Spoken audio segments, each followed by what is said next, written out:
we have seen reduction after reduction and the loss of funding that we fought for last year in achieving the largest budget for our Parks Department in its history.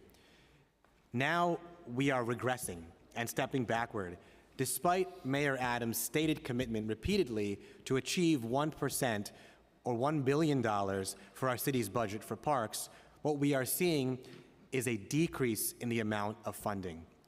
Now, we have been clear in prior parks hearings as well that over the last 4 decades, apart from the work that we've done last year, there has been a systematic disinvestment in our parks by government, a decrease steadily of public dollars being put towards our parks. Whereas other major cities throughout the country, LA, Washington, D.C., Minneapolis, Chicago, all not only devote more than 1% of their budget to parks, but spend more per capita. As the New Yorkers for Parks and Playfair Coalition report pointed out, these major cities, our peer cities, spend more per capita on their parks and green space than we do as New York. We are behind other cities across this country, and we have not seen the investments that this administration has explicitly promised for our parks, despite knowing that our parks and green spaces, as we've seen during this pandemic, are crucial, not just as places for recreation, but for our mental health, for our public health, and our well-being. At what point is City Hall going to treat our parks and green spaces and invest in them as the essential spaces that they are? We as New Yorkers deserve far more for our green spaces and access to quality green spaces. As part of these pegs, we have seen over 100 positions reduced since budget adoption last year in our Parks Department. To some, these pegs are supposedly just ways for the administration to alter its budget and right-size spending. But to me and to many of my colleagues, I think of the people who will be unable to find work because the administration is unwilling to work with the Parks Department and our City Council to fill vacant positions. Seared in my mind are the images and the conversations I've had with numerous parks workers over the last 2 years who are fearful of what these kinds of budget cuts and disinvestments mean for their positions. And as I've said, we do not have a park system in New York City without investments in our workers. Our parks workers are the beating hearts of our park system. And each of these so-called right sizes to the budget directly impact and harm the ability of our parks workers to do the phenomenal job they do every single day for our green spaces. For example, one cut that I find particularly upsetting is the $8 million peg in FY24 and the out years related to the Parks Opportunity Program. This is a work program for New Yorkers on cash assistance who clean parks and playgrounds. Sadly, DPR will be cutting spots in this program due to these pegs. The fiscal year 2024 executive budget includes $16.3 million in new needs for FY24, as well as $31.5 million in other adjustments, as well as a savings of $20.1 million as part of the most recent round of pegs. There are several new needs which add 112 new baseline positions, including 6 new positions related to the NYC Sparks program, which guides young women into career paths related to science, technology, engineering, arts, and mathematics. However, missing from this executive budget proposal is the 1,000 new positions that were included in the Council's preliminary budget response, a call for 1,000 city parks workers baseline positions, or permanent positions. The 112 new positions is a start, but it's nowhere near where the need is that the Parks Department has to invest in its workers. These new positions are vital not only to the health, well-being, and maintenance of our parks, but also to the workers themselves. Because as I see it, our parks budget is fundamentally a worker's budget.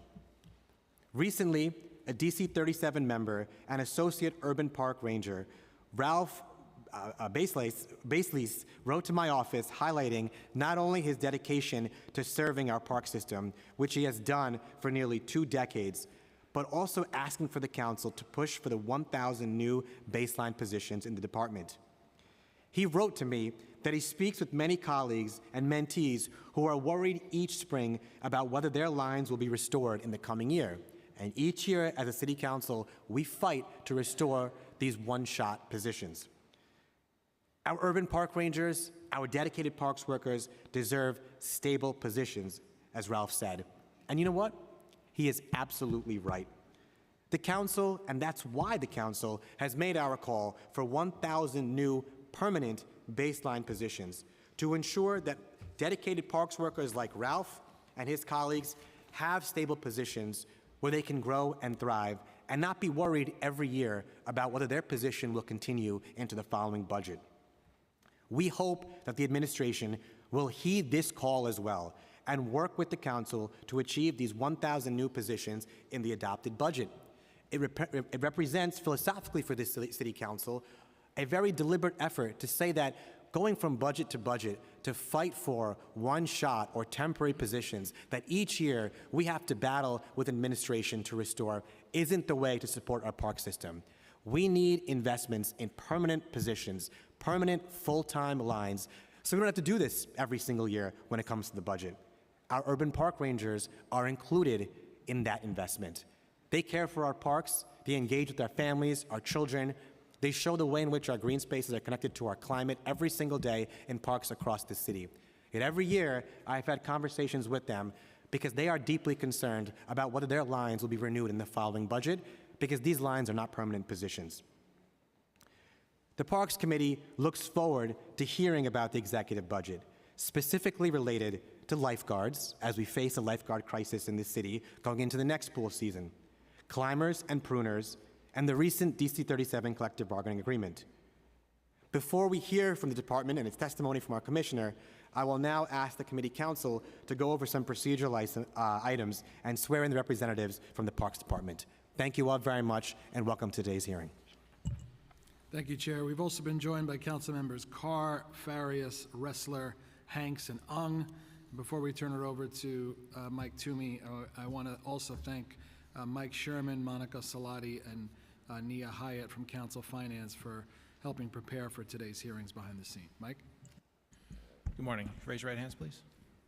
Do you affirm that your testimony will be truthful to the best of your knowledge, information, and belief, and you will honestly and faithfully answer council member questions? Sue Donahue? I do. Matt Drury? I do. Thank you. You may begin. Okay. Good morning, Chair Brannan, Chair Krishnan, members of the Finance Committee and Parks Committee, and other members of the Council. My name is Sue Donahue. I'm pleased to be here today testifying as the Commissioner of the New York City Department of Parks and Recreation, and to be joined on this panel by several members of our agency's senior leadership. Firstly, I want to thank the Council for its continued support for our city's open spaces over the past year and for championing the importance of parks for all New Yorkers. Thank you for allowing us the opportunity to discuss the agency's executive budget for fiscal year 2024 and to provide an overview of our agency's mission to build and maintain a restorative and thriving park system. The arrival of warmer weather in the spring means we're heading into our peak season, when our city's green and open spaces truly come alive, and more people get outdoors to take advantage of our amazing parks to lead healthier, happier lives. And we've been busy delivering results for New Yorkers.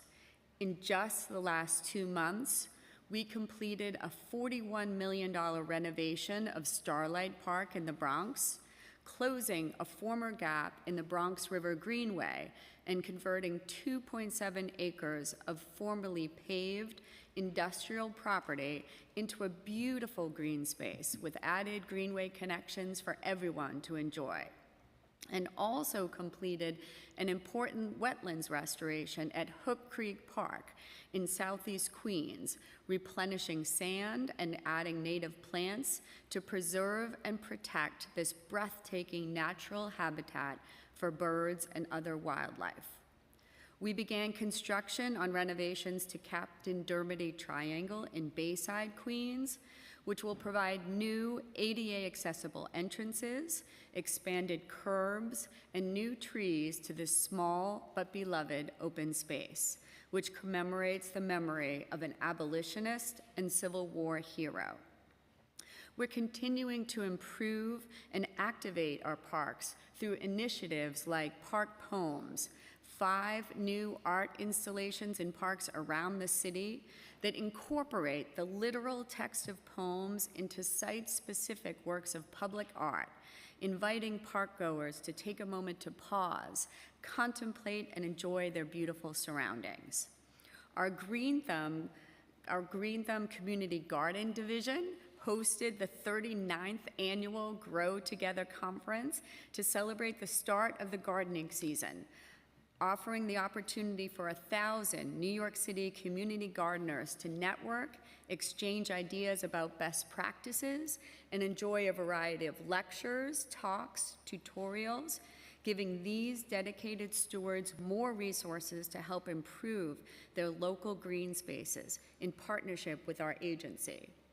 Of course, our busy season means we're also gearing up for the opening of our beaches and pools so that millions of New Yorkers can stay cool and have fun all summer long.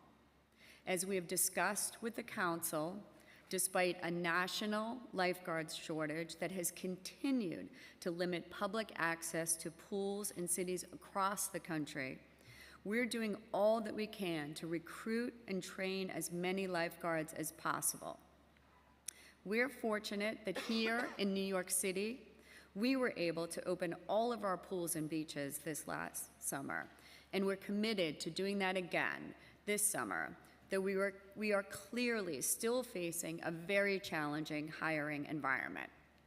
Because we very much understand the grave importance of teaching the next generation to swim for health and safety, and in order to build a pipeline for the next generation of lifeguards, we were happy to recently announce that we will be bringing Learn to Swim classes and parks-hosted summer camp programming back to a small subset of our outdoor pools this summer in a limited capacity. Turning to the specific topic of this hearing, for the fiscal year 2024 executive budget reflects the administration's ongoing commitment to promoting an equitable recovery by making investments in a greener, healthier city, and gives our agency the resources we need to get the job done while demonstrating fiscal responsibility amid the ongoing economic and fiscal challenges facing the city.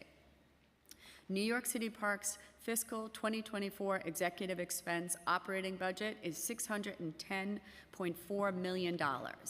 This represents a $27.7 million increase from the FY24 preliminary budget, largely reflecting the increased wages for Parks employees, which will result from the city's recent contract agreement with the District Council 37 negotiated through collective bargaining.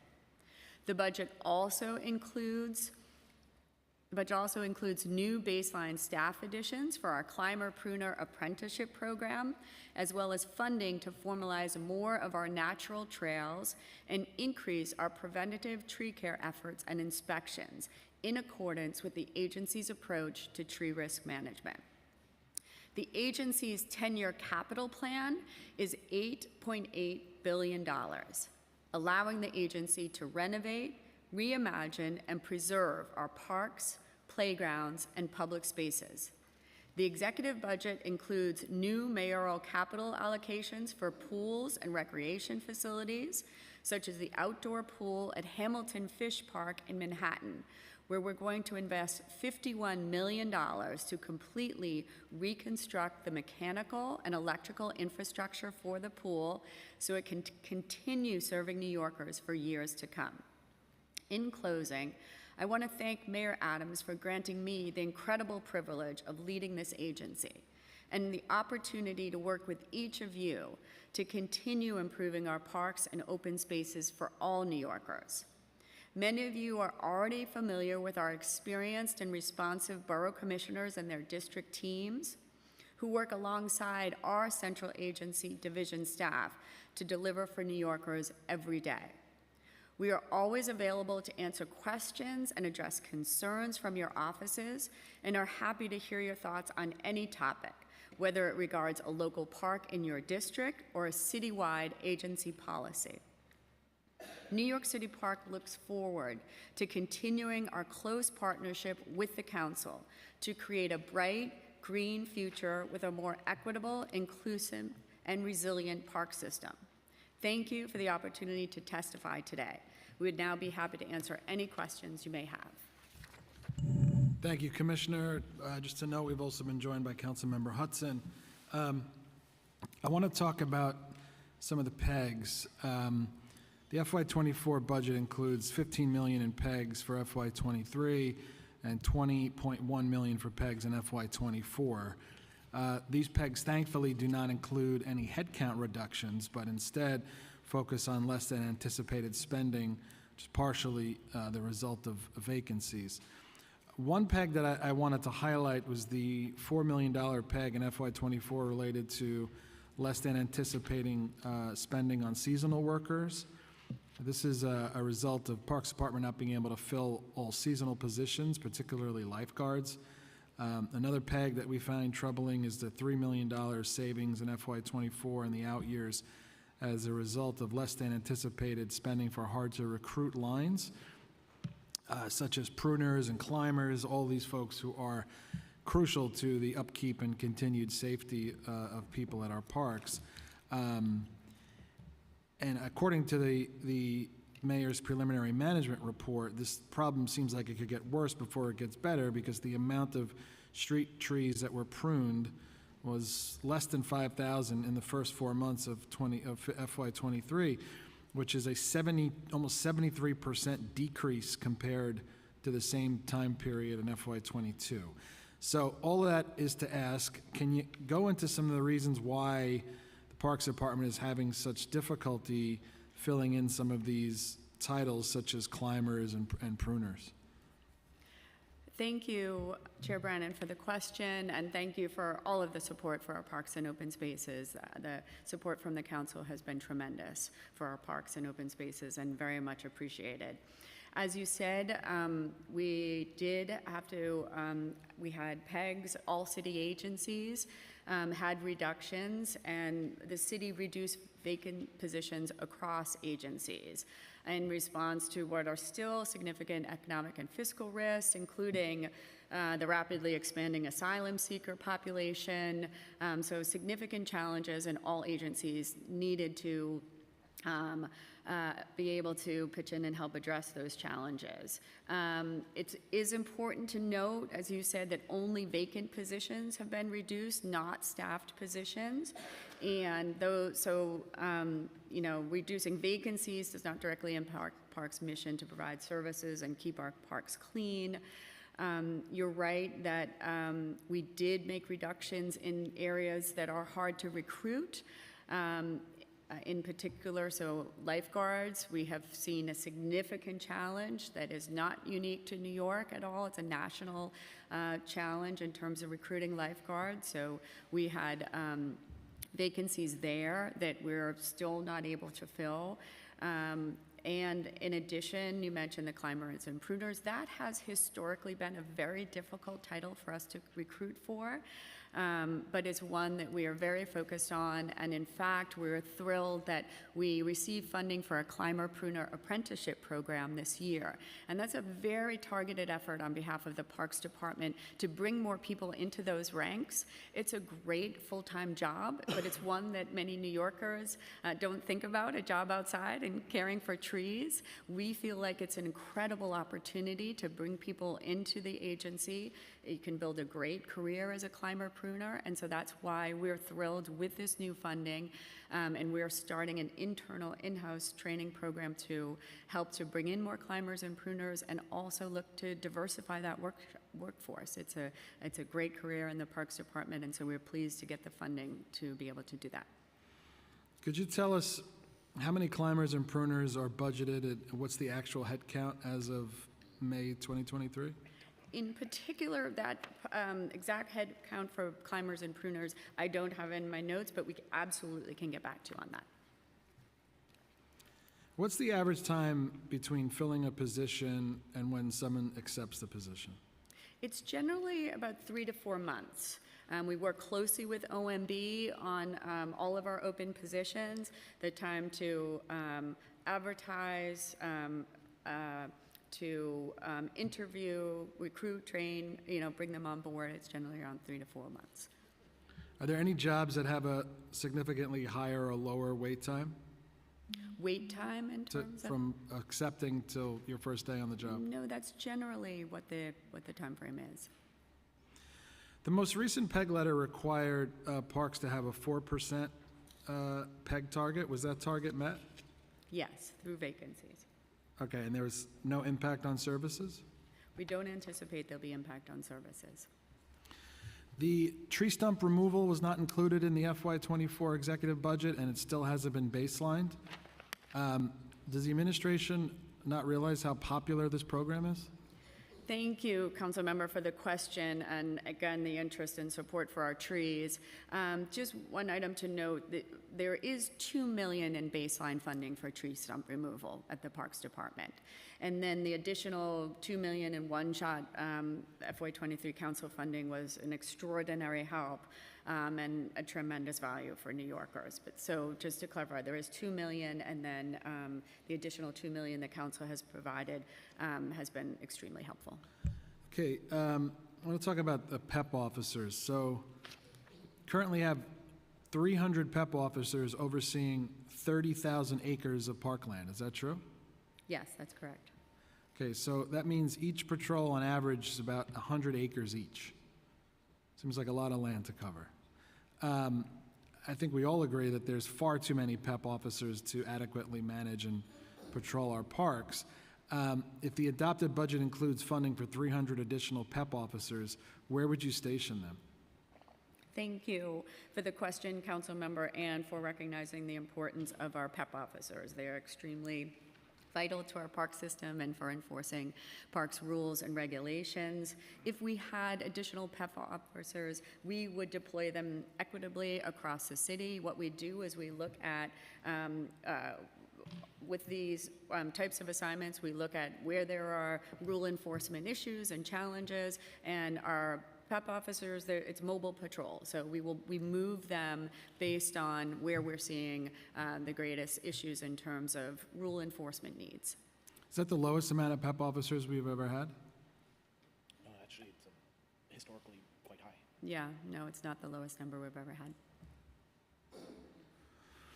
We recently spoke with some folks who live in neighborhoods where there are beaches, and typically in districts like mine where there are no beaches, in the summertime we're told, well, there's no PEP officers because we had to send them to the beaches.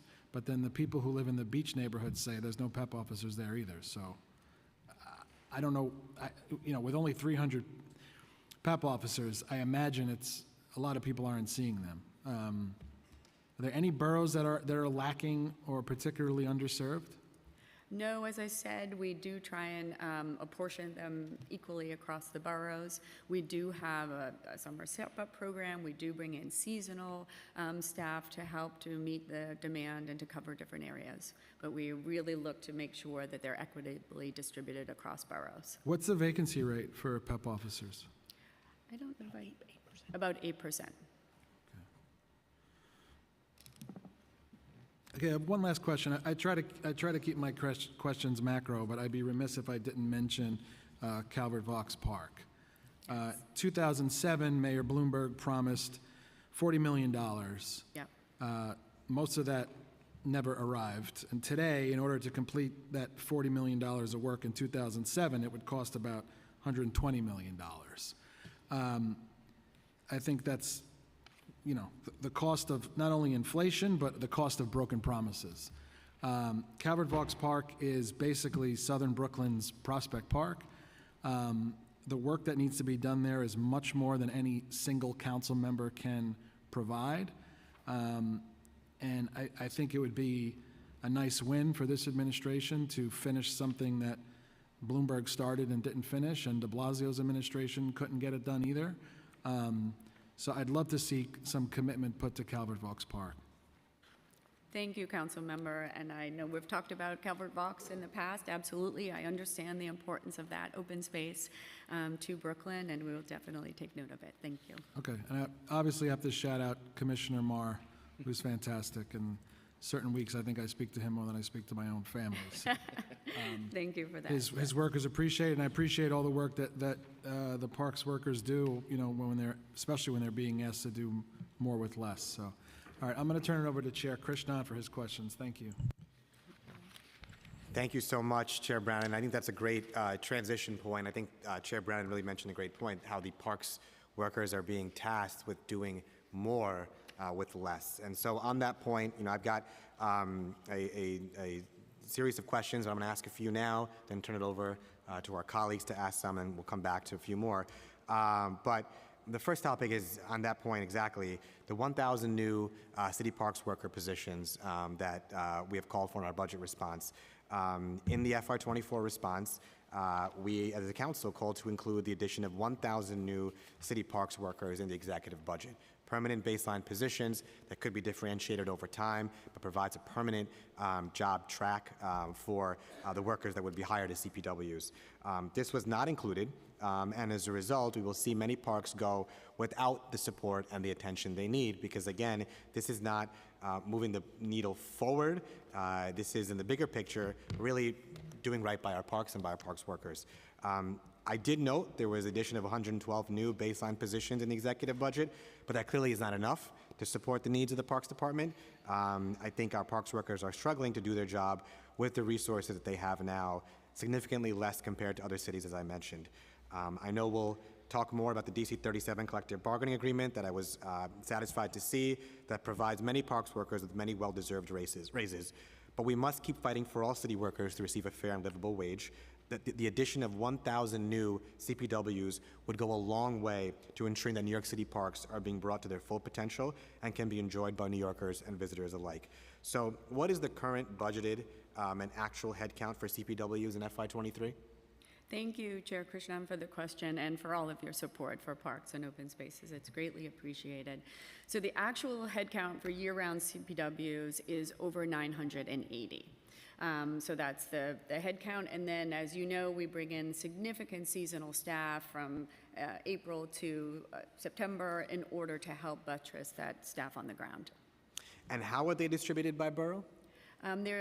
They're distributed based on where we see the greatest need is. We use multiple different indicators to determine where staff are added, including the PIP cleanliness ratings, 311 reports, staff, anecdotal observations. So we use data and we put them where they're most needed. And are CPWs assigned to a specific park, or they move between different parks and between neighborhoods and boroughs? It really varies. We have both, we have mobile crews that do visit different parks in a confined area, and then we have fixed post staff. So it varies by park and by district. And if 1,000 new baseline CPWs were included in the adopted budget, how long would it take for the Parks Department to hire all of the budgeted positions? And how would the department distribute these new employees? So as I mentioned earlier, so it's generally a 3 to 4 month period to hire, recruit, interview, and onboard newly funded employees. And then we would use the same methodology that I just described. We make decisions on resource allocations based on things like looking at data like PIP cleanliness ratings, 311 reports, staff observations, and we would, we make every attempt to distribute them equitably across the boroughs. Mm-hmm. And what discussions, if any, have you, Commissioner? I do want to thank you for your great advocacy and work and leadership of the Parks Department too, especially given your background before as well. I think you know how important these workers are and more resources for our Parks Department. So what discussions, if any, have you had with the administration about the inclusion of these positions in the executive or adopted budgets? How receptive did City Hall seem to it, especially as, again, noted before, their stated commitment to 1% of our budget for parks workers? Yes, and thank you for the question.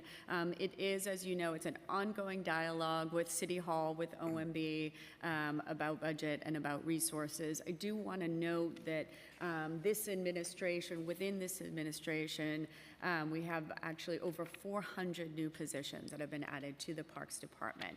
And we have had, real great success in terms of, how we're deploying those people, having a second shift. So this administration has been very focused on resources for the Parks Department. The conversations are ongoing in terms of budget and resources, and will continue until the final budget is adopted.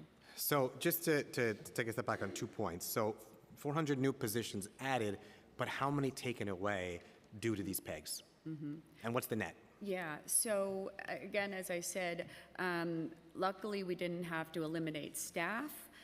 With the PEG, we took away vacancies. So we have had to make reductions in terms of vacancies, but our net headcount is 4,600 headcount. I know that I have that. Yeah, it's about 4,600 is our permanent full-time headcount. And I know you mentioned this before, but for the benefit of everyone, again, how many vacancies were reduced because of these pegs in total? I know that it was 250. Got it, okay. And just to, note again as well, when we finished last year's budget at adoption, it was $624.2 million. Now we're looking at, and then it went up for FY23 to $647.3 million for Parks budget. So $647.3 for last year, down to now at executive $610.4 million. Significant difference, significant drop, despite the fact that we've called for 1,000 new city parks workers. I'd like to turn to another topic now, but before doing so, just wanted to recognize as well that Councilmember Menon has joined us too virtually. Now, going to another issue we face, the lifeguard crisis in our city. It is a crisis. This council has been very committed to expanding pool access for all New Yorkers in the city, but we can't do so if we don't have the appropriate and adequate staffing across our pools and beaches. In recent years, the department has had trouble filling all vacant lifeguard positions, which has resulted in limited pool and beach operations. Thankfully, first and second year lifeguards recently got raises, as you mentioned, to over $21 an hour, which will allow the city to become more competitive and attract more applicants. But even with the new pay increase, as we heard at a prior hearing, it has still been difficult for the Parks Department to bring in new lifeguards. So how many lifeguards are currently hired and ready to begin work when pools and beaches open this month? Thank you, Councilmember, for the question and the focus on this incredibly important part of our staff. Absolutely. The lifeguards are so critical to our pool and beach operations. As you noted, we are in the throes of a national lifeguard shortage. That continues. You're seeing that all over the country. We were really pleased both with the able to offer the higher pay, which does make us more competitive, and the fact that we were last year, even with the challenges we are facing, we were able to open all of our pools and beaches for the public. There is no doubt that the challenges continue, but just to clarify, so our beaches will open later this month, and then our outdoor pools will open at the end of June, timed with when kids get out of school. So right now at this point, hiring, training, certification is a rolling process that carries on really throughout the summer, and we have peak summer season staffing is on board ideally by July 4th weekend. So right now we have over 200 new recruits who are currently in lifeguard training. We have over 280 returning lifeguards who have begun the recertification process, with more to come in the coming weeks. So thank you for the update too. So Commissioner, how many lifeguards do you need in total to staff all our pools and beaches? To fully staff our pools and beaches, it's generally about 1,400 lifeguards that we need. And how many do we have currently? So right now, we don't have a final number. As I said, it's an ongoing basis, but we have about almost 500 that are in process. We are absolutely hoping to have at least the same number we had last year. Which was, approximately 800 lifeguards coming on board, we're hoping. 800 to 900. So currently at about a third of the lifeguards needed, give or take, Right. and then hoping to end up with about half of what we need, give or take, a little more than half. Yep. Hoping to have what we had last year. Yep. Okay, and then you'd mentioned, as I understand it correctly, all pools and beaches will be open, but I think the key question is, what are the hours? How will the hours be impacted? Yes, thank you, and a good question for sure. So, as I said, in order to fully open all beaches and pools, we need about 1,400. If we don't get, if we get to a number around 800 or 900, would open for one shift of our pools and beaches. So, like 11 to 7 is what we're anticipating. So, and just to clarify again, in layman's terms too, so when you say fully open, what are the hours for fully open? And it sounds like 11 to 7 is the shift currently with the staff projected, but what would fully open look like? Fully open would mean if we had more lifeguards, would be able to offer early morning, later evening shifts. It would be able to offer more than one shift. With a constrained pool of lifeguards, we're only able to offer one shift. Got it. And so with multiple shifts, it would be, what, 9 a.m. to 9 p.m., give or take, or? Sometimes as early as 8. I think. Yeah. Specific. Yeah. We'd open an earlier shift, 8 or 9 in the morning, and be able to go till 7. Got it, okay. And is there any difference in pay between beach and pool lifeguards? There is not, no. And I think you kind of already answered the question too about the vacancy rate for lifeguards this summer. But what other efforts is the Parks Department contemplating? Because clearly this was a problem last year. It's going to be the same problem this year. One shift only available. So what additional measures is the Parks Department contemplating to expand both recruiting, retention, and hiring of lifeguards? Thank you for the question, and we've talked a lot about, big thing is salary. We did that this year in order to make it more competitive and more attractive. We did a whole lot in terms of recruitment, starting really in September of last year, going all the way up until now, working with DOE, looking to expand access to where there are training facilities and pools available. Also, one of the things that we announced recently was even with a constrained lifeguard corps, we are going to offer Learn to Swim programming at our pools this summer, at a pool in each borough, and that's very much targeted towards recognizing the importance of Learn to Swim, recognizing the importance of teaching kids to swim, and frankly, training our next, the next generation of lifeguards. So that is all, about looking to build that core. And I did think it was great news to see the Parks Department restoring Learn to Swim at pools across our city. I think it is, as you mentioned, very important, and it's the way to make sure that our children at a young age can learn to swim. Exactly. So I'm heartened by that. At the same time, on the other side, are our seniors, who also depend, as you know well, and we were there for our Flushing Meadows Pool Aquatic Center opening too. How many of our seniors depend on being able to use our pools as well? Yeah. So we've got Learn to Swim, but our senior, I think it's our lap swim, or what that's the right name for it. Is that going to be in effect this year? We didn't have it last year. Is that going to be restored this year? Because our seniors also depend very much so on being able to have access to their pools too. Yes, thank you for the question, and we are so well aware of that, and we absolutely, it's so important to us, and making it available like we saw at Flushing Meadows Pool and availability for our seniors. We don't yet know at this time what the impacts will be until we know, how many lifeguards we have, until our outdoor pools open. We don't yet know those kind of impacts. What would it take to keep Senior Swim open? How many lifeguards would you need? Is it being considered to restore the program for this year? Again, it depends on how many lifeguards we end up with and how many are available for our pools.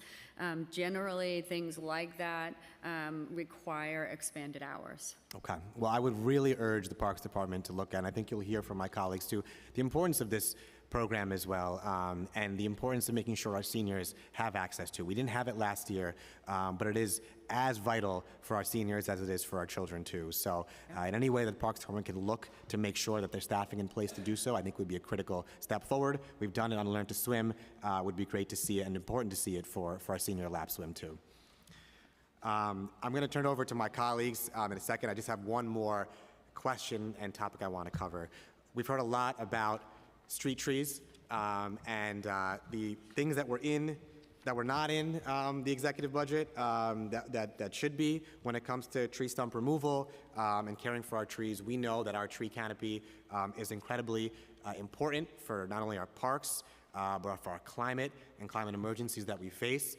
And there's a lot that we need to think about there and address when it comes to making sure we can plant more trees across our city, critically maintain them, so we get to a 30% tree canopy cover by 2035, and that it's more cost-effective to do so as well. I do need to raise the point, because I think it is a deep concern of mine and many colleagues too, is the continued use of the Parks Department, or the continued reliance of the Parks Department on Dragonetti as a contractor for tree removal. When they were going through their felony court proceedings, it created an immense backlog and delays when it came to addressing and maintaining and planting trees across our city. As we've made very clear as a city council, this is not a contractor that the Parks Department should be working with, given all of the issues that have come up with them in the past. On top of that, the delays when they were in court on the criminal charges they faced. And I would like to raise now, again, as we've talked about, most recently in my district, there was a beautiful, huge London plane tree in Jackson Heights with an assessed value of $246,000 that this same contractor, Dragonetti, wrongfully and mistakenly cut down, confusing it with another tree. And so we can talk about expanding the tree canopy, funding for maintenance and caring for our street trees, but we've got a contractor here that's deeply problematic that has now cut down a tree in my district, and no amount of restitution, replacement of other trees is going to address the fact that we lost a vital tree as part of our tree canopy. So, and there are others that have their own concerns too about trees and the usage of this contractor. So I just would like to know, what steps is the Parks Department, why is the Parks Department continue to use and insist on using this contractor? And what steps will the Parks Department take to address it? Because if the prior issues weren't enough to justify a new contractor, the fact that this one is cutting down trees that are part of our tree canopy is a huge problem that adds more urgency to not working with this contractor, or at the very least expanding the pool of contractors used. And I'd love to hear a bit more of how Parks is thinking about this issue. Thank you so much for the question, Chair Krishnan, and for your support and awareness of the importance of our trees. That is something that we share. The agency is incredibly dedicated to our urban tree canopy and has an incredible history and expertise in our staff in terms of caring for trees and maintaining trees. We are constantly monitoring our contractors, working with appropriate city agencies and DOI to monitor our contractors. With us at Parks, it's a balance. We want to, in order to keep the urban canopy as safe as possible, we believe it's in the best interest of New Yorkers to complete these contracts so as not to further disrupt citywide tree pruning and planting. So, you know, we're closely monitoring the folks on the ground. We're working closely to make sure, and you know, a tree coming down accidentally is obviously something that's devastating for us at the agency. Now, I can't comment on pending legal actions, but I can assure you that we're taking this incident very seriously and will take appropriate actions to hold the responsible party accountable. Well, I would just add again that I do not think that Dragonetti is a suitable tree contractor for the Parks Department to be using. Given the heightened problems that we're seeing, even one tree wrongfully cut down as part of our tree canopy is one tree too many, given the climate emergencies we face. And I really would urge the Parks Department to look at alternative contractors, because there are, I'm sure, plenty of other qualified ones that wouldn't bring the same prior criminal issues as well, but on top of that, these wrongful, grossly negligent issues too. And on that note, I also want to recognize that Councilmember Narcisse has joined us as well. And before turning it over to our colleagues, just want to say, I'll come back with more questions on some other issues, but just wanted to say at this point too, thank you to our Finance and Parks Committee staff like Michael Sherman, Jack Story, Chimo Bichir, Chris Sartori, Patrick Mulvihill, and my staff, Budget Director and Legislative Director Greg Clark, and Chief of Staff Chuck Park, for all their excellent work for today's hearing. As I said, I'll be back with a few more questions, but we'll turn it over back to Chair Brannan, turn it over to our colleagues. Thank you, Chair Krishnan. We've also been joined by Council Members Sanchez and Powers. We're now going to start with questions from Ayala, followed by Brooks Powers. Thank you, Mr. Chair, and good afternoon. I'm up here, little me. I'm trying to be as big as I can, but I have a few questions. So I know that Chair Krishnan brought up the senior swim program. You know, it's my favorite. This was a program that Gail Brewer and I, you know, saw from the inception. Under the Bloomberg administration, there was a commitment as a citywide initiative, right, on how city agencies serve our older adults. And there was a commitment to open at least one pool, and it was such a success that it was replicated in 16 other pools. And I get it that we're in a bind, but we haven't seen this program since prior to the pandemic. And it's only an additional 2 hours before the pool opens, 3 times a week. That could be, you know, it could be 2 times a week or 1 time a week, but I don't see why we couldn't have that program, especially if the pool that we're designating is already going to be open anyway. So I just want to put that plug in. One of the things that I get a lot of complaints about, and I'm interested to see what the budget for this program is, or even if the budget exists, is for tree pruning in non-park areas. So when we plant trees on sidewalks, I often get complaints from residential, homeowners, or from people that own vehicles that are parked on the street, whose cars are getting scratched up with the branches. Whose responsibility is it to maintain the tree pruning and the maintenance of those trees, and any education to the community or to the homeowners about what their responsibilities are? Thank you, Councilmember Ayala, for the question. Also for the interest, I know in senior swim, it's one that we share absolutely, and we know how important it is. As we said this year, we also hadn't had Learn to Swim for kids, and families for the last 3 years. So we've worked really hard this year to at least be able to have that in a pool in every borough. We would love to be able to get to a point also to have senior swim as well. It is just absolutely a numbers issue. We need to have enough lifeguards to be able to have that earlier swim time and have the pools available.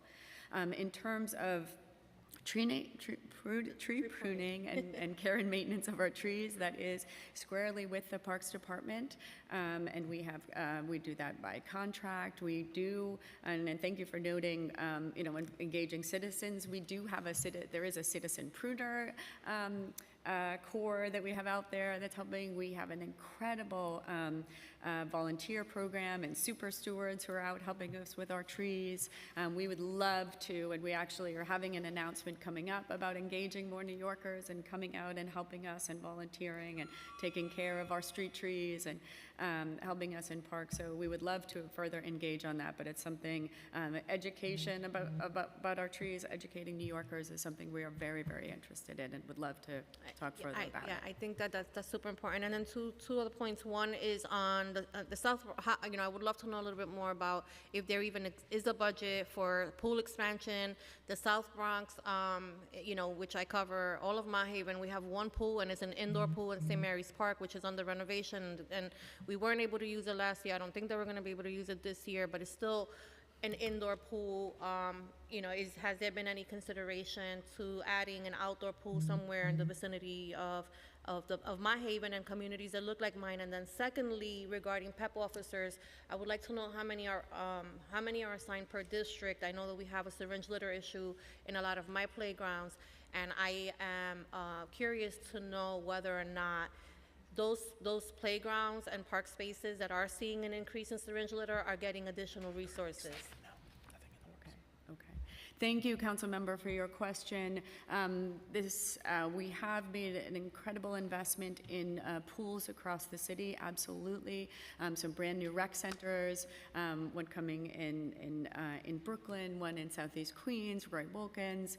We are always looking at where we can both add to and improve our existing pools, and the Bronx is certainly important as well. And we will take into consideration looking at Mott Haven in those areas, absolutely. And then in terms of your second question regarding PEP officers, as I said earlier, we do move, they're mobile, we do move PEP officers around based on conditions we're seeing in parks. We look at PIP ratings, we do look at number of syringes collected, those kind of things, and move PEP officers to help us deal with those kind of situations on the ground, absolutely. I really want to give a shout out to the staff that's out there, every single day picking up those, the syringe litter and really trying to interact in a positive way with folks that may be, in a bad way sitting in public spaces. But it is of concern, and it is a public health crisis. We have children playing in these spaces, and, whatever support we can lend, please feel free to use us, and I hope that you're getting the support that you need in that area from your partners in government as well. Yes, Thank you. thank you. Okay, Councilmember Brooks Powers, followed by Brewer. Thank you, and hi, Commissioner. Some of the questions I wanted to touch on were lightly already captured by Chair Krishnan, but a few weeks ago, Parks came before the council for a conversation about pools, and in our budget response to the preliminary plan proposed by the administration, we called for an increase investments in pools and swimming education citywide. This is an issue in which the council is deeply invested, and we want to see equity in pool infrastructure and access. Just wanted to know, what investments does this budget make in pool infrastructure, and also in terms of swimming programming? And what is the strategic plan in terms of 5 to 10-year outlook on how the city will approach improvements to and investments in pools going forward? And then lastly, how does this budget help address the shortage of lifeguards citywide? And what is the Parks Department specifically doing to work to ensure equity of distribution of lifeguards citywide? Thank you, Councilmember, for your question. As I said in my testimony, we have an $8.8 billion budget in the Parks Department, and we are very focused on adding pools.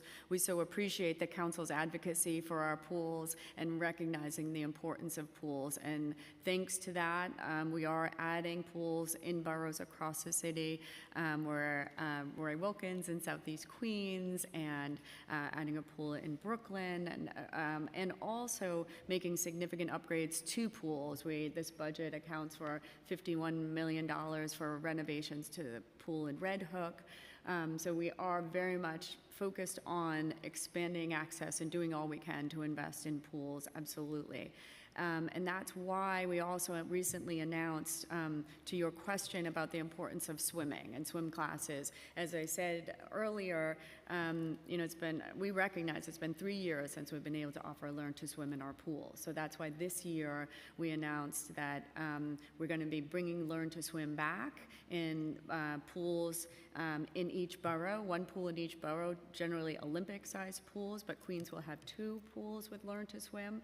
And that's because we understand the grave importance of this programming, absolutely. And so we're trying to balance, we are definitely still in a lifeguard shortage. We don't have the numbers we need, but we're trying to balance access for the public to free swimming with the importance of Learn to Swim. And so we're going to run both concurrently. We're going to open up our pools.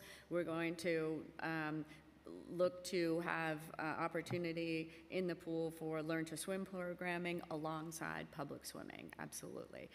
So recognizing how important that is and doing all that we can, even under the constraints of a national lifeguard shortage, to bring that Learn to Swim back. And then in terms of your question, in terms of a strategic plan around pools and creating more pools. What we're looking to do is making sure that we are bringing pools to communities equitably. And so where we currently have investments, we've added, we're thrilled about the new rec center in Brooklyn and in Queens. And we're going to look to continue that work and as equitably as possible. It's a huge investment, 140 million for these new rec centers, but we're going to continue to push to add facilities where we can and where it makes the most sense in terms of where the greatest need is. Thank you. And then the lifeguards question. And so in terms of what we're doing to bring in more lifeguards. So one of the big things that we did was we reached an agreement for increased pay for lifeguards to make it so the job is more competitive with other opportunities that are out there. So we increased the pay, so it's almost $22 an hour now. It's a $21 wage and then a $1,000 bonus if we bring on lifeguards and they stay through mid-August. And so that was a big push for us. We knew that we needed to increase the wage in order to bring more people in and make it more competitive. And so that's been a big effort in order to get that done. And so that will impact not only new lifeguards, but existing lifeguards will receive that higher wage. And then we worked hard on recruitment starting in September of last year, going into schools, working with PSA, the Police Athletic League, working with DOE, going to competitive swim teams, doing all we could to raise awareness and try and build that team of lifeguards, and just providing as many opportunities for people. We offered training classes we made some of our pools available for training so that young people would have more of an opportunity to be able to pass the lifeguard test. So a number of different avenues pursued with the idea of trying to increase that core who's coming out. And then lastly, as I said, we firmly believe that the Learn to Swim program is about building that core of lifeguards too, exposing more young people to swimming, having them be comfortable in the water, and targeting them for, a great summer job. Thank you. Councilmember Brewer, followed by Osei. Thank you. I want to thank the Manhattan office. They're always wonderful. And also, thank you for Soldiers and Sailors funding. We look forward to seeing you on Memorial Day. And the trees, I want to know how long does it take to plant a tree from funding to it's in the ground? Obviously, in some cases, we have the funding. We put it in participatory budgeting, but no tree. So I need to, and also, how many street trees do you plant every year, and what's the cost? And what would it take to do all of the vacant tree lots, street trees? Because it seems to me there's an awful lot of vacant tree spaces with or without stumps. Thank you, Councilmember, for the question and for your support of our urban tree canopy. It's so important to parks, and we appreciate that it's important to you as well. There is no doubt that there are a lot of spaces to fill, and we're working really hard on getting those spaces filled. There are certainly more requests than we can accommodate at this point, but it's great that New Yorkers want trees, and that's what we want as well. We are trying to balance the requests for trees from the public with planting in areas that most need them. So in areas that experience high heat vulnerability, we plant based on the heat vulnerability index is one of the ways that we determine where trees go. And so it's looking to balance that, where the greatest need is, and requests from But where we have the money, I don't see my trees. So through participatory budgeting where you've allocated money.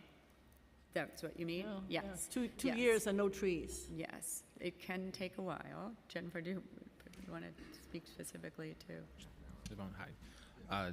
Do you affirm that your testimony will be truthful to the best of your knowledge, information, and belief, and you will honestly and faithfully answer council member questions? I do. Thank you. We'll follow up on your specific allocation, council member, so thank you for checking in with us. I appreciate it. And we did have delays in planting, which I'm sure you know.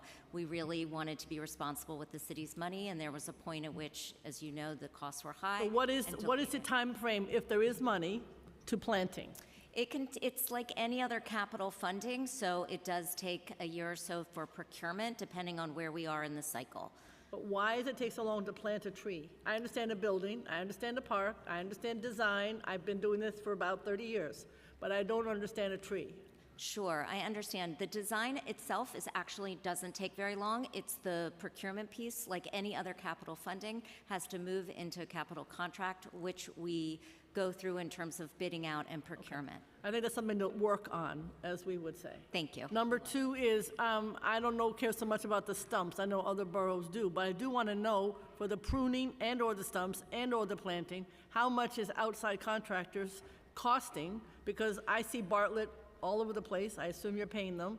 And I don't know this company that my colleague mentioned, but that seems to me like it's quite problematic. So my question is, how in the world do they have people doing the job the Parks Department doesn't, and how much are you paying them that you could be paying the best parks workers? Thank you for the question, and we appreciate your focus on parks workers. As I said, we were thrilled, and largely because of the expertise and influence of the environment and planning team, we do want to focus on building that core of workers. There's no doubt, and so that's why we have initiated the Climber Pruner training program, and we do absolutely want to bring more people into those ranks. And Jennifer and her team has also worked really hard on just expanding the ranks of How much did we contractors. pay Bartlett and these other folks to do the jobs? In other words, I don't know that we have. either on planting, either on contracting out for planting, pruning, or stump removal. What was the outside budget for those? Thank you for the question. First of all, I just want to say, I don't even know if Bartlett is one of our contractors, so there are other I don't contractors. know, whoever they are. Maybe Yeah. there's somebody privately paying them, I don't know. Sure, I can tell you what the average cost citywide is for some of these, or are you asking about the total budget for the year? No, I'll take whatever you're gonna give me. So an average cost to remove a tree is around $2,000. To remove a stump is less than $500. Again, this is average. There are many differences in terms of size, and the boroughs are different because they're different contracts. So those are two examples, and pruning a tree is sometimes around $100 a tree. Okay, now, are you doing all of that, or are you doing outside contractors? What is the cost of outside contractors total for either each one of these or totally? Those examples of average costs are for our contractors. They're not Okay, for our in-house But how much are you crews. paying the contractors? I'm trying to get a number for the contractors, the So, outside contractors. Okay, so we'll get back to you. You want to know what our budget is for the year, total, do. not individuals. I do, Okay, because that, to me, that money should go towards individuals who work for the Parks Department. got it. So for example, in FY23, we had $8.7 million for our block pruning program. That's one piece of it, but there are many other pieces of contracts. But we strategically use contractors to supplement our in-house crews. They Well, I really understand that, provide. But it would be nice if you the had the backbone. in-house, then you wouldn't have to pay them. And you're paying them more than you would pay the individual who's doing it. Thank you. Just one other quick question, if I might. So the issue is, maybe you mentioned this, but there are individuals who are fabulous, who work in playgrounds during the summer. You never have enough. So I want to know how many of those are hired? Is that part of your seasonal? I assume it is, but it's slightly different than the horticulture. And particularly, do you cover how many X percentage? How many more would you need? And I'm concerned about NYCHA. A lot of your playgrounds are in NYCHA developments. Not all, but some. And they desperately need these park workers. So I don't know what you call them. They're just fabulous. Playground associates, I They're- think they're you're referring fantastic. to. They're Yes, just fantastic. absolutely, yes. So how many more do you need? How many do you have? What's the budget? Thank you for the question and for recognizing how important they are. We certainly agree with you. Everything's important at parks. That's the Yeah. problem. We don't have enough money, and we need the 1%. Thank you. I appreciate all of the support. They are called Playground Associates. I don't think we have an exact number for you right now, but we absolutely can get that for you. The number who are on staff, I guess, last summer you don't have, No, I don't. and- or their budgeting. And what would be the appropriate budget if you had the full amount, similar to what the chair asked for other titles? We can absolutely get you that number. All right, thank you. Chair Krishnan. Thank you, Councilmember Brewer. Just one question. I'm sorry, Deputy Commissioner, just to keep you on. How many tree contractors does the Parks Department use? Thank you for that question. I don't know the exact answer. I would say probably at least a dozen. I mean, across all the kinds of contracting we have. Okay. Yeah. And what share of that work does the Dragonetti firm have, would you say? I can't answer at the moment, but I can get that to you. It's fluid. Okay. I would venture to say they probably have a lot, given all the reporting and all that we've seen about them and Parks' continued use of them. But clearly, if there are other contractors, there are others who are qualified to do this work too. So, but thank you for the answer. Thanks. Okay, we have Councilmember Osei, followed by Barron. Good morning, Commissioner. And I just want to say on Dragon Eddy, that name alone should have been the first red flag in terms of contracting with the city. In terms of my questions, my constituents have concerns about visibility and lighting in many of our parks, most especially in Hattie Carthen Park in Bed-Stuy. Many of my constituents feel that they would be safer with more lighting within that particular park, and we've raised this with the borough commissioner, and I wanted to put it on your radar. Does the Parks Department have a lighting improvement plan or study? And if so, is there budget within Parks Capital Plan to work on lighting projects? Thank you, Council Member, for the question. I appreciate it. And we do very closely look at lighting and needs for lighting across our parks. Sometimes can be a balance because depending on how residential it is around the park, some people don't want too much lighting in the park because they feel it can be intrusive.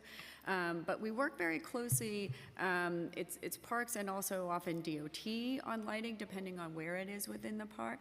But it's something that we can absolutely, take a look at and follow up on, for sure. I appreciate that. And also, as you testified in your opening statement, and as some of my colleagues have asked about this, swimming is a critical life for New Yorkers. As we all know, many adults in the city still don't know how to swim.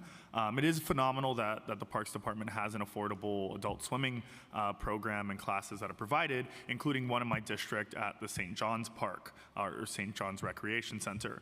But the waiting lists for those classes are more than 90 people long. I wanted to ask you, what are your plans to expand these classes so that more adults are able to learn how to swim? Thank you for the question, and we also absolutely recognize the importance of Learn to Swim. That's why we've worked so hard to make them free and available in our rec centers across the city. Our challenge with availability is related directly to lifeguards, and every public pool, whether it's indoor or outdoor, you need a requisite number of lifeguards in order to be able to provide the programming within them. So we recognize that there is a real demand. That's why we worked really hard this year, even with constrained lifeguard staffing, to offer Learn to Swim in a pool in each borough. And so, in terms of being able to offer more and more availability, it's really about pushing that and expanding our core of lifeguards. Thank you. Councilmember Barron, followed by Marte.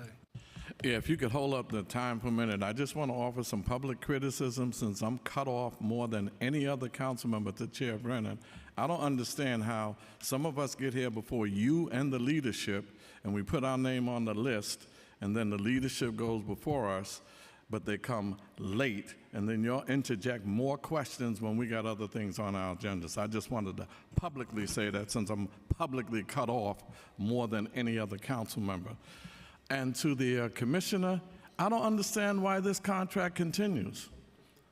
I'm serious. You said you'll monitor it. They was guilty. They pled guilty and paid $1.2 billion in fraud, and that contract should be terminated. I mean, that's not a friendly, good corporate friend that the city should be dealing with. I guess crime does pay. When you can commit a crime like that, insurance fraud, and then still maintain a contract and cut down a valuable tree and say it was a mistake, we'll monitor it. Unconscionable and unacceptable. Something immediately should happen to this corporation. They should be terminated. Whatever is in the contract that allows for termination, that should happen, and I'm sure there are more than competent companies that can fill in the space more competently than them. And in your favor, I think that the $610 million is not enough. You need at least 1% of the city, a $106.7 billion contract. It should be at least $1 billion for parks, and that is not asking for a lot in this contract. And your capital allotment, and I'm saying this for my colleagues because we mentioned this to you, but we vote on the budget. We should not vote on a budget that only gives you $8.8 million for 10 years of a capital projects.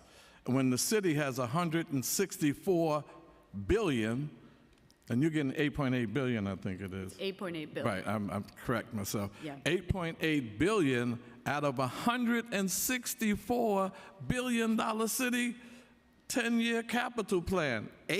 So you're getting less than $1 billion a year. to do all of the stuff that has to be done. So I'm going to fight for you in that sense, and everybody up here that's asking you about the budget, we should be mindful of that the mayor doesn't vote for the budget, we do, and we should call for more for our parks. Having said that, I also feel that the 550 projects that the parks program, and I always have a battle with them, Green Thumb, the 550 gardens, we have 57 in our district, and I fought very, very hard to keep those parks from being developed into housing and things like that, much as we needed it. But we have 57 in our district, and we want to know why is it they have 2 trucks to deliver wood chips, 2 trucks to deliver soil to our parks, gardens. Unacceptable. I don't know what you have to do. I spoke to Commissioner Marr. He's been great. He's going to work with us on it, but he needs help too, because that is unacceptable. Only 2 trucks, and we're not having things delivered. And also the Brook Ellen, some call it Brookline, Brook Ellen ball fields. That is a huge project.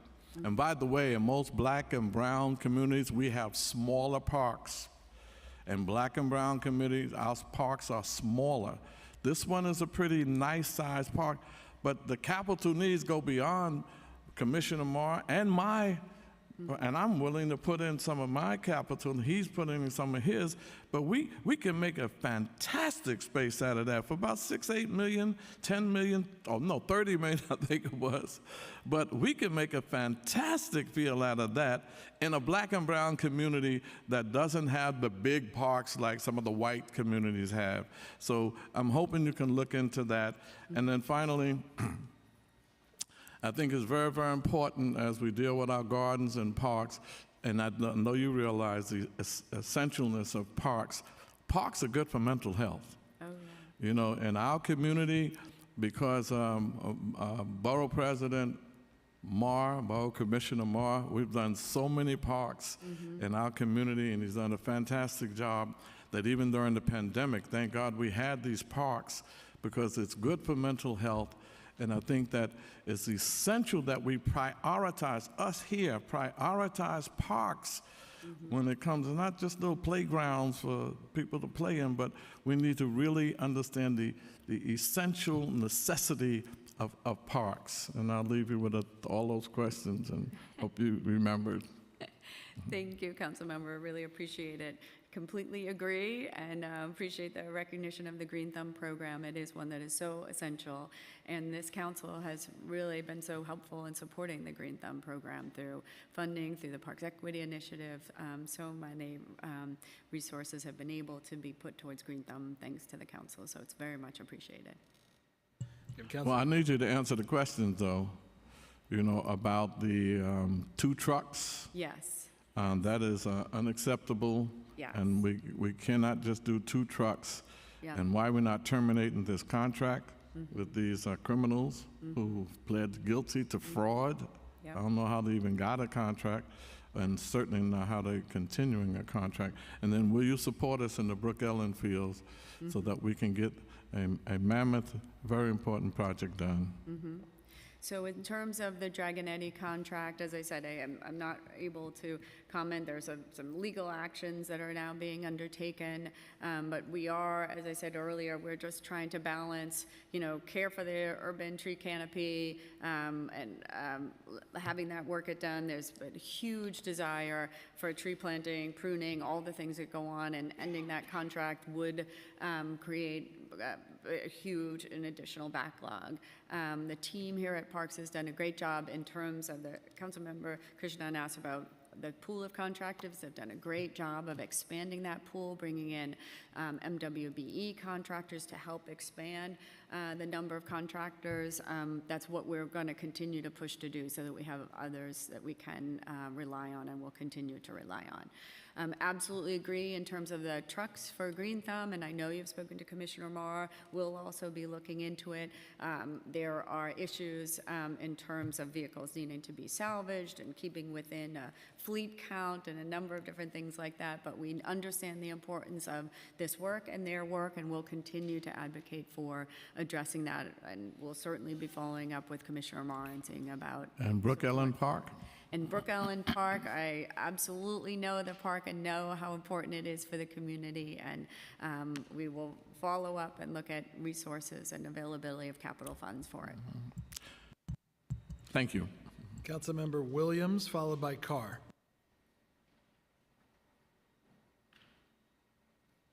I never use this. Hello. Hi, Commissioner. Hello. So I have 3 questions, and one is about trees. So the first question is, multiple community-based organizations in Queens that are loved by local residents are currently, as you know, undergoing negotiations regarding their lease agreements. And I just wanted to know, I know we've had a lot of offline conversations, but I think it's important to have an online conversation about ensuring that these organizations are not harmed or overburdened by certain criterias that may be in what I know they've been asked to enter into, which is a concession agreement. So yes. Thank you, Councilmember, for the question. And yes, we've had a lot of conversations about these organizations. I'm very familiar with the concession agreement. When I was prior to this, I was at the Prospect Park Alliance. We also needed to move forward with a concession agreement. When there is an organization that is using public property and charging a fee for services, it was determined that there needs to be a concession agreement in place for that activity. Our team has worked really hard with those organizations to make sure that it is not burdensome and that there is the opportunity for that really good programming to move forward, but there's that we can also have the legal agreement that is needed to be in place. Okay, thank you. I just wanted to state, though, for the record, that 3 organizations that I know of, and I've spoken to their leadership, and 3 different organizations have something different to say. They feel that the way that Parks is negotiating their contracts is going to lead to a burden for them. And these are very locally based organizations, meaning that they don't necessarily have a lot of the funding that other entities that enter into these agreements, like the one you used to run, they don't have these sort of big cash flows to be able to maintain the type of agreements that they're being asked to maintain. So I do hope you take that into consideration. I know you are personally passionate about that, but the talks on the other side with these all 3, not even just one, all 3 are very disheartening to hear how the negotiations have been carried out through the Parks Department. The other question I have is multiple parks in my district have capital projects that are significantly delayed by way of close to 9 months to a year. Do you have a plan to accelerate the process of onlining some of these capital projects? Thank you for the question, and there is no doubt that, coming out of COVID, there was a 1-year pause on projects, and so we are still coming out of that environment, and things were definitely delayed, but we have been working hard to make sure that we can move forward as actively as possible and doing that in a variety of ways, whether it be bringing on consultants to help with engineering to move these things forward, addressing, all different ways to be able to move these as quickly as possible. We are also part of a citywide task force on capital process reform to look at some of these areas that are holding up things like procurement. Deputy Commissioner Greenfeld mentioned that, there are challenges within the process. So we've been working very closely, and Deputy Commissioner Braddock has been actively engaged in this capital process reform task force that is specifically focused on trying to speed up what we know is a complicated process. Absolutely. Okay, and my final question is about trees, but from the perspective of homeowners. So we have a lot of trees in my district, and they are very disruptive to sidewalks. They're disruptive to people's sewer systems, and there's been plenty of people that have come to my office in tears, and the Parks Department has been not helpful to say the least. And so outside of the volunteer programs, the baseline in funding and budgets, to have more people in the forestry unit, are there other things that you're looking at in terms of the emergency work that you can do to assist in tree issues for homeowners specifically? Yes, and thank you for the question, and absolutely. We don't want homeowners in tears because of trees, for sure. And we have done a whole lot in terms of looking at the species of trees that we're planting to limit the impacts, and looking to make sure that there aren't impacts on pipes and roots and things like that. But we would absolutely be happy to follow up on specific instances and issues, and can look at, individual situations for sure. Yeah, because I do think that we should look into possibly like some type of like fund to support homeowners, because when they go into their pipes, they have to be responsible for that. They're not allowed to cut down trees, or they get fined from the Parks Department. Could you just share like the criteria around when a tree can be removed? Because that's another place of contention, because the Parks Department has come out, trees might be leaning on someone's roof, obstructing their view from their window, and the Parks Department refuses to even prune the tree in a proper way because of a criteria that is not transparent. Like, I have no idea what the set criteria is to determine whether or not a tree can be cut down or pruned. Yes, and thanks for the question.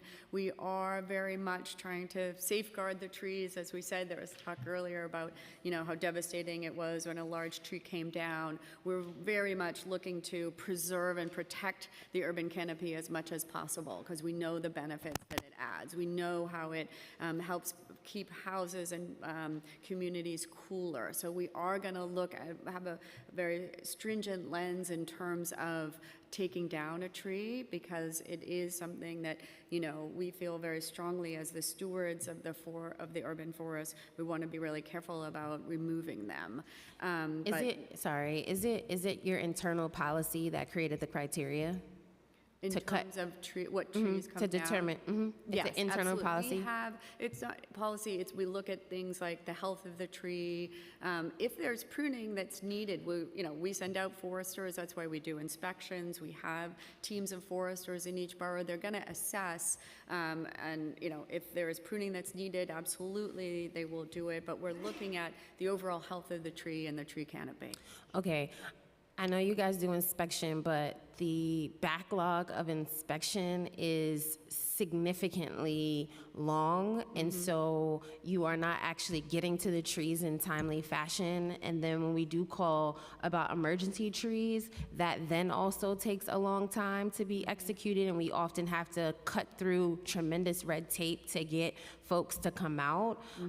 So I know everyone's talking about trees, but I just want to highlight that homeowners, when they have to deal with trees, and with all due respect to the trees and the urban canopy, if I own my home and then now I have to pay thousands of dollars because a tree is in a pipe, in that case, I'm sorry, the tree's life is not as important as the homeowner's ability to flush a toilet, as an example, which is real issues that happen every day in my district. And I just want to end by thanking the Queensborough Commissioner's Office, Jackie, Mira. They're very helpful. I love them very much. And so I just wanted to end by saying that, and also just thank your Commissioner, Iris, who is also really helpful with all of the issues we have in the community. Thank you. Great, thank you. Okay, we're also been joined by Councilmember Stevens. Now we'll have questions from Councilmembers Carr, followed by Hudson. Thank you, Chairs, Commissioner. Great to see you. As always, I want to thank you and your team for the collaboration over the last 18 months, and in particular, our Borough Commissioner, Linda Ricciardone in Staten Island. She and her team are just wonderful, so thank you all. I want to explore a little bit on the topic my colleague, Councilmember Williams, was just discussing, in particular, the Tree and Sidewalk Program.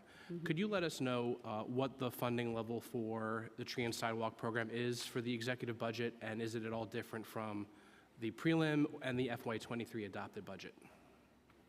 I don't think it shifted. Hold on one second. We will look and see what that budget is, and I don't think that it has shifted at all. You want to take that, Jennifer? Thank you for that question, Councilmember.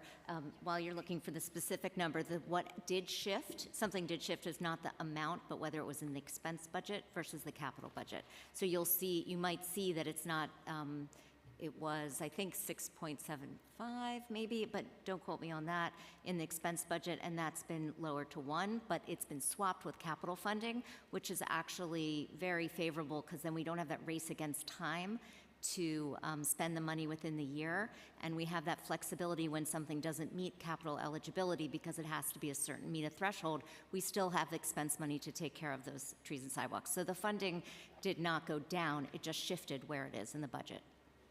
I appreciate that. So what rating of trees, of sidewalk do you guys expect you'll be able to do? I assume it's different based on the borough, because I think you do contracts by community district, if I recall that correctly. So if you could just give us a sense of what you're going to be doing in terms of rating, and what percentage of outstanding, I guess, entrants into the program are going to be done versus not done, if that's the funding that you have. Sure, thank you for the question. First of all, we don't have a different threshold in different boroughs. We're still targeting 80 as the rate, so it's just, there's less funding in Manhattan, for example, because that just doesn't happen as much. The trees aren't as large. And you probably get more because there might be more in Staten Island. So the threshold is the same across the board, and we're still targeting 80, and then specifically what's in a backlog versus not, we can get you those numbers, and for your district. Sure, because I think it's safe to say that, particularly based on what Councilmember Williams was saying, my own experiences, I think we all know a rating of 80 or higher is not enough to really make a substantial dent. We have so many constituents who are in the low to mid-70s range, and I think we have to do more, and it's great that you're making the funding more flexible, and hopefully that allows more to be done over the long term. But if we're going to make real strides, get these sidewalks fixed, because they are tripping hazards, and not done completely at the expense of the homeowner, particularly since Parks is agreeing that the city is responsible by engaging in the rating system, we have to do more and do it more quickly. So do you think that there is an opportunity for us to do a little bit more for the FY24 budget and get us closer to, say, 75 for the coming fiscal year? I know that the budget is an ongoing conversation, and we can continue that with you. Okay, so just final comments, and I'll hand it back to the chairs. I just want to associate myself with the calls for additional PEPS funding. We definitely need more PEPS officers in Staten Island. The chair referenced an officer to acreage ratio earlier. I'm sure it's much higher for my borough because we have so much acreage, and that's a great thing, but it also means we have more of our city's assets to protect, and the same for the tree stump removal program. That's always been a recurring problem in Staten Island, and hopefully we can get that one-time funding back into the adopted budget. Thank you, chairs. By Lewis. Thank you. Hi, Commissioner. How are you? Good, thanks. Good to see you. I want to just follow up on some of the questions that my colleagues asked, specifically around older adults and programming that you have for them. Can you just confirm whether there have been any cuts to Parks programming servicing older adults in the FY24 budget? Yeah, no. Thank you, Councilmember, for the question. The budget isn't really structured that way. So I would say there haven't been cuts to, say, public programs or recreation. We did take cuts, so the PEGs were focused on eliminating vacant positions, but we didn't specifically cut any programming, say, for older adults, no. Okay, great. Thank you. Councilmember Lewis, followed by Ressler.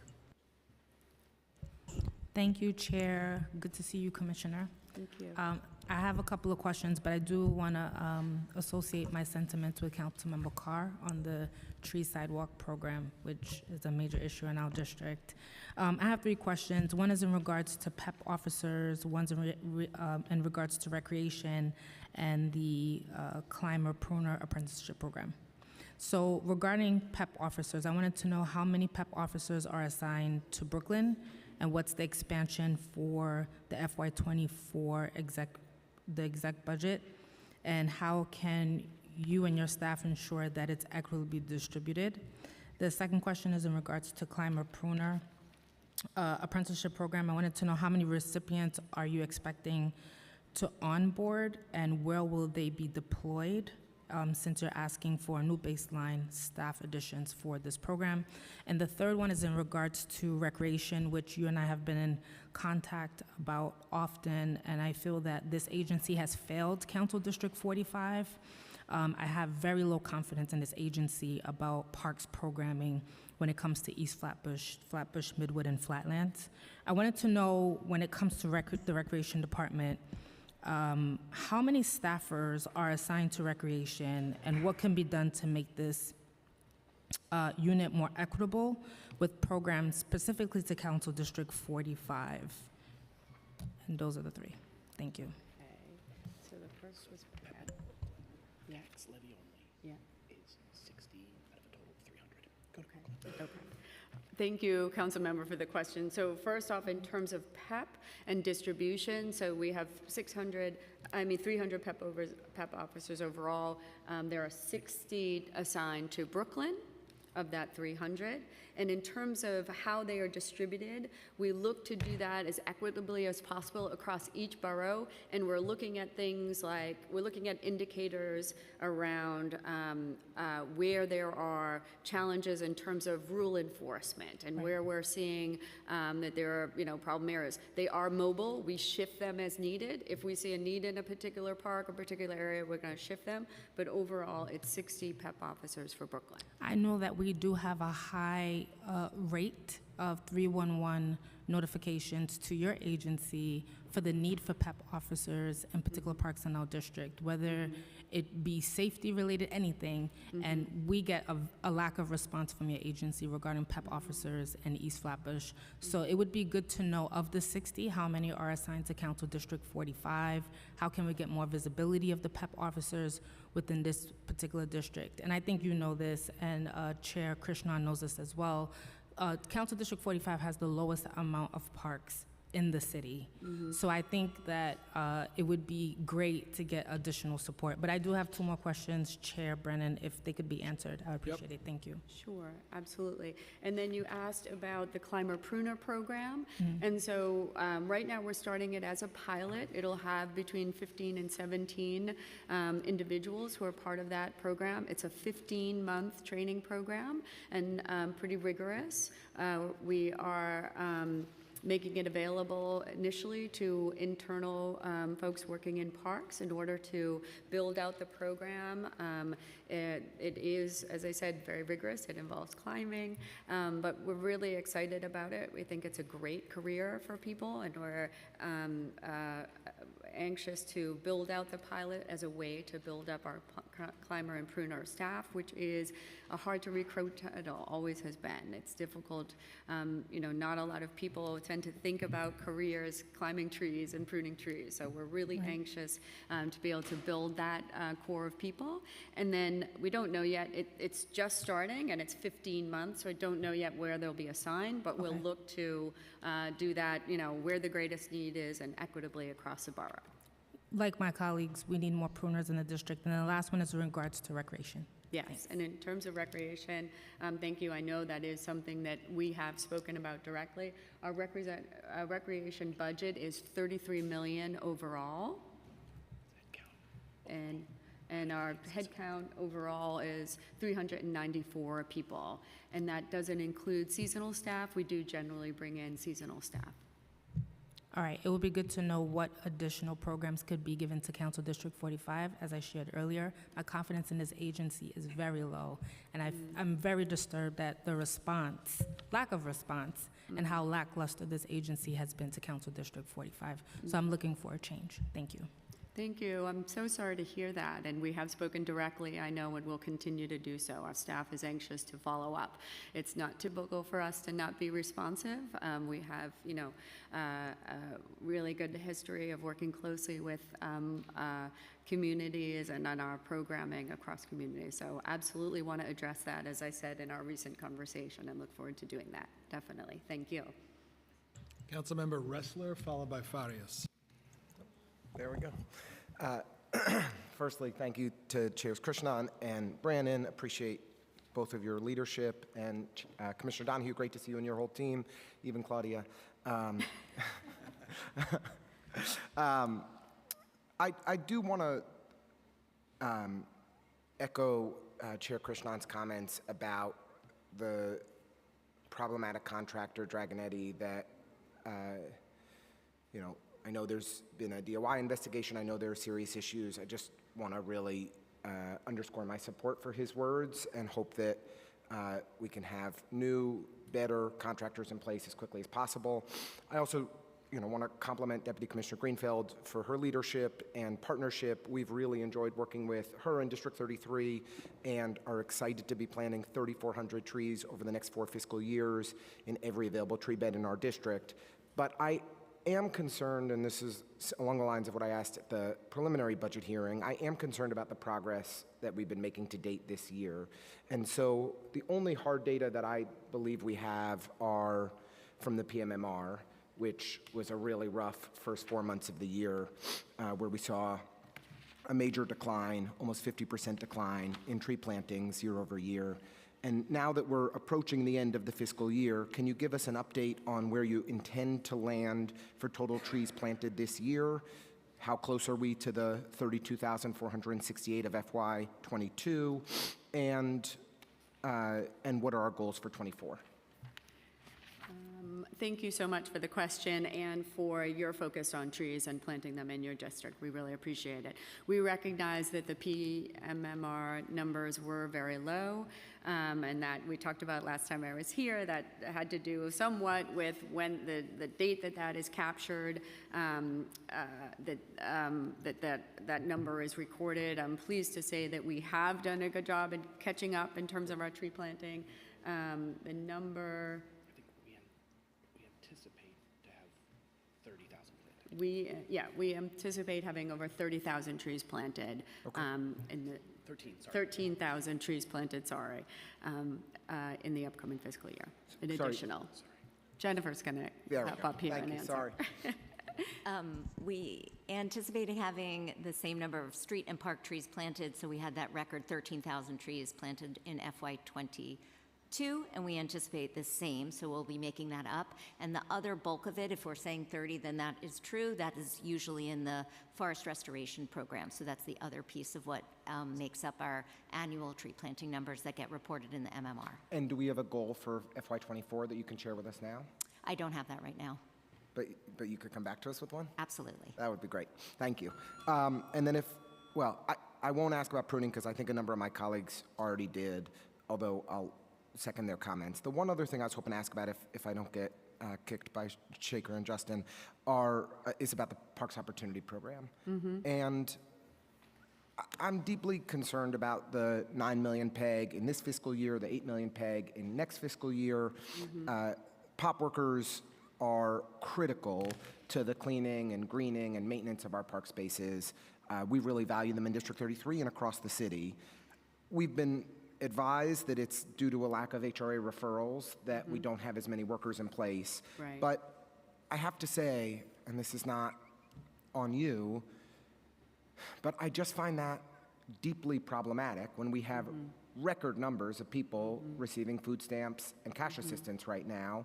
HRA's roles are growing and growing and growing.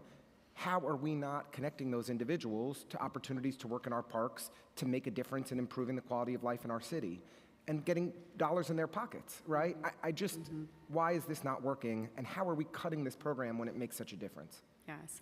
Thank you so much for the question and for your recognition of how important our POP workers are, both to our work on the ground and then also it's a great career path, and we have wonderful examples of people starting off in the POP program and becoming very important members of our team at the Parks Department. So in terms of the numbers and the cut, the issue, the reason why the lower lack of referrals is that there is currently no mandatory work assignment for New Yorkers on cash assistance. When there was a mandatory work assignment, there were more referrals, there were more people coming to us. Understood. That was eliminated.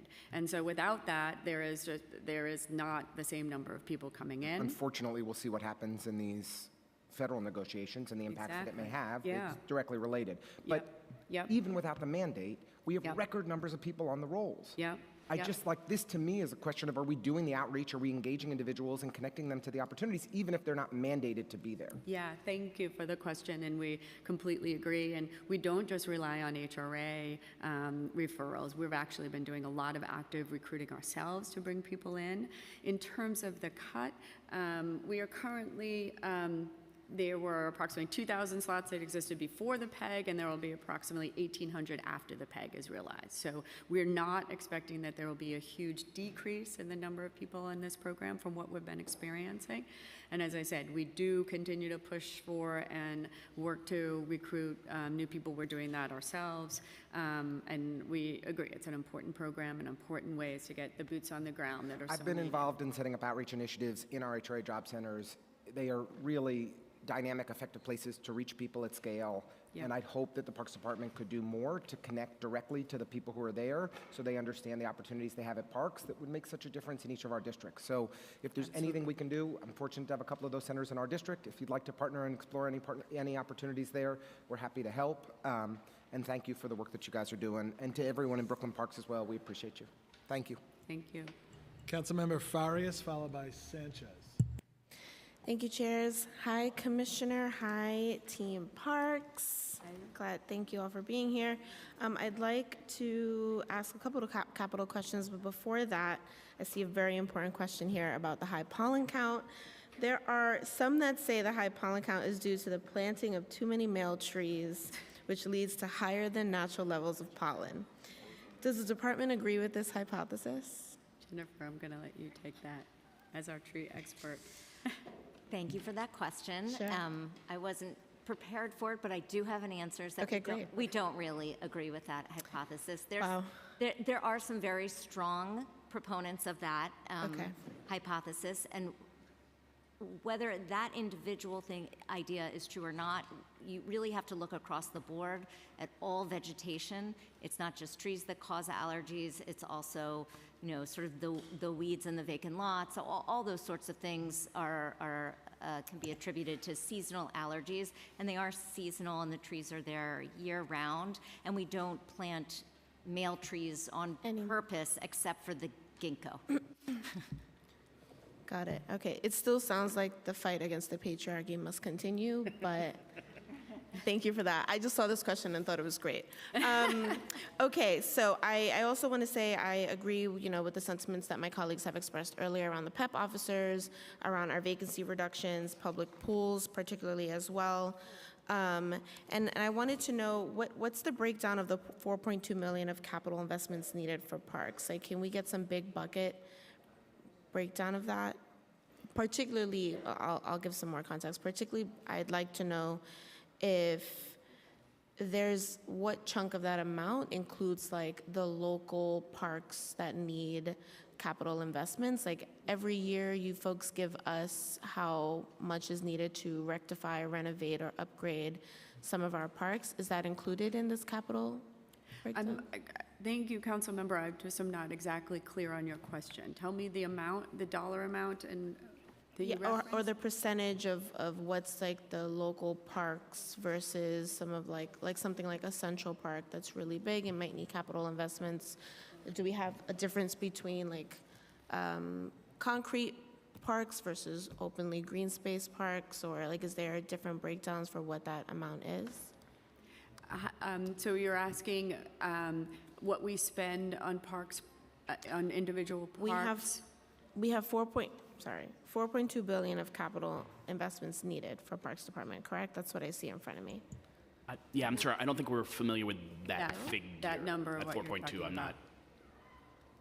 Sorry. I have in fiscal 2024 capital commitment plan a total of $4.2 billion plan from 23 to In the 27. existing capital plan, Yeah. yes, that may be the case. Yes. That's, okay, yes. That's what our Okay, I Of hope that so. existing, so that's I not hope so, necessarily. 'cause Sure, that's sure, what's sure. on my paper. Sure, sorry. Okay. In that, does that include the breakdown borough by borough, community by community of the local parks, or is this larger scale things like piping needed? Like, that's what I'm trying to figure Sure, out. I see. So, yeah, the existing capital plan is applied pretty broadly, citywide, system-wide, and so we can definitely get you, in terms of how that breaks down borough by borough, but it can vary from huge parks going through major renovations to smaller targeted capital projects as well. It sort of varies widely in that scale. Okay. In addition, to facility improvements, which are a big dollar figure for a single project just because of the nature of that work. So it can vary quite widely, but we're happy to follow up and give you sort of a rundown, if you will, of the existing capital plan for sure. Okay, and how are you folks planning within what was given here and projections onward, right? Like I have a couple parks that individually need renovations that are over $13 million, and that obviously will gradually most likely get higher, as they have with my predecessors who have ignored to address them. They've only gotten more costly. How are we looking at those projections and including this number? And when we give this number of our commitment plan for, what's in front of me here is 4 years, is the goal to actually get the full amount to renovate those parks in a timely manner, or are we just rolling the debt over every single time? So capital dollars do roll from year to year, but but just to be clear, that the existing capital plan is based upon cost estimates and that are sort of where the increase in price over time is accounted for. So for the existing funding, which is in place for soon to be active or active projects, that accounts for the passage of time because there is inflation and those costs do rise over time. We build in an escalator amount to anticipate what the cost will be actually when it's in construction.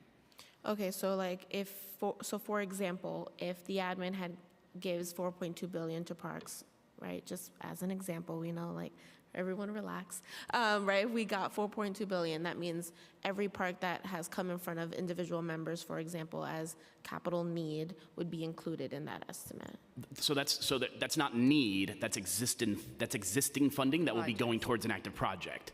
There may be additional needs. That's what's. So this number could be higher, is what we're saying. If you're inquiring as to the capital needs that exist throughout the system, by definition would certainly be higher. Yeah. Okay. That's what I'm trying. I guess that's what I'm trying to figure out, because there's a huge difference to what's needed to maintain our current parks right now versus what's needed to upgrade them. Correct. So the $13 million estimate I have on Harding Park, for example, isn't necessarily included in this because it's not required to what's needed to maintain it.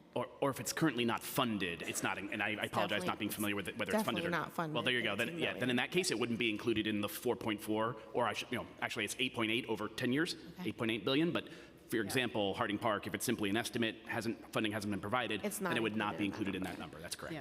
Okay, I mean that, other than, the obvious need of us getting to 1%, as Chair Krishnan has been fighting for with the rest of us in the council, this is what's really concerning to me, is like, we don't have real estimates of we do have those projections, and we understand what's needed to upkeep and maintain our parks, but when we're coming down to the locality, like, folks in my community desperately need the upgrades in these parks that I can't control, predecessors have ignored, at exorbitant amounts, like $13 million for one park when individual members only get $5 million in capital. How are you folks looking at, like, has this dialogue started with the admin in really addressing some of the higher needs estimates that we have, and maybe whether that's figuring out creative ways to lower through RFP, or to get new estimates or reevaluations, or look at parks in different ways to lower that amount?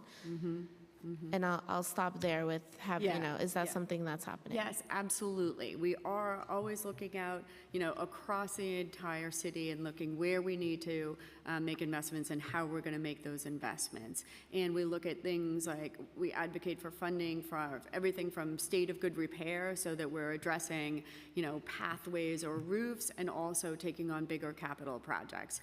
And, a good example, we have the Community Parks Initiative, and that's very targeted investment in areas that haven't seen any investment in 25 years. And so we received baseline funding to spend $50 million a year over 10 years for the community parks investment. And so that is so that we can, as we're looking out across boroughs, we can look to commit dollars where they're most needed, and do that equitably based on analysis and data that shows this park hasn't had an investment, we know it's going to need it, we need to be able to move that forward. So through initiatives like that, that's where we're targeting investment in areas of greatest need and planning for that future investment. Okay, great. I mean, obviously, I knew that you folks were probably already doing that. I would like to talk offline, maybe post-budget, to kind of look at some of the parks in my area. I can think of 3 off the top of my head that the amount is so large, but the community is high need, as I'm sure many of my colleagues are, and figuring out ways to either use different avenues or reevaluations to kind of make those deep investments. But thank you so much, and thank you, chairs. Councilmember Sanchez, followed by Narcisse. Thank you so much, chairs, and good morning, Commissioner. Good morning, Matt, Deputy Commissioner Drewy. So thank you so much for answering questions regarding the vacancies in the Parks Department. Can you just, I missed the actual whole number. What was the full vacancy number? We actually have a fairly low, we have a 2% vacancy rate. 2%. Yeah. Okay, and so when we talk about when you were talking about those hard to hire positions like climbers and pruners and lifeguards, those in particular are the ones that have higher vacancy rates. Absolutely, yes. Okay. Yep. Well, my first question is because I happen to be, I'm always in constant communication with our Bronx commissioner, and shout out to her. Thank you for being so responsive. And I happen to be driving by a dirty lot in our district that had been, littered for a very long time. And it turned out to be there was a whole, agency, she says, he says, all kind of pointing fingers, but it was a parks property in the end. And we got it cleaned up. And I happened to be driving by on the day that they cleaned up, and there were a bunch of folks with, all kinds of equipments because it's on a cliff, and they were scaling down and all of that. And so I had to pull over and stop and talk to folks and just understand a little bit. And what they shared was that they were participants with the HOPE program in the Bronx. They had been trained to do the scaling and the climbing and all of that. And so my first question is, does Parks have a particular budget to partner with organizations that can train these hard-to-fill positions? And if so, what is that budget and what do those partnerships look like? Thank you for the question, Council Member. We do partner with a whole host of organizations across the city, absolutely, that help us with cleaning, maintaining, getting work done in our parks. On these hard-to-recruit positions like lifeguards, we are part of an extensive citywide task force that is, there's actually couple of them. One is driven by City Hall that has all the city agencies, and then there's another task force that we're part of that includes Legal Aid and the YMCA and ABNY and Swim Strong, a whole bunch of different programs that are all focused on the same thing, which is building this core of lifeguards. So absolutely, we partner where and when we can to bring in more people for these hard-to-recruit titles. Do you have a budget for those kind of partnerships? No. I mean, the task force that we're on, it's not budgeted. It is us, just getting together to share best practices and try and build a core. Okay. The Climber Pruner program we've talked a lot about today. We were pleased that in this most recent executive budget, we did receive $3.5 million in funding to build that core of a very hard to recruit title. Right. But specific to the example you mentioned, I think it's most accurate to say, the budget for that sort of partnership effort is sort of ensconced within the broader maintenance and operations. It's not really structured in a way where there's a standalone sort of partnerships budget of that sort. Okay, thank you. I'm glancing at the chair and hoping they won't cut me as I ask my last question, which is really, District 14 in the City Council is one of the lowest. We have one of the lowest ratios of park space for a city resident in the City of New York, and so we really take advantage and appreciate partnership on supplemental programming. So 2 questions here: how does the Parks Department distribute supplemental programming, like those Parks Associates that you talked about earlier, things like that. How do you program those across the city? One, and then on the Capitol side, there's a particular park in my district, Aqueduct Walk, which is a magical place, but has a section of it that has been closed for maybe a decade or two, and we've been talking about in the community reactivating that space. There's a bridge that used to be there on Burnside Avenue, rebuilding that bridge and activating the closed section. So for something like that, the Aqueduct Walk, does Parks have any long-term plans to reactivate that space? Okay. Thank you, Council Member, for the question. In terms of distributing parks programming, we do that in a number of ways. I mean, we have a public programs team that we look to deploy equitably across the city and make sure that we, through our rec centers, through our Shape Up, through a number of different opportunities to provide programming on the ground in different parks. We also work closely with a number of different partners. Our Partnerships for Parks division does a great job of building support locally, building friends of groups, providing tools and capacity building. So we both are looking to, through our public programs division, enliven parks through programming, but then also very much work with a variety of different grassroots organizations through Partnerships for Parks, looking to build more programming and more activity on the ground. It's also a big part of our volunteer efforts, get people out and active in parks and working in parks. We know that it's really important for community building to bring people together around service and work in parks. In terms of Aqueduct Walk, that is, I think, there is a whole planning effort, I know, around that. Yeah, I think there's, as you're aware, I think there are longer-term conversations about that stretch. It's, a unique configuration, and presents, I think, some challenges from a planning and other, but I know discussions are underway and will continue, and, I think we love reactivating our public spaces, and we want to continue to work in partnership towards that. Thank you so much. I'll be following up. Thank you. Councilmember Narcisse, followed by Dinowitz. Good afternoon, and thank you, Chairs. Good afternoon, Commissioner, and thank you for the pickleball, because right now I have Paul Curiali at rest for Millennium, so thank you. There is a call to renovate and build new comfort station and, bathrooms, but one of the things that bothers me a lot, it's so expensive. I want to know if it's the materials or it is the manpower, what's causing it so much, and what have you done to decrease or do something about the price so we can have more? Thank you, Councilmember Narcisse, and such a good question and something we are very focused on.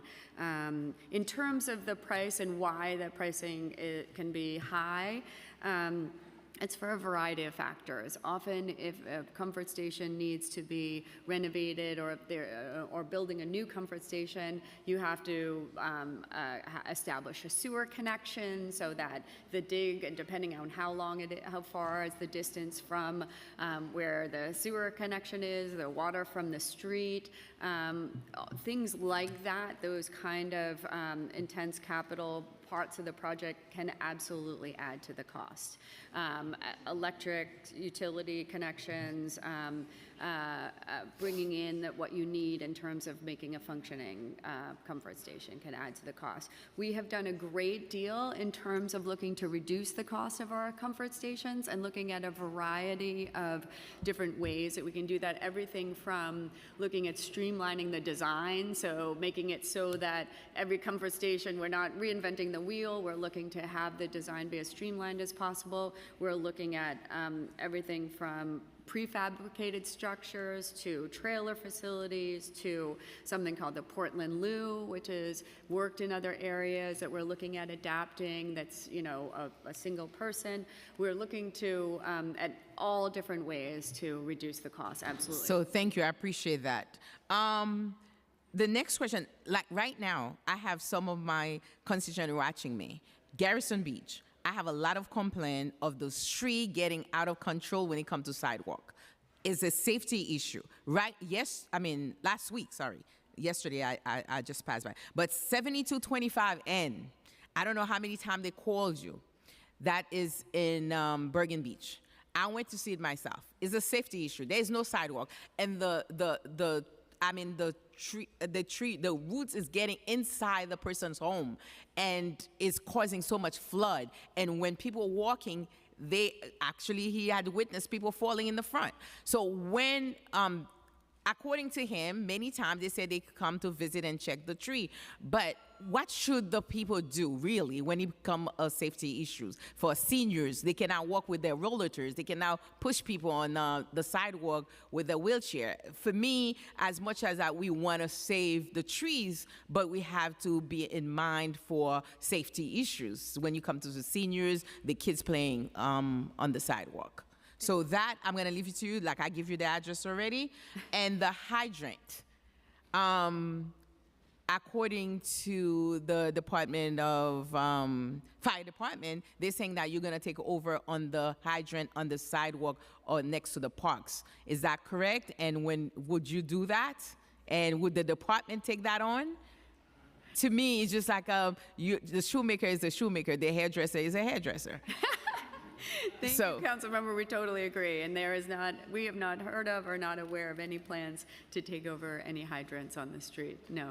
All right. So I'm going to leave it at that because a lot of questions, because I'm very much interested in pools. Because we in the 46th district only have one little mini very tiny little pool in Mill Basin. I don't have any pool.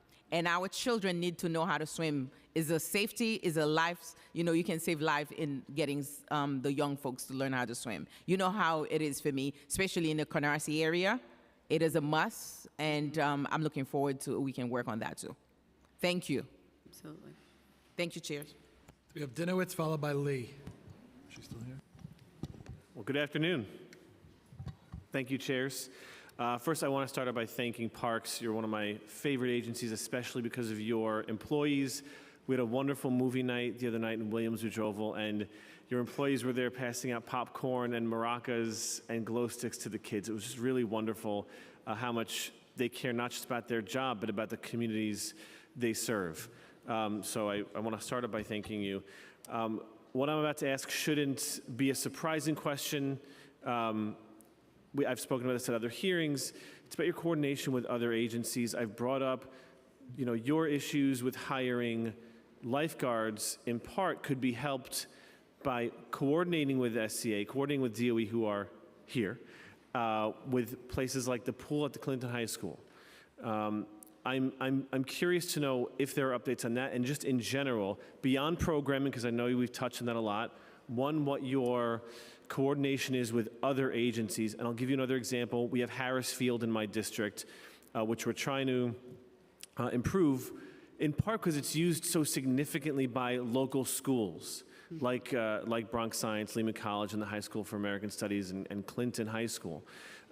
What coordination you do with the DOE to make sure that, if at all possible, maintenance of the field is maintained, recognizing that students use it.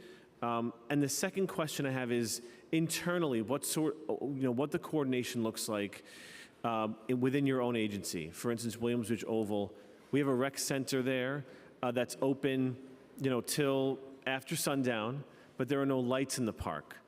And there's other programming that they'd love to do in the park, like football teams play there, but there are no lights in the park. So both coordination, we're one New York City, coordination with other agencies, and again, within your own agency.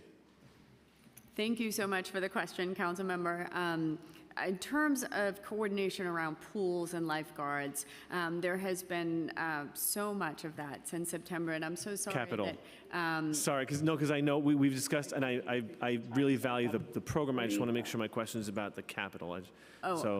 Sure, and we did, to be clear, and I think we were clear at the time, that we don't have a role in the capital plan for DOE facilities. But we did refer the question back to SCA, and I thought they were getting in touch. So but if we need to follow back up, we're happy to do that. But to be clear, as it's a DOE facility, Parks doesn't play an active role in that specific project. We do partner with them in a variety of ways on the programming side in terms of, right. But specific to capital, we don't really play a role in the sort of plan for that facility. So my understanding was SCA and DOE were planning to get back to you. Right, we spoke, I guess, okay.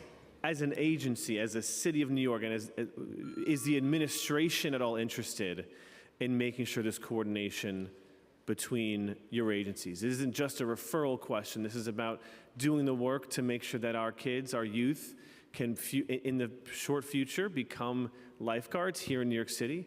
And then, of course, another example is my question about Harris Field. Yeah. So thank you for the question, and absolutely, this is an administration that is keenly focused on interagency collaboration. I mean, just if you look at where we fall under in this administration, we're under the Deputy Mayor for Operations, which means we're under the same Deputy Mayor as DEP, DOT, buildings, the Taxi and Limousine Commission, which is really helpful in terms of making sure that there's constant dialogue. Those are entities that sister agencies that we interact with a whole lot, and it's really important that we're connected to, and under this administration, that's been absolutely something that has been prioritized for sure.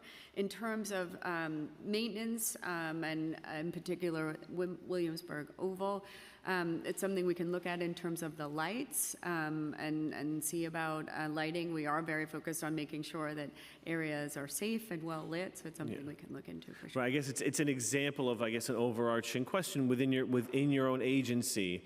Do you look at spaces that have other programming and say, we need to make it, a more holistic approach to approaching the park, to make sure that when people go to the community, the rec center there, that there are the other facilities there to keep them safe and perhaps provide opportunities to other people in the district. I would say I love hearing about the coordination, and I do appreciate you referring it over. But again, I think it's more than just referring something to another agency. I think that's sort of the problem, is that we are one city. Each agency gets their own budget, but fundamentally there is money in New York City for all of us. And what I'd really love to hear next time is not just that it's being referred over, but that you're really working in concert with any other city agency to look forward to a more efficient and better future for your department and for all of New York City. Yeah. And sorry for not being clear earlier, and Commissioner can speak to this better, but for example, I know we're involved in an interagency task force, like taking a longer term look at about the lifeguard staffing crisis, and capital improvements to existing facilities is absolutely on the table as part of that discussion. So that conversation is certainly happening broadly.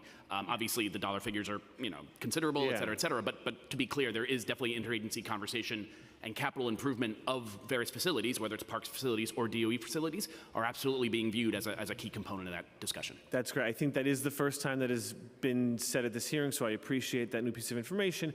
And one other thing is I do want to also mention, as many colleagues have heard, how dire this tree root situation is, that people with disabilities, older adults, can't traverse their own streets because the roots are uplifting the sidewalks, and it is a problem in New York City that we can't walk on our own streets. And I do want to thank the chairs, Chair Shaker, Chair Krishnan, and Brannon, especially Finance Chair Brannon, who's been doing all of these hearings and been doing a great job. So thank you, Chair Brannon and Krishnan. Thank you. Now we have Council Members Lee, followed by Stevens.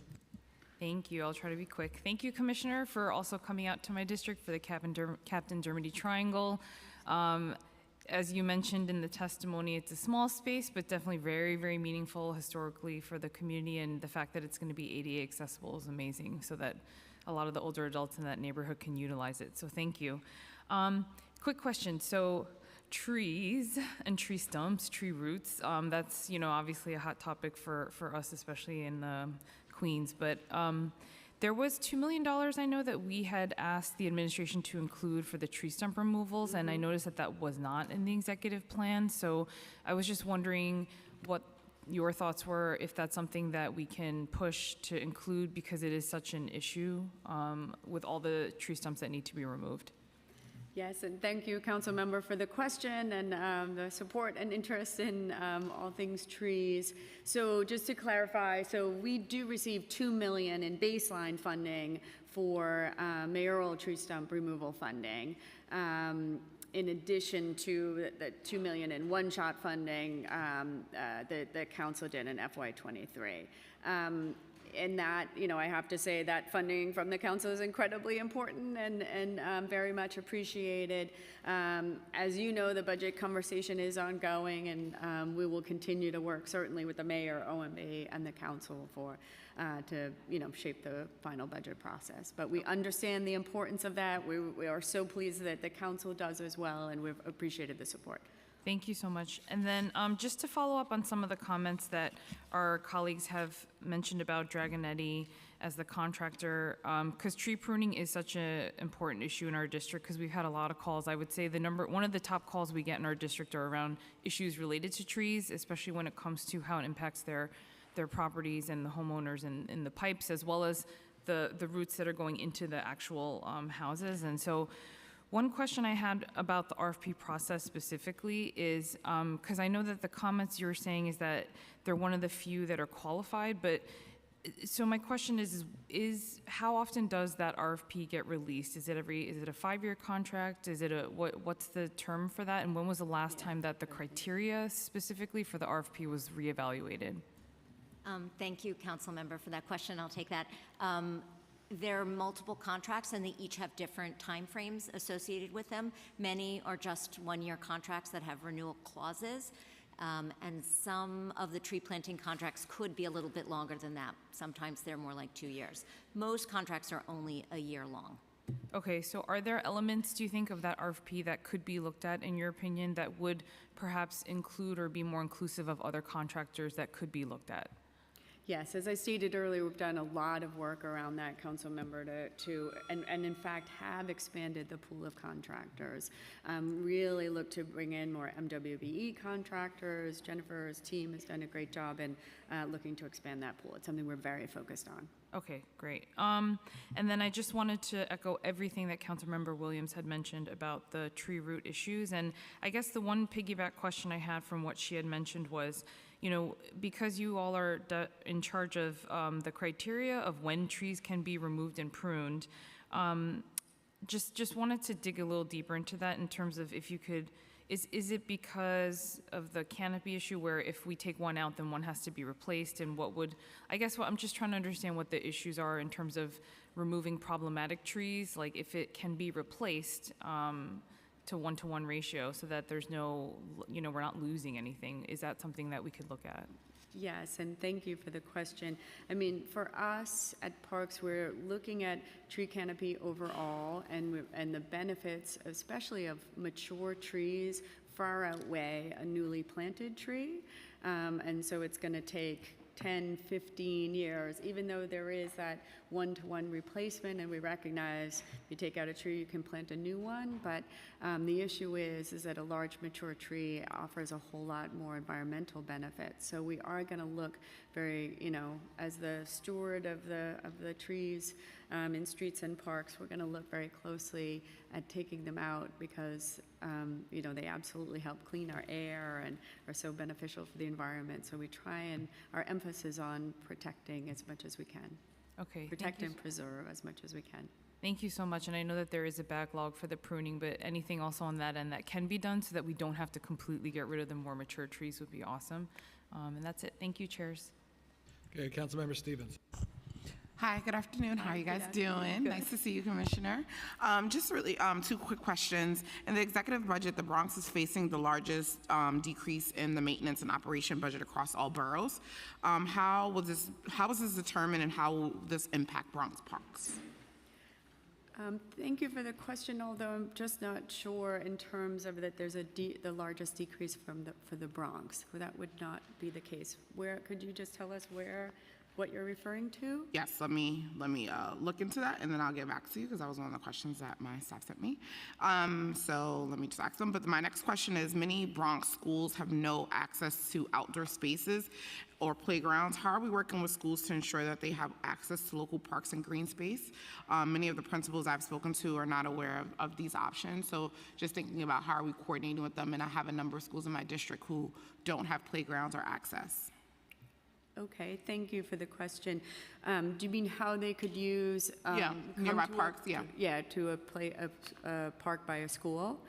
So generally, that is just a permit if it's over a certain number, and we can certainly put you in touch with, or put the principals in touch with, how to go through that process for applying for a permit. But we absolutely welcome and have all kinds of schools that use our parks all the time, especially at this time of year. So would be happy to talk about how that process works. And so I just want to make sure, so they would have to submit a permit for all the times they would want to use the park. Is there some way, like, because I know I have a bill on this around trying to get them access to outdoor space, but just making sure I understand they would have to have a permit for every time they would want to use the park, whether that's for like like recess or gyms or things like that. Because like I have a number of schools that do not have any play space or anything, and so I'm trying to work to get more options for them. Got it. Thank you. And thank you for that clarification. No, I mean, I was thinking if it's a large event or something like a field day or something. It's not. No, it's like they So have just on no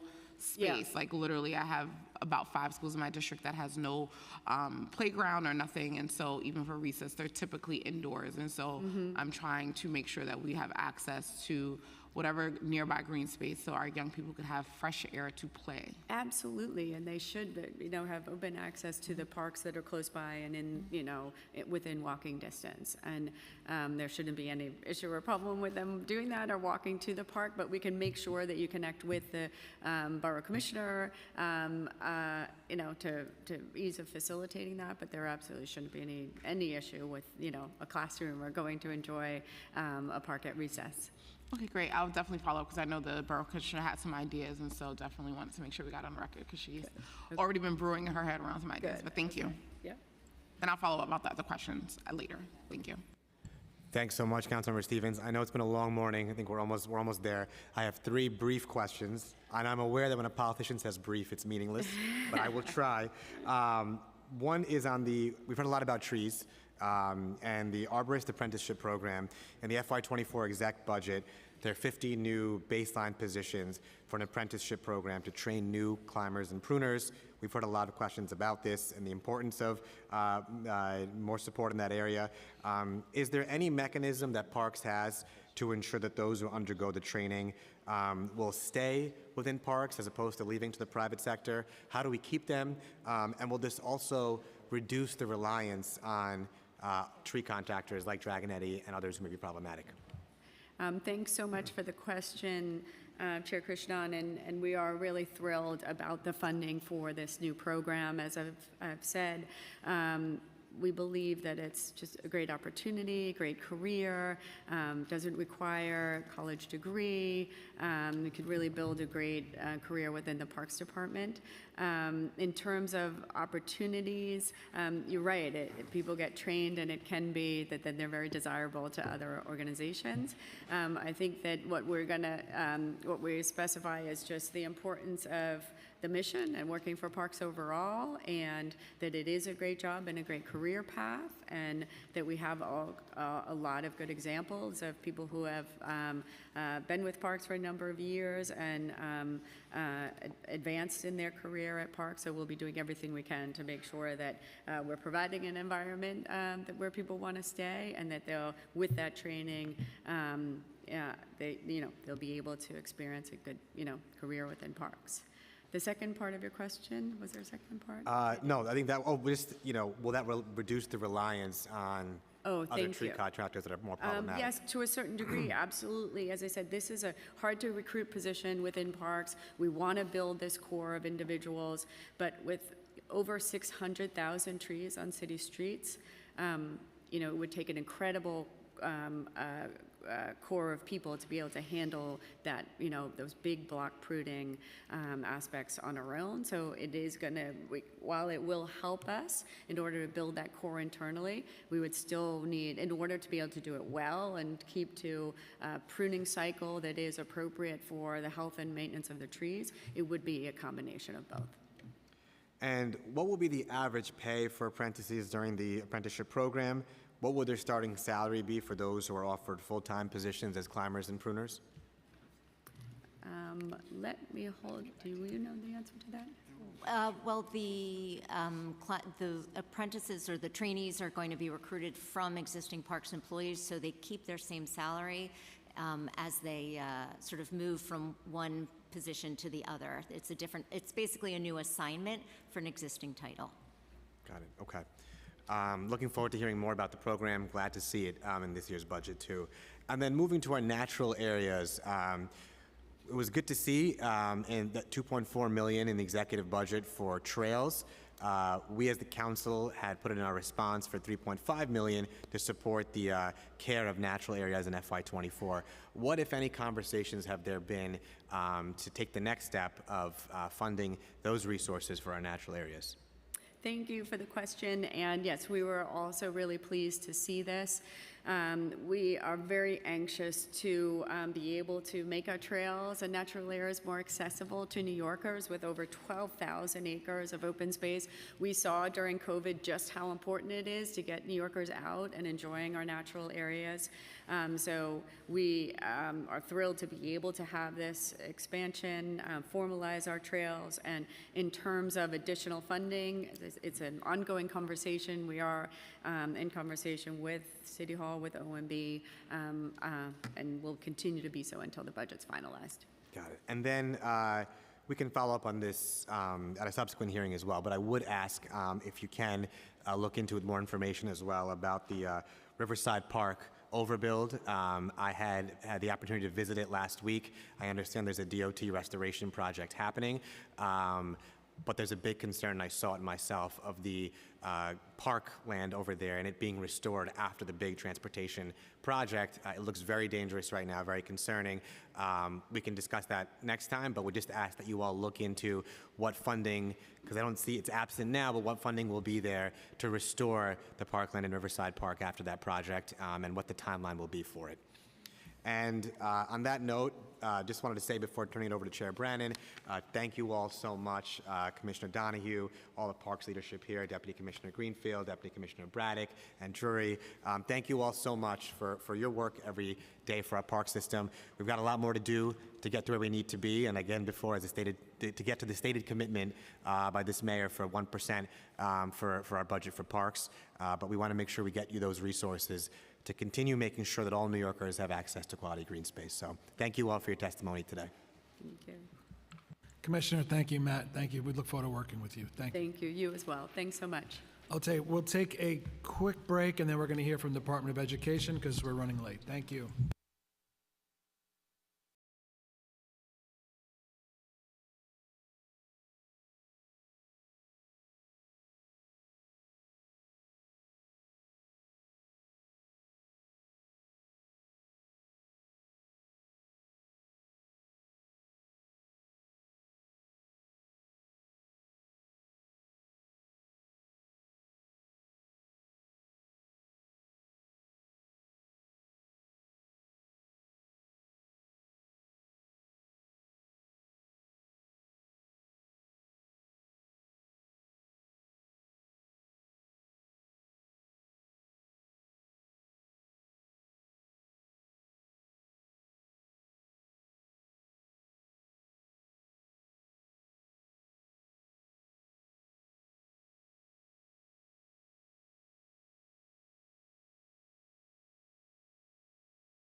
I need 2 more here. Yeah.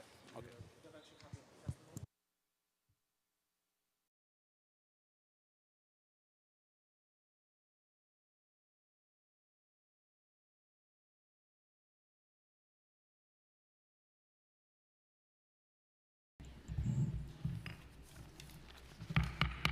Okay, good afternoon. We're ready to begin our final executive budget hearing of the day. We're focused on the New York City Department of Education, and I'm pleased to be joined now by my colleague, Councilmember Rita Joseph, Chair of the Committee on Education. We've been, in addition to the folks that have been here since this morning, we've been joined by Council Members Lewis, Brewer, and Krishnan. We have Hanks on Zoom. Welcome to Chancellor Banks and your team. Thank you all for joining us today to answer our questions. Just to set the table, on April 26, 2023, the administration released the Executive Financial Plan for FY23 to 27 with a proposed FY24 budget of $106.7 billion. DOE's proposed FY24 budget of $30.6 billion represents 28.6% of the administration's total FY24 budget in the executive plan. This is a decrease of $174.1 million, or 0.6%, from the $30.7 billion originally allocated in the FY24 preliminary plan.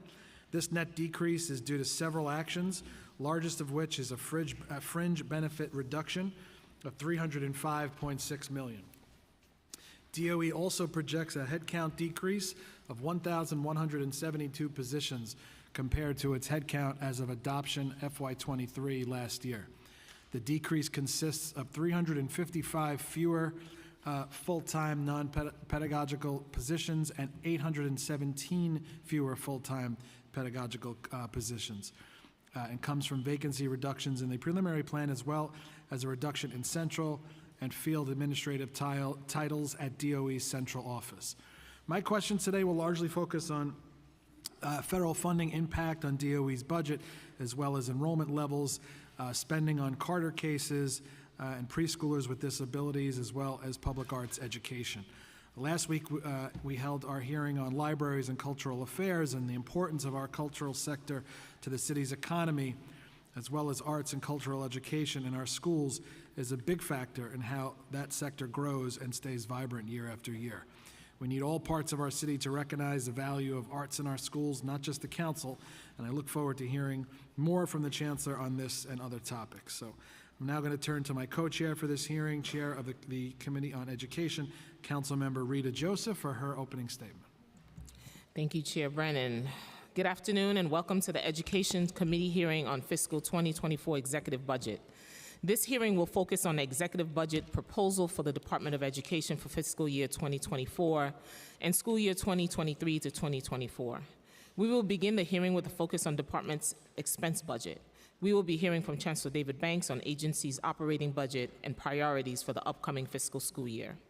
The Department of Education fiscal 2024 executive budget totaled $30.6 billion, a decrease approximately $500 million from the fiscal 2023 adopted budget.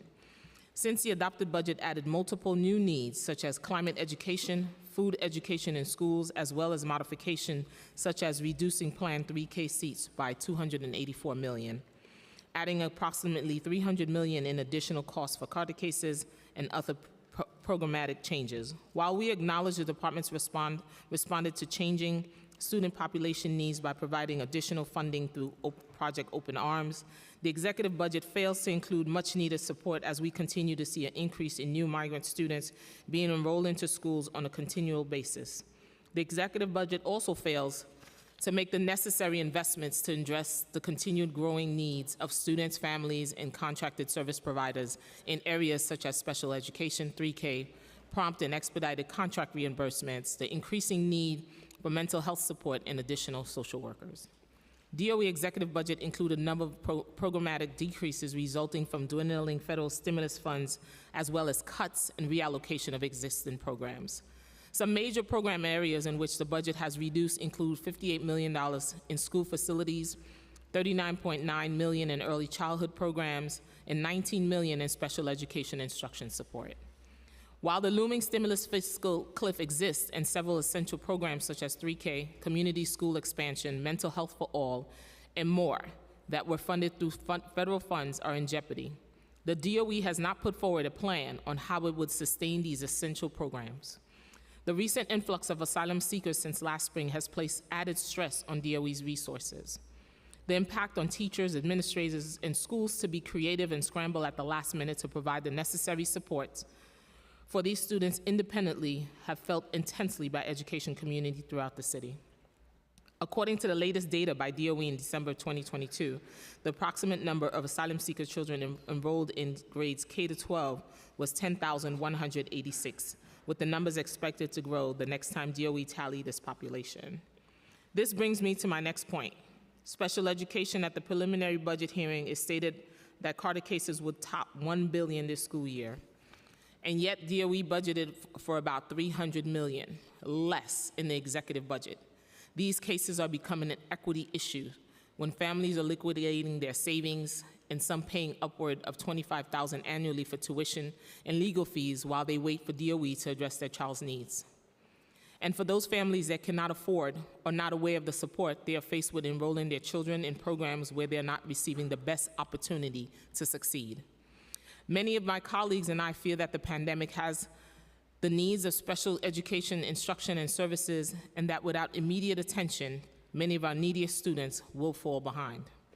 I find it unsettling that instead of making an investment in fiscal 2024 and in the out years to expand special education services and instruction, we are instead still increasing funding for Carter cases.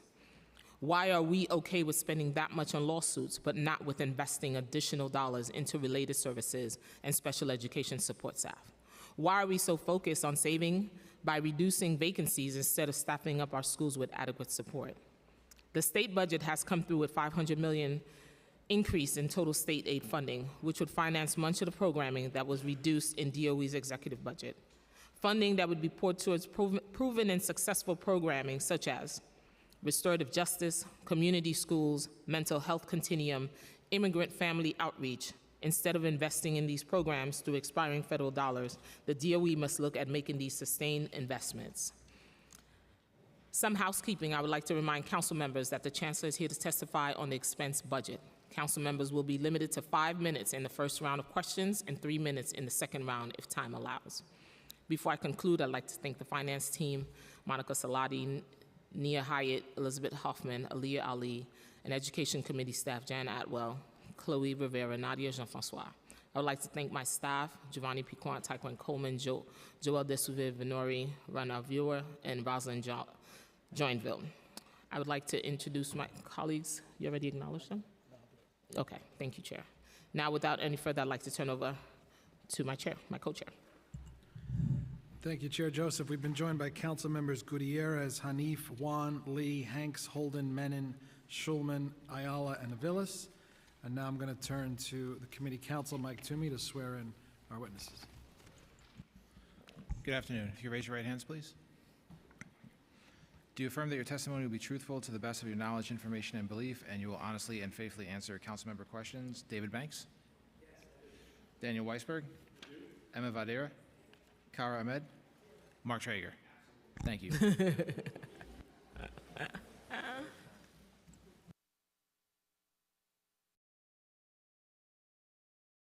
Go ahead. Let me make sure I get this on here. Good afternoon, and thank you, Chairs Brennan and Joseph, as well as members of the City Council Committee on Finance and Education for inviting me to testify today about the fiscal year 2024 executive budget. As Chancellor of New York City Public Schools, I'm joined, as was just said, by First Deputy Chancellor Daniel Weisberg, Chief Operating Officer Emma Vadera, Deputy Chancellor of Early Childhood Education Dr. Kara Ahmed, and Mark Traeger, Executive Director of Intergovernmental Affairs. I'm also joined by several other members from our administration who are available to be called on when necessary, and they include Kenita Lloyd, Deputy Chancellor for Family and Community Engagement, Carolyn Quintana, the Deputy Chancellor of Teaching and Learning, Melissa Ramos, our Chief of Staff, who also oversees our work on the asylum-seeking families, Mark Ramperson, our Chief of Safety and Prevention Services, Flavia Puello Perdomo, who's the Chief of Schools for Community Supports and Wellness, Sarita Scott, our Chief Financial Officer, Christina Foti, our Chief of Special Education, and finally, Sarah Kleinhandler, our Chief Enrollment Officer. It's great to be here with so many colleagues and champions of New York City Public Schools on the City Council. My team and I have greatly enjoyed joining many of you at events, community meetings, and school visits. Your leadership and advocacy truly make a positive difference for our schools. It has also been great seeing and hearing from many of you at our monthly check-ins to hear directly what is happening inside your districts so we can be more accessible and responsive to the needs of your communities. And now I'd like to highlight important progress we have made as a result of our listening to and engaging with you. Chair Joseph, your leadership in supporting additional shelter-based coordinators to better support our students in temporary housing has been timely and critical, especially in relation to Project Open Arms. So a special thank you as well to Deputy Speaker Diana Ayala, who has also been supportive of this effort from day one. Chair Brennan, we greatly appreciate your voice. In addition to those of Majority Leader Powers, Chair Joseph, and Councilmember Osei, in advancing more support for arts education. We are aligned around the importance of arts in our schools and look forward to answering some of the questions that you have about that. Councilmember Narcisse, it meant a lot to me personally to receive your immediate support for NYC Reads, which I think is one of the most important civil rights initiatives of our lifetime. Council members Shulman, Gennaro, and Salamanca, your advocacy around advancing more supplies, training, and education for our school communities as part of a holistic approach to combat drug overdoses in the city is already making a difference. The Health Department will be strengthening its partnerships with our schools this September. Council members Brooks, Powers, and Dinowitz, we thank you for convening meetings between our Deputy Chancellor for Early Childhood Education and local providers to deepen relationships which improve outcomes for all involved. Councilmember Brewer, we're proud to work with your office to add an additional 3K class at PS 185, the Locke School in Manhattan, to address a real need in the community. I could go on, but in the interest of time, I will pause listing the productive engagements we have had working together. But I hope it is obvious how important engagement with our elected leaders is to this administration and to me, personally. I know that we may not always agree on every issue, but in a spirit of collegiality, we remain focused on our collective work to better serve our school communities. So first and foremost, I want to share about a major initiative we announced 2 weeks ago that helped inform and which will truly be life-changing for our students. As you know, I've been chancellor now for almost 17 months. And every day, I'm struck both by the brilliant promise of our children and by the need for us to do even more for them and for our educators. It's crystal clear to me, as I know it is for many of you, where our intense focus needs to be. We need to improve the way we teach our children to read. The numbers tell the story. Right now, 51% of New York City elementary school students and 2/3 of students nationally are not even reading at grade level. This is the educational crisis of our lifetime, and we're doing something about it. This is why Mayor Adams and I announced the launch of NYC Reads, a landmark citywide campaign to declare literacy and reading instruction as the core focus and overriding priority of New York City public schools. The science of reading tells us what works, and that is a focus on phonemic awareness, phonics, vocabulary, comprehension, and fluency. Teachers tell us that they want clear guidance on what works, backed by coaching and professional learning that's tied to what they're doing in their classrooms, and we're going to give it to them. NYC Reads will cover all early childhood education programs and elementary schools over the next 2 years, with a focus on a streamlined set of curricula that, again, are rooted in the science of reading.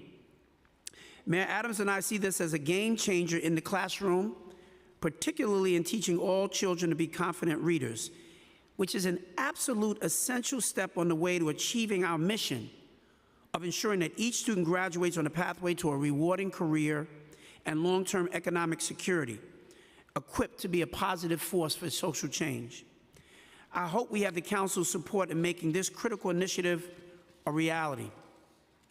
Our work together has been consistent and transformational since the moment I became chancellor. With your support, we have made the city's first ever investment in the largest, most comprehensive approach to supporting students with dyslexia, screening all students at risk and providing specialized instruction. Made a significant investment in expanding proven research-based programs such as ASD Nest, Horizon, and SEED to improve outcomes for students on the autism spectrum and with other special needs. We announced our class size working group made up of a diverse cross-section of stakeholders. The goal is to gather feedback related to our implementation of the state's legislation prescribing new class size caps for all New York City K-12 schools. This work will require difficult decisions and trade-offs in the years ahead, as well as more funding. And we believe it's critical that members of our school communities are included in this process. We strengthened the Fair Student Funding formula.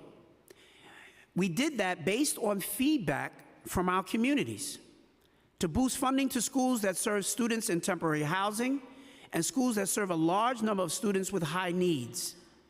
I want to thank you for your hard work and partnership on this, and I hope you will join us in asking the state to support updating its outdated state foundation aid formula, which currently does not have a specific funding weight for our students in temporary housing. We implemented a historic investment to expand early childhood education, special education seats. Our vision for early childhood education sees all children, and we are particularly focused on children with disabilities. And we launched our new Arts Hub, a groundbreaking approach to urban arts education and a fantastic way to make sure we're connecting our schools to the magic and splendor of our city's arts scene. These are all meaningful accomplishments for our students, families, and schools, and we are grateful for your partnership in achieving each of them. And all the initiatives we are discussing today are focused on rebuilding that trust with our families while bringing families back to our schools, all guided by our 4 pillars: reimagining the student experience, scaling, sustaining, and restoring what works, prioritizing wellness, and engaging families to be our true partners. I'm certain we will continue to work together individually and collectively to build on all these successes. In the spirit of transparency, prior to this hearing, we publicly shared our enrollment projections for the upcoming year. Since 2017, we lost over 120,000 students, including 70,000 in the 2 years prior to my arrival. The current enrollment projections are promising, reflecting a decline of less than 1% and an increase at the high school level. I want to say that again. The current enrollment projections reflect a decline of less than 1% and an increase at the high school level. But we still have a lot of work to do to bring more students and families back into our system. I now want to turn to our fiscal year 2024 executive budget, which totals approximately $37.5 billion. That includes $30.6 billion in operating resources and another $6.9 billion for education-related pension and debt service funds. Our funding is a combination of city, state, and federal resources, with city tax levy money making up the largest share. FY24 is projected to be at 51%, state funds at 38%, and federal dollars at 10%. Acknowledging the realities of the difference in enrollment from the pre-pandemic days, which has declined, and short-term stimulus funding, the mayor's budget includes a reduction in fringe by over $300 million in order to meet the citywide PEG target. As part of this budget, we're also investing in some key initiatives, continuing the efforts that this council has been leading on and recognizing the importance of these positions. We're investing $3.3 million to continue one-time funding in FY 2024 for the 25 shelter-based coordinators. $5.5 million for the Wellness in the Schools food program, which is a partnership to bring in local chefs to every New York City public school kitchen to develop healthy, scratch-based recipes and train our cooks on the new recipes. This is in conjunction with $1.1 million for nutrition education work and $50 million in the School Construction Authority's budget for the Cafeteria Enhancement Project, and $2 million in FY 2024 and out for climate education as part of the Mayor's Climate Action Plan, including professional learning for teachers, a school certification program, and Climate Action Day. Perhaps most importantly, the actions I've described will allow us to meet the Mayor's commitment to fiscal responsibility while continuing to provide schools with 100% of their fair student funding. It is imperative that we continue to meet that benchmark for all our schools. In addition to what was in our executive budget and our commitment to fully fund fair student funding, and in spite of the fiscal challenges, I'm very pleased that under Mayor Adams' leadership and our work with OMB, I can share that for next year, schools will be held harmless for their initial budget allocations compared to this current year, so no school will get a lower initial allocation.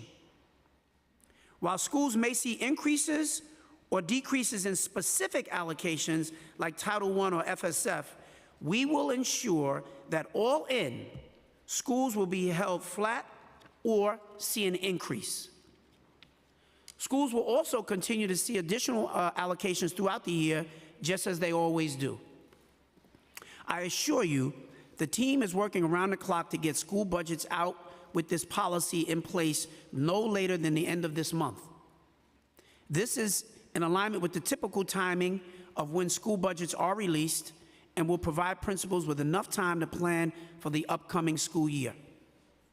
When we release school budgets, we'll have more details for you about this policy and how we executed it. I want to thank the Council for your continued advocacy for fair student funding and for school budgets overall in recent years, and assure you that these remain a high priority. I'm excited to continue to work together with all of you to support our students and our schools, collaborating on the issues that matter to all of us, to help ensure that we're giving our students a world-class education. We deeply appreciate and respect your leadership role in this budget process and are always eager to hear from you about your priorities and hopes for our school system. As I continue to say, we are partners in this work. Thank you, and I look forward to answering any and all of your questions. Thank you, Chancellor. Just to note, we've also been joined by Council Members Barron, Abreu, Ong, and Ressler, and as well as De La Rosa. Okay. I want to jump right into it. Yep. It's good to hear that schools will be held harmless for their initial budget allocations. Could you tell us when the individual school budget info for 2023-24 school year would be available to the council? Yes, our team is working very hard to finalize initial school budget allocations, planning to do it by the end of the month and hoping to do it by the end of this week, which is on par with when it's been done in the past, which is frankly particularly challenging to meet that deadline this year given the late state budget and the fair student funding changes, but we're on track to do that. And as soon as we release it to our schools, will be simultaneously released to the council? Yes, we will. Our schools don't have their budgets either yet, so that's what we're working towards so they can plan. Okay. Do we have an idea of how many schools are expected to receive a reduction in FSF funding? All individual school budget allocations we're really working to finalize by the end of this week, as I said, and that's when we'll have totals in terms of what schools are seeing increases under particular funding streams or decreases under particular funding streams. Okay. But thanks to this announcement by the Chancellor, it means that even if a school sees a decrease in FSF, it will be held harmless overall for their budget through some other funding stream. So last year, DOE provided additional funding to schools on top of the FSF for academic recovery using stimulus money. What will we be using this year? Sorry. Yes, so as was included in the preliminary budget, the mayor has already indicated that there will be $160 million in stimulus dollars that will go towards holding schools harmless in some way. So that is already out there. Beyond that, we'll continue to work with our partners at OMB to ensure there's dollars to hold all schools harmless. Was any of this, would this result in a reduction to school budgets in the upcoming school year?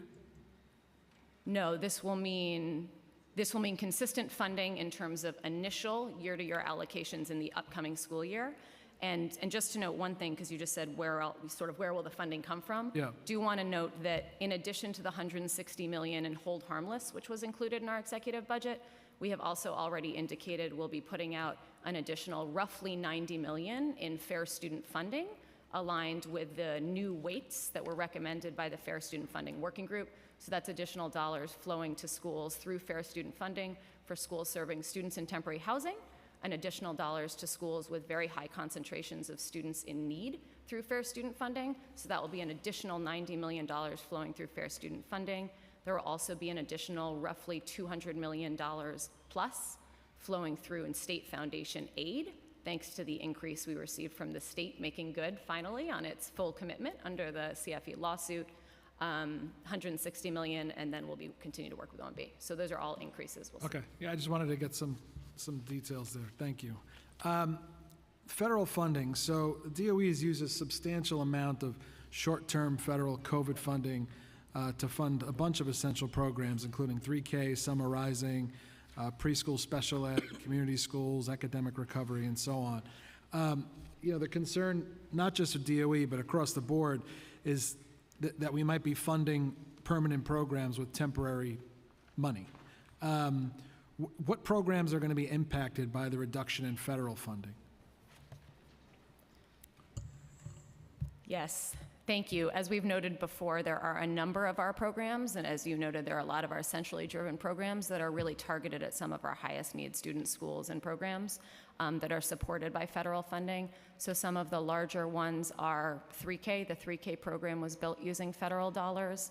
Summer Rising, the expansion of our community schools program, some $160 million of this hold harmless that is going to schools to keep their budgets maintained. Arts education, restorative justice, I can keep going down the list and it's on there, but there's a number of these programs that are reliant, either entirely or in part, on federal dollars, on expiring federal dollars. So what's the plan to sustain them with expiring federal money? We do not currently have a plan. We look forward to continuing to work with you, with the state, with the federal government to ensure we can continue these high priority programs. This is a major challenge. I mean, there's a lot of great programs, and even as we came on board, that have been built off of these access to these stimulus dollars. The stimulus dollars are going away. We're going to have to work very closely together to try to figure this out. As we sit here right now, I will not tell you we have the answer to all of that. There's a lot of money, and when it disappears, the notion that we still expect every one of these programs to still be in play, without those dollars, it will be a challenge. And we will have to make some tough decisions, and we should help to work on and do that together. No, creating permanent programs with temporary money is short-sighted, but here we are. Do we know how much federal funding we're expecting to get, or will be remaining at the end of this school year, be left over? In terms of the one-time stimulus dollars?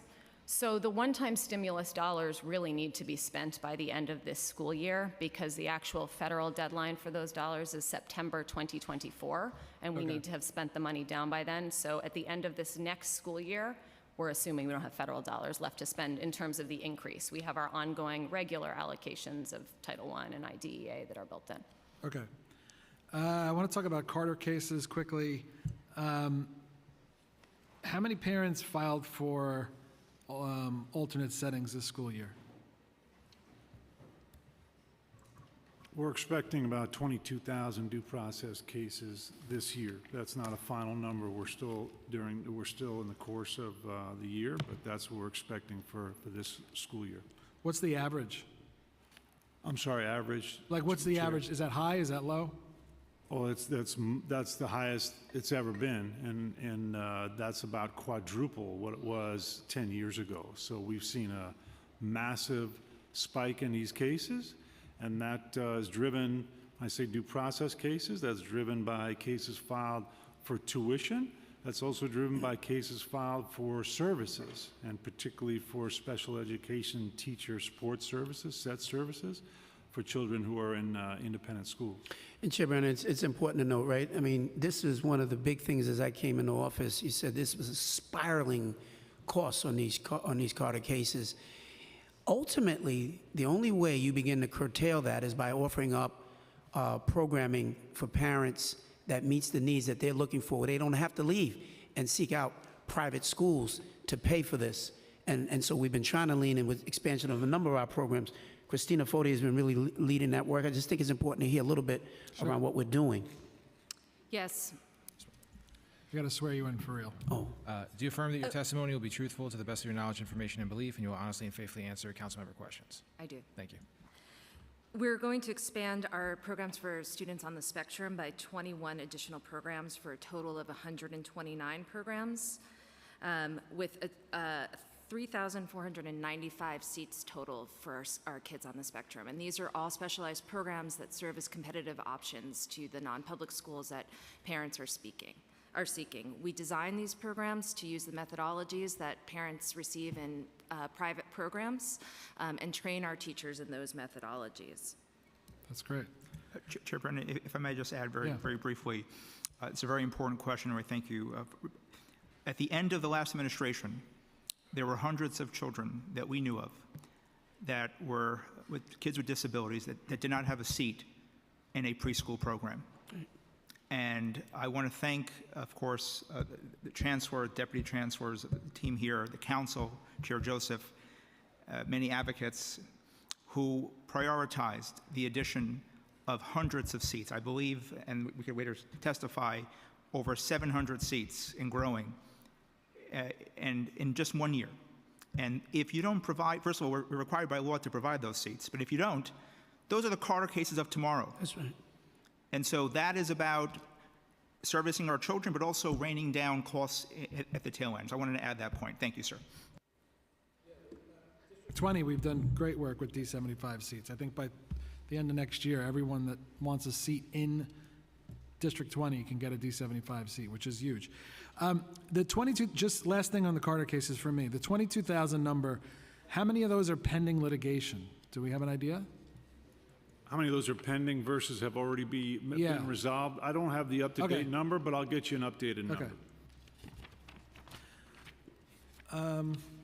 Okay, two last things from me. I want to give it to Chair Joseph. There's a $24.5 million preliminary budget peg entitled Vacancy Reduction for FY24 and beyond. It's on top of the SSA vacancy reduction. Could you give us an idea of the total number of positions that would be eliminated?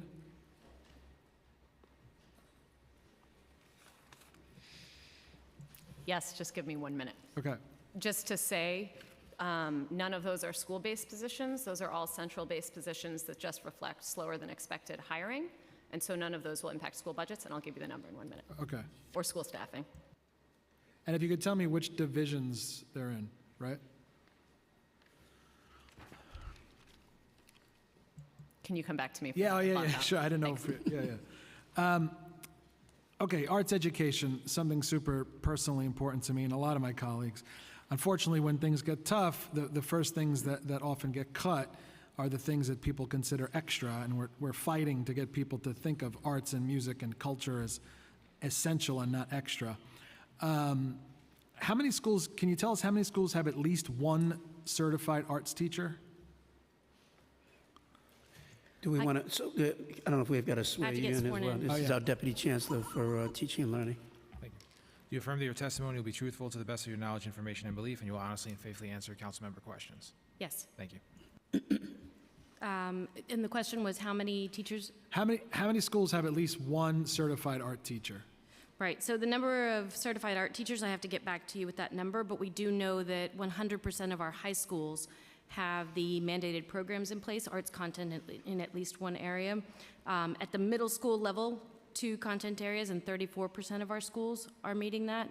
And at the elementary school level, they have to provide programming in 4 areas, and 54% of our schools are in compliance, which is an increase of over 11%, while we are still not at our target. And part of our concern there is that this is a state mandate that is unfunded. But just so you know, in addition to that, there are a number of things that we have done to try to plug that gap as well, which are outside of even having the additional teacher actually in the school, Deputy Chancellor. Yes, absolutely. And part of that actually happens as a result of the support of the council. So the council provided $3 million this year that allowed us to expand some of our partnerships. And what we've been able to do this year that is going to help us increase access for students and for the adults. So for teachers and principals, we're building an arts hub. And over, I think it's 27 principals actually that went through the first cohort of fellows for arts training for school leaders so that leaders learn to better integrate the arts into their system. This arts hub will provide access to a range of students and educators so that we don't have to keep having these one-offs of programs, but rather folks have a spot they can go to receive those types of services. And then continued partnerships like we have right now, the Paul Simon Fellows, expanding our relationship with Lincoln Center, who has offered us an increase in supports for the summer, and other opportunities like that that happen through funding. What's the current, we're trying to get it to be $100 per pupil. What's the current per pupil funding for arts instruction? Emma, $80 currently. That is a recommendation to schools for FSF. Would you guys support $100 per pupil? We'd certainly look forward to working with you around trying to develop that. Absolutely. Listen, I want to be the arts champion, Chancellor. I really do. And there's a lot of work that we have to do.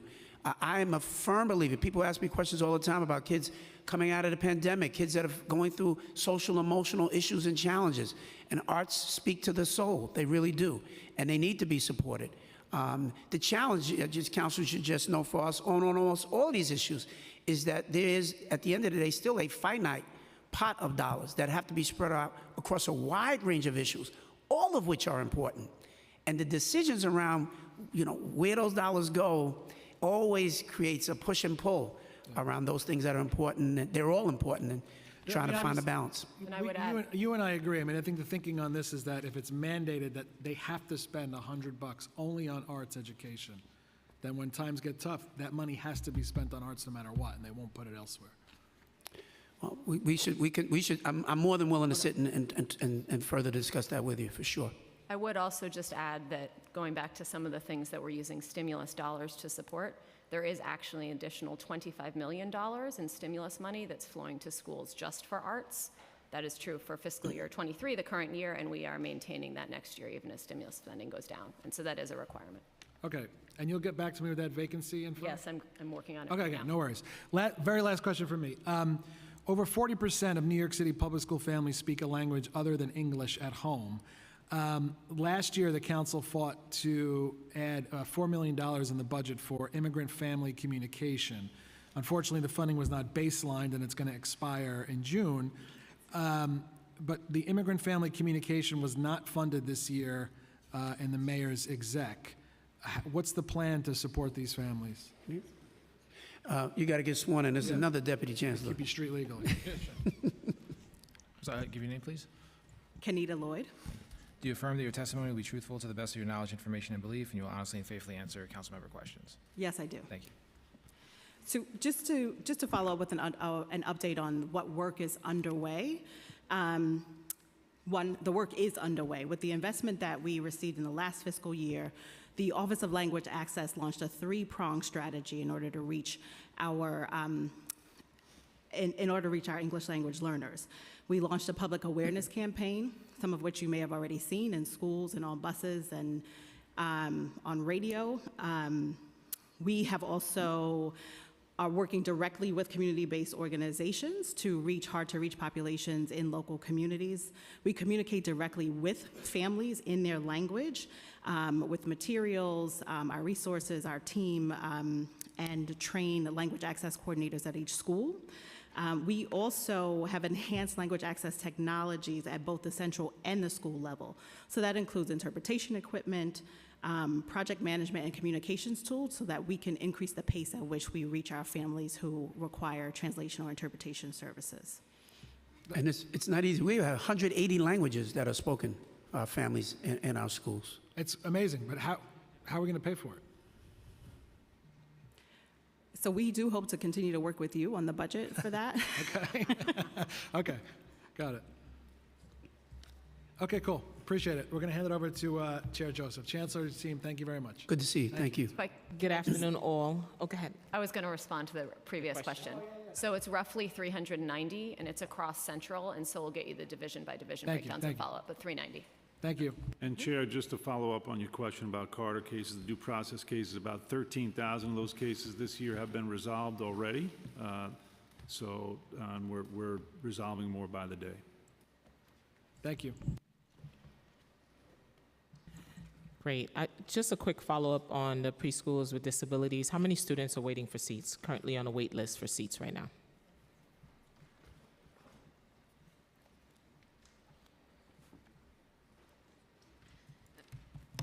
I'm sorry, the quick answer is that I'm going to get that for you in a couple of minutes. Oh, okay. Thank you. Well, last year we received $125 million in academic recovery funds, and we're allowed to use it flexible. How much stimulus funding will schools see this coming school year via academic recovery funding? What is the plan to distribute it equitably? Will schools continue to have flexibility spending academic recovery funds?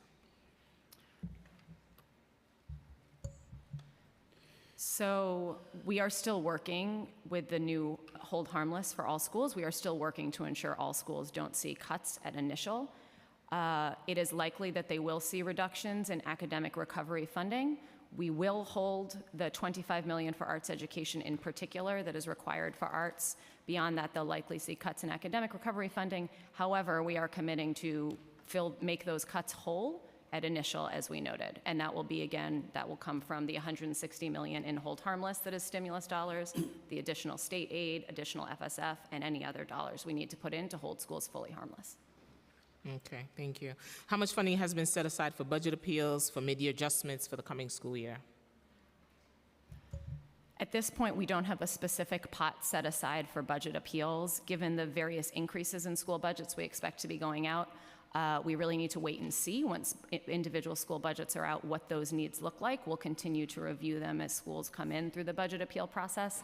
We're actually working to expedite a couple of categories of appeals based on what we've heard both from the Fair Student Funding Working Group and what we're seeing in the community. So looking to expedite appeals related to special education staffing, which, as you know, was an item that came up repeatedly in the Fair Student Funding Working Group. Looking to continue to expedite appeals and dollars out the door to support schools who are taking in asylum-seeking students, as we know that continues, and we need to continue to expedite the dollars there. And then we'll have the regular budget appeals process as well. Thank you. And you will update and debrief the chair and the committee once those numbers become available? Yes. Thank you. The mayor states we are in an emergency situation regarding our asylum-seeking New Yorkers. Will schools continue to see dedicated supplemental funds for the project Open Arms? If so, how much? Do you have an estimate of how much money has been spent so far to support our newly arrived students? We're going to swear in Melissa Ramos, who's our You're doing a great job, Chancellor. I agree. I love it. You're doing a great job. She has been leading this work from day one, and so I think they have to swear you in, Melissa. Do you affirm that your testimony will be truthful to the best of your knowledge, information, and belief, and you will honestly and faithfully answer council member questions? Yes. Thank you. Good morning. So we are still working on school budgets, as our Chief Operating Officer, Emma, just pointed out. We also want to note that in the new Fair Student Funding formula, there is priority given to students in temporary housing. And the way that we really support our asylum-seeking families, understanding that we cannot ask them their status. We consider them students in temporary housing, that's what they are, and so we know that they will benefit from this new formula. So as we continue to work through the budgets, we will keep you posted, but just noting that the new formula really does support this population of students. Yes, we will call you in. What is the net increase to state aid to New York schools this year? What is your plan to ensure it reaches classrooms? And what is it in compliance with? Is it in compliance with the state's class size law? So the net increase year over year is roughly $500 million. Of that $500 million, a portion of that will actually be used to support the new Fair Student Funding weights. So those are dollars that will support students in temporary housing and schools with high concentration of students with needs. So that, of course, will flow directly to schools. A portion of the dollars will be used to support our special ed programming. A portion of the dollars will actually be used to support some of our rising charter costs. And then an additional $214 million will go out to schools in their initial budget allocations. I think that's partly what you're referring to in terms of the class size law. Those $214 million that will go out to schools, that'll be an increase year over year in terms of that funding stream. And those dollars are required to be used in one of 6 ways that the state mandates, one of which is class size reduction, although there are others as well, and that'll go into school budgets too. Thank you. How much total funding is needed for the new FSF weights, and where did the funding come from? How much funding will the new weights amount per student for both STH weight and concentration of need? We are currently, of course, it's dependent on actual students, but based on our projections, we're currently estimating that those come to roughly $90 million together across the system. Those will be new dollars in the FSF formula, so those won't come from elsewhere in the FSF formula or elsewhere in school budgets. They're actually going to come from our increase in state foundation aid. Now that we have that increase, we can say for certain what it will be put towards. Did you ask something else? I had asked about how much is it going to be per student. Yep. For both the STH weight and concentration of need. Yep, so the additional weight for STH is an additional weight of 0.12 on top of what you get for every student in the system. So each of those students will get another 12% on top of that for each STH student, whether it's 1 student, 50 students, every student counts. The way the concentration weight works is it actually looks school-wide at the set of schools with the highest concentration of students who fall into a set of categories. STH, students in foster care, students with academic needs, sort of that set of categories that, as you know, since we're on the Fair Student Working Group, Fair Student Funding Working Group that worked out together, and the neediest 20% of schools will see those dollars in a tiered way. So it'll depend on the school and the need, but it'll be the neediest 20% of schools in the city. Thank you. I will come back to you, but Deputy Speaker Ayala. Thank you. I wasn't expecting to go so quickly, but thank you so much. I have a question regarding the bus services for students in foster care. The DOE website states that pre-K to 6th grade students in foster care are entitled to school bus services if a route is already available, which makes the entitlement meaningless. For the past year, this council has made clear that the DOE needed to take action to guarantee bus service or comparable door-to-door transportation for students in foster care who need it for school stability. Will the DOE commit to guaranteeing bus service or door-to-door transportation to every student in foster care who needs it? Will you change the DOE website to reflect this guarantee? And we understand that foster care agencies have not yet been reimbursed for transportation costs they incurred last year and this school year when the DOE did not provide bus service. So any changes to that? Yes, thank you. Just to start at the end, there has been a lag in payments to foster agencies. That is true. We are now starting to make through them. There's been a overly complicated process to do it, but we're now in direct contact with them and making sure we're verifying payments and getting those out the door as of last week. In terms of the first couple, we similarly very much appreciate the advocacy of many here as well as many others working on behalf of these students. I think we really share the goal that these are students who are having their lives displaced for a number of reasons, and that the least we can do is ensure they can stay in their home school and support them in getting there. So we are both looking at how can we look at alternative ways to, if there's not a route, there's not a route. But what are other ways we can ensure there's an alternative route alternative path available within a certain amount of days, whether that is via the foster agencies themselves providing it and then getting reimbursed in a more timely way, or whether there's ride share options like we've started to provide in other cases and putting that out there as well. So those are the couple of alternatives we're working on to speed up that timeline. Does the DOE work with DHS at any point to try to get kids placed as close as possible to the school that they're already going to? Because I know I had a case a couple of years ago where the mother was from the Bronx but was sent to Brooklyn, and so she had to get up extra early in the morning so that she can come and drop off the kids, which was also really hard on her when she had days off and when she had other appointments, because now she had to travel through, multiple boroughs in order to get her kids to school. So they were late, most of the time. They were absent more than she would have liked. And so we worked to get that family moved to the Bronx, but I don't know that that's, always the case. Yeah, I'm not sure that that's always the case either, but I would say this, that council member, you or any other member of the council, when you're aware of any particular case like that, where a family is really facing those kinds of extreme hardships, if you bring that to our attention, we'll do everything we can to rectify that. So just so that I understand that, the response correctly, so the DOE is in favor of creating a route, and we're working on a solution to this issue. We are absolutely in favor of ensuring those kids are getting to school. We prioritize bus routes because that's our normal way of getting all students to school. And what we're working to do is figure out where there isn't a route available, can we more quickly provide an alternative route, whether it's rideshare or agencies, but then reimbursing them more quickly. Okay, and then I have a question regarding retrofitting schools for energy efficiency and making all schools accessible. The council did call for an additional $400 million in capital to continue the effort of retrofitting schools for energy efficiency. And I'm sure that all of my colleagues will tell you that they get calls from a multitude of schools that are like overheated in the summer, during, from May when it gets really warm.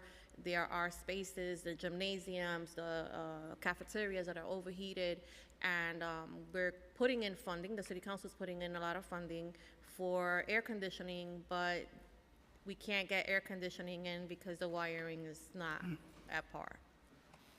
And the same goes with adapting, school buildings for accessibility. I have, again, I have a nephew that actually he had to leave East Harlem. He has cerebral palsy. Had to leave East Harlem every morning extra early to go to the Lower East Side. And we have kids in East Harlem that are coming from Staten Island because their schools are not accessible. So would really love to know what we're doing about that. So on the retrofitting schools for various energy purposes, yes, we are working hard to do that, and it is particularly unfortunate when it ends up that we can't do something like AC for All in those particular schools. Our Division of School Facilities is working through that as much as we can with SCA when there's more substantial renovations. There was no funding added to the executive budget? There was not funding out in the executive budget for that, no. This is work that continues to be done where we have the funding. Okay, so is that still being negotiated with the administration? Or is that not happening this year? There is ongoing work to do that, but there's no additional funding for it. No, understood, but is there ongoing conversation about getting the funding with the administration? No, not particularly, no. And I think that's where we also welcome all of you. And you all are in a position of, establishing what your priorities are with the administration during this budget process. But as it currently sits with us, no. I mean, we're always happy to help, but we wanna back up an existing claim from, the chancellors and the commissioners. But when we need to, obviously we will. And there was $3.3 million allocated for the conversion for accessibility, which obviously is not, when I was little, I thought $1 million was a lot of money. I know now that it isn't. So 3.3, I know, is not sufficient to retrofit much. Well, one other thing to add, Councilmember, there was $750 million, as you know, allocated in the current capital plan for accessibility. That work is ongoing. Obviously, it is unfinished, as you're talking about with your family member and others.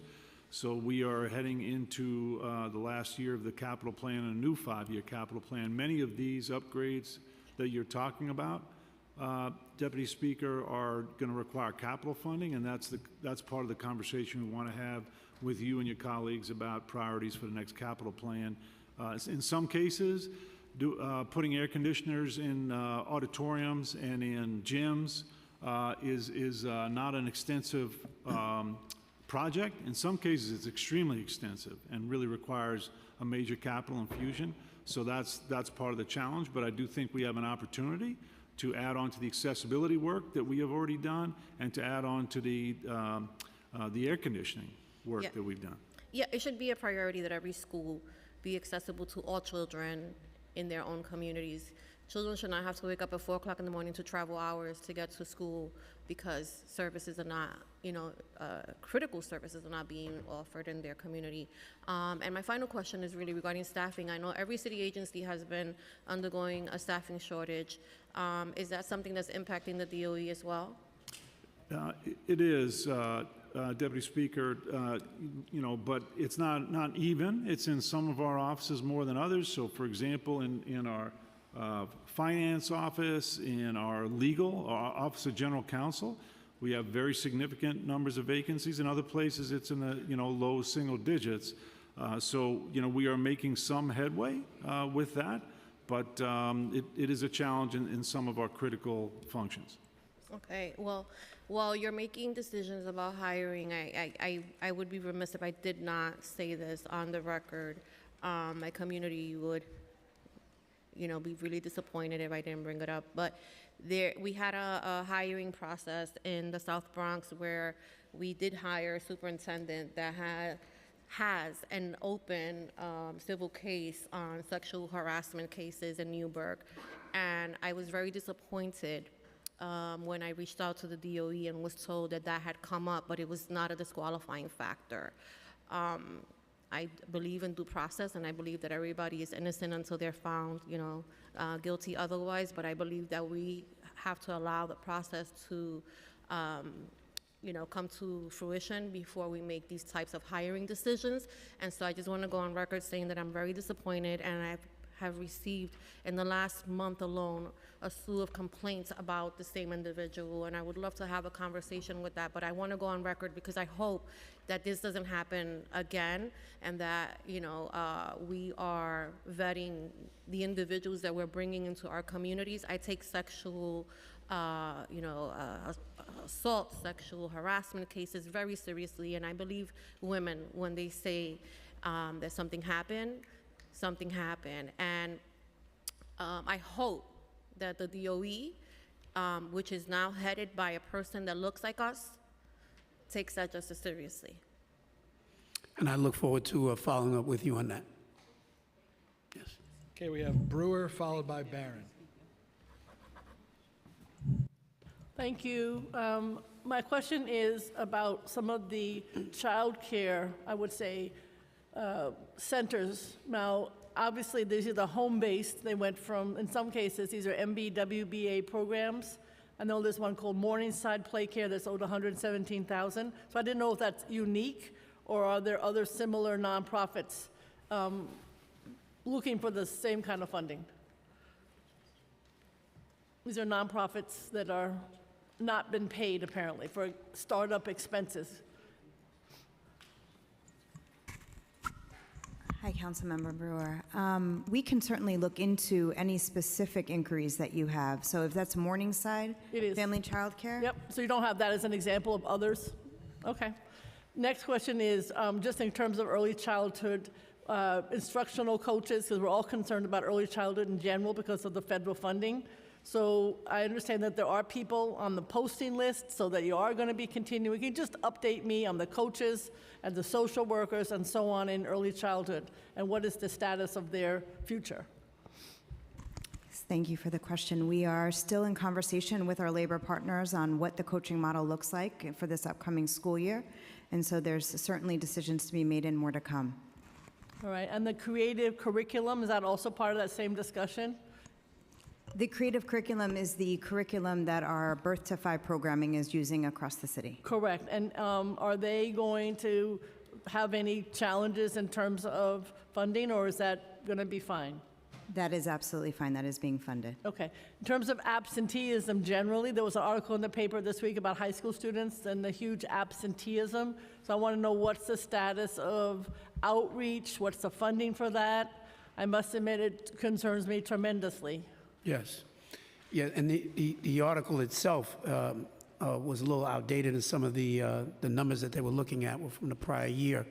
But Flavia, can they swear her in? Do you affirm that your testimony will be truthful to the best of your knowledge, information, and belief, and you will honestly and faithfully answer council member questions? I do. Thank you. So to address what the chancellor was saying, the data on the article, which you're probably referring to, the 55% of seniors being chronically absent, is Yes. data from the prior school year. What I can say that preliminarily, just for the seniors alone, we have seen a 10% reduction this year in chronic absenteeism.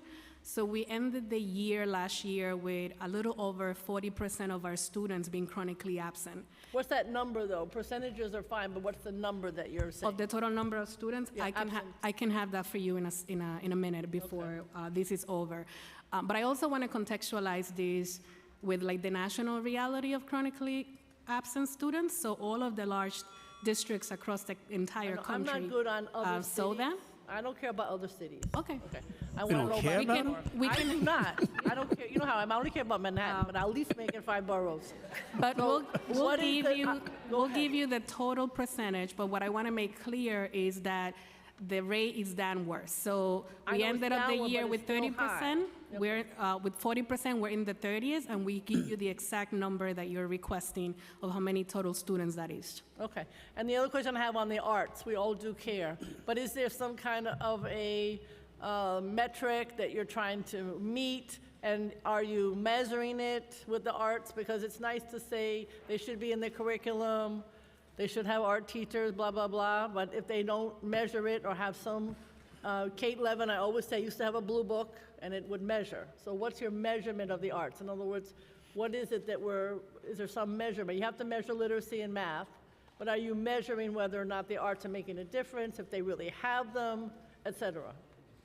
Yes, thank you. So there is a blueprint for the arts. Okay. And schools absolutely build to that blueprint. We're expanding beyond that first to ensure that schools have the appropriate training necessary to be able to meet the standards that are within that blueprint. But part of what we're doing with our arts director is expanding beyond that to build in new opportunities, like thinking about the arts and career pathways, thinking about the arts with an SEL lens, right? And so other pieces that may not have been part of the original blueprint that we're building in, so that there's additional criteria in there. As far as some of that information that you just asked about in terms of the number of teachers, we do have that kind of information. We are always looking to see that we're increasing the number of arts programs that are offered, because at each grade band, what's required is a number of arts programs or arts programming, and depending on whether you're in elementary, middle, or high. And so number of teachers that we currently have, and it has increased each year. Actually, in 2017-18, we had 2,837 teachers. Now we have 2,783. So it's gone down from then, but has gone up from last year. So we have 2,783 teachers total that are certified arts teachers. The bulk of those are visual arts. So over 1,300 are visual arts, and over 1,000 are music teachers. Okay. That also includes dance and theater. Okay, and the blueprint is online, in other words, we can see, is that blueprint something that's publicly accessible? It is. Okay, and then, because some, the arts, I happen to know this, you can have an art teacher, but then you still need the band, you still need the studio, you still need all that. Right. So is the blueprint, does that kind of analysis? The blueprint includes that kind of criteria. The analysis comes from a principal who's really looking for those kinds of pieces. And in spaces where we don't have a facility for each school, our schools have been really good about sharing those facilities. So a campus may share a band room, for example. I know, I can tell you where they don't, but that's okay. Quickly, homeschooling, is that something that's budgeted? How do you budget homeschooling? Because there are some challenges that I've heard about, meaning somebody's not really homeschooling, there's abuse in the, in the home, et cetera, et cetera. Is there an allocation for homeschooling? I assume there's more homeschooling because of COVID. So who's paying attention to that? I'm not sure. What are we doing on homeschool? There is, council member, you're right, there's an increase. I know I'm right.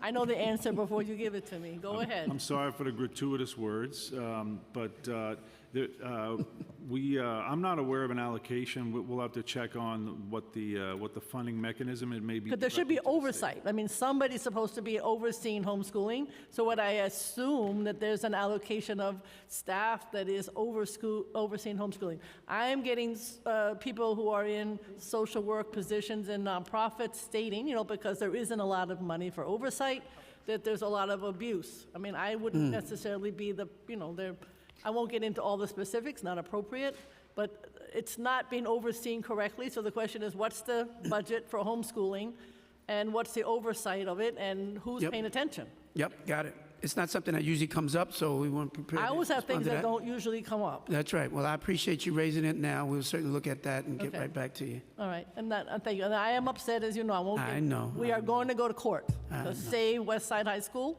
All and to make sure that it doesn't get transferred to East Harlem. And I want to thank Councilmember Ayala in particular. Okay, we have Councilmember Barron, followed by Farias. Thank you very much. Chancellor, my pastor, Reverend Daughtry, always taught me that it's a poor frog who doesn't praise his own pond.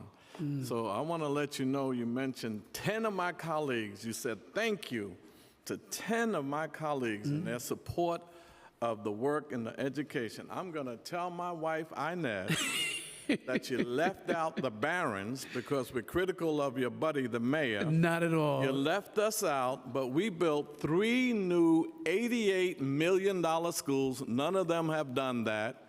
We have science labs, computer labs, parks that we renovated, and we fund after-school programs for over 20 years. Absolutely, absolutely. Nowhere on this do you say thank you to the Barons. Right. Shame on you, and I'm less forgiving than Inez. Wait till she sees you. Oh, no, I know I'm in trouble now. Secondly, I want to ask you some serious questions.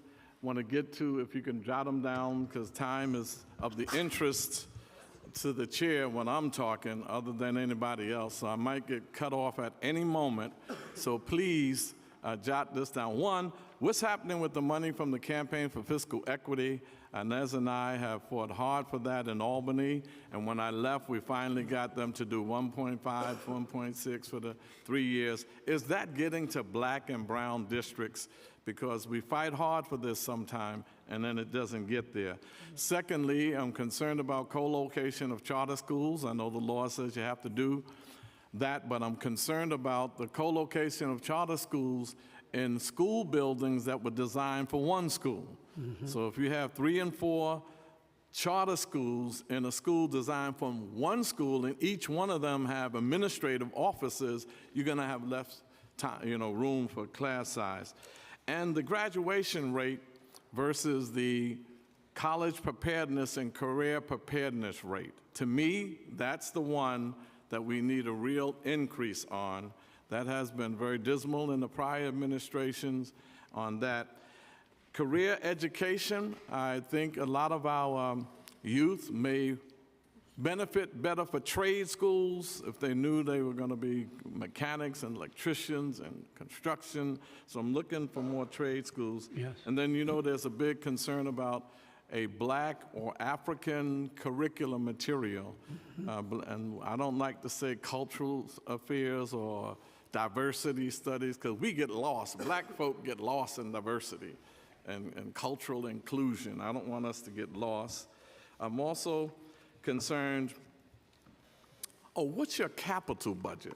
What is the actual capital budget for?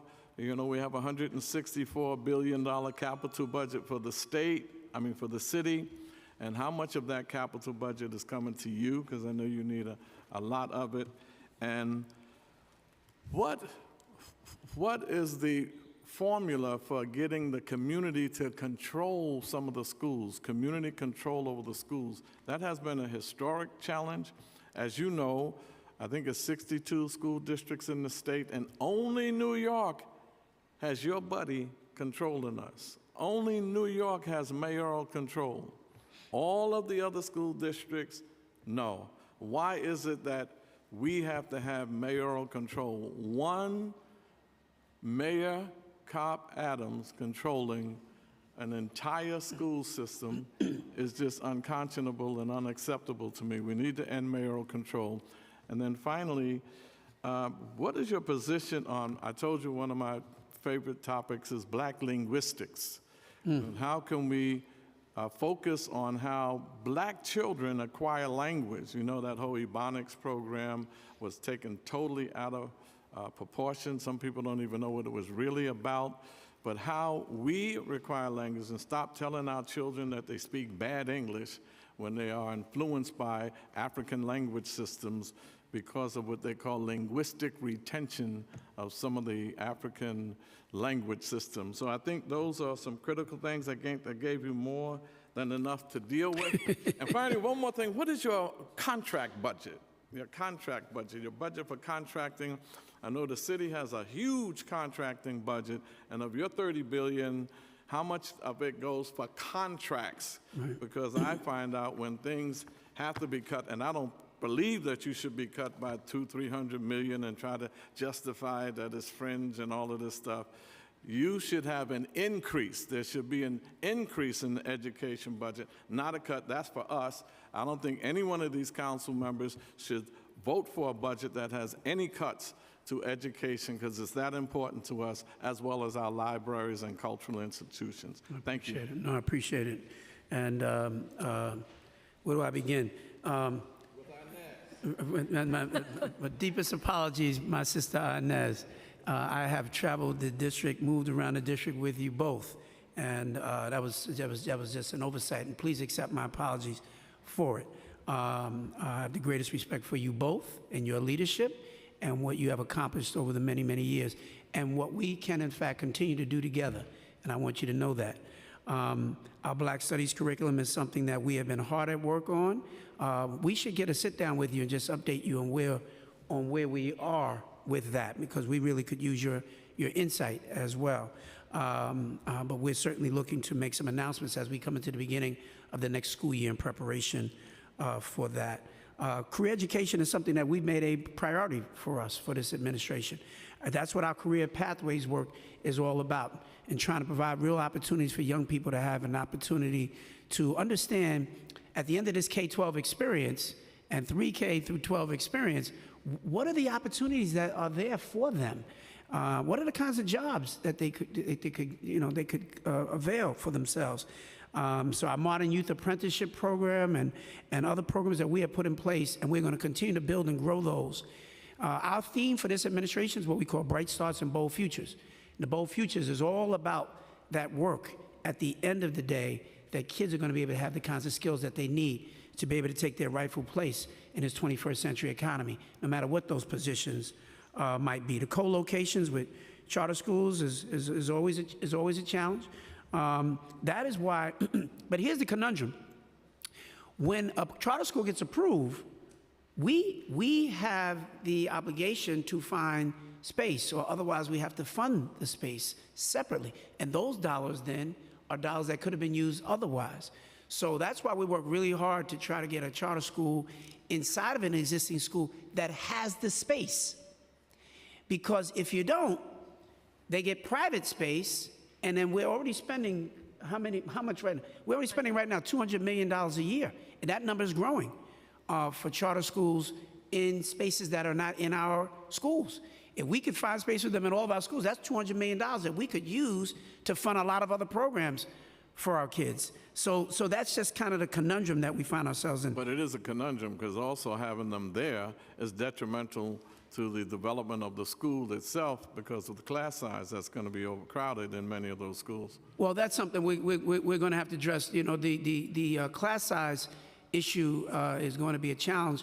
For the next 2 years, we don't see a significant challenge on meeting the mandate for class size. It's by year 3 on is when we're going to start to have some more challenging conversations and ways to meet. And we're trying to look at those issues right now to be prepared for down the line. So thank goodness the next couple of years, we're in pretty good shape. But by year 3 is where some of the challenges are going to come, and where some of the tough decisions are going to have to be made. Listen, you talk about linguistics, black linguistics. You know, my focus right now, Councilman, with all due respect, is I'm trying to make sure that the kids can read right now. And they're not even doing that. 64% of black kids in New York City are not even reading on grade level. And you know why? It has a lot to do with you not studying, with the education system not studying black linguistics. Well, we should talk about that, how we connect that. We really should, because it's connected to reading. Okay. And I can show you some programs where they use black linguistics as a basis for getting them to read better in standard English, and it was tremendously successful. When that's ignored, you have a problem with reading. I will follow. If I may, sorry, Councilmember Barron, I would love to set up some time actually to connect with you. We've been looking at some technology that helps promote student acquisition of language and help promote reading.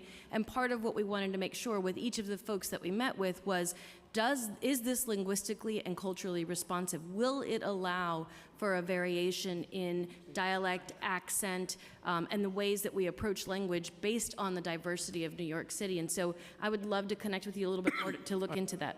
I just would like for you to also look into African-centric linguistic systems and see how that influenced why our children read the way they read, speak the way they speak, talk the way they talk. Because without that study, then no matter what technology you have, you're not going to get at the heart of the problem. We want to follow up with you. We want to sit down and delve a little bit more deeply into that. Emma, can you speak a little bit about the campaign for fiscal equity and as well as the capital budget and the contract budget? Yep.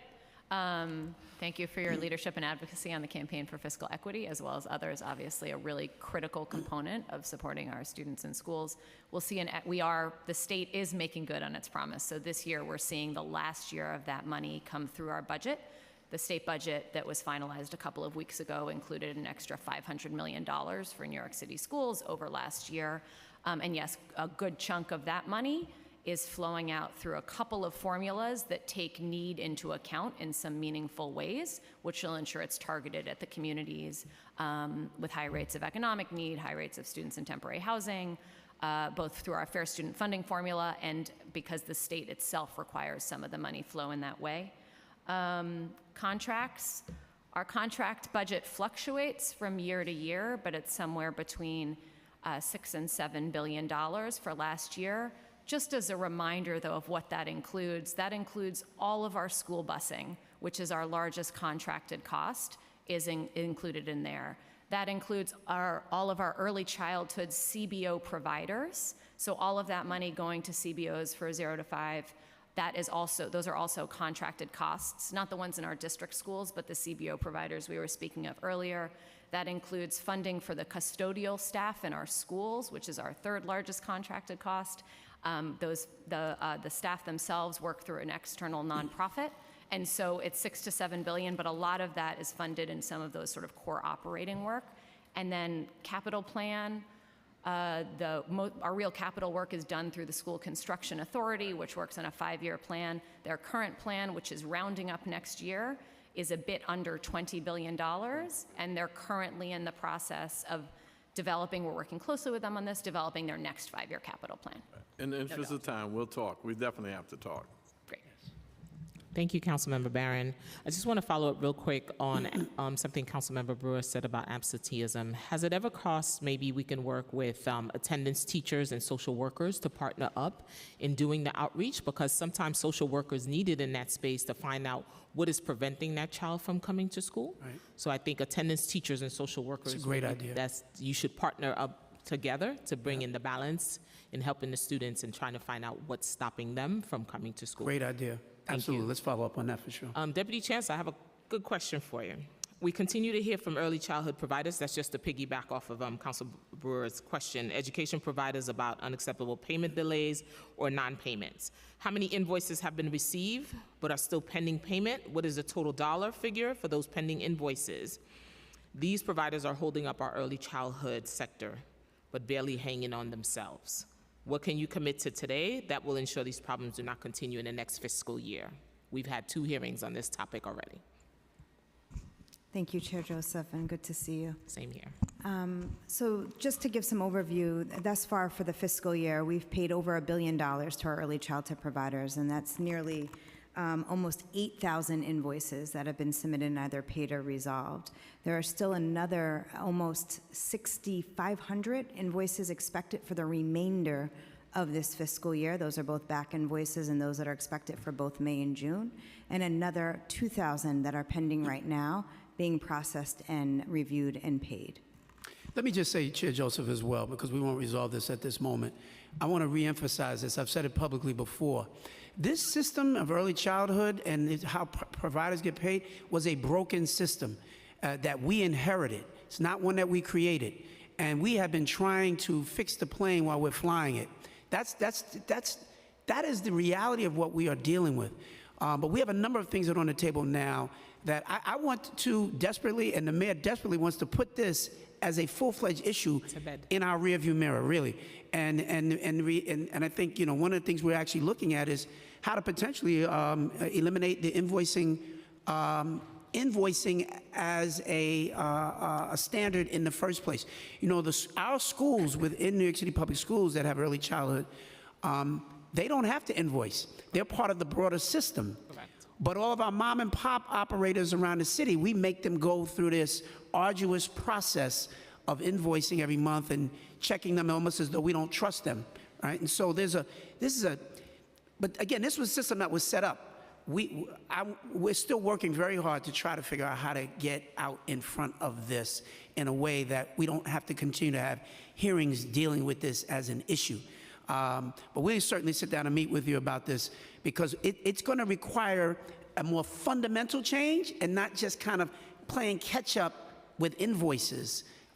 We have to transform the whole way in which we're actually doing this process. In the last hearing, I did suggest maybe paying providers up front versus that. I had also said that. Is it, as we hold schools harmless, do we plan to hold providers harmless like we did last year? Is that something that we're talking about? Are we looking at?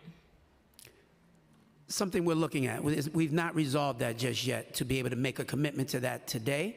But it is an ongoing conversation, one that we're trying to get closer to. Thank you. I will come back. Okay, we have Councilmember Farias, followed by Lewis.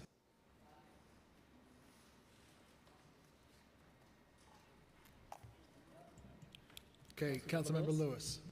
We've been joined by Councilmember Narcisse.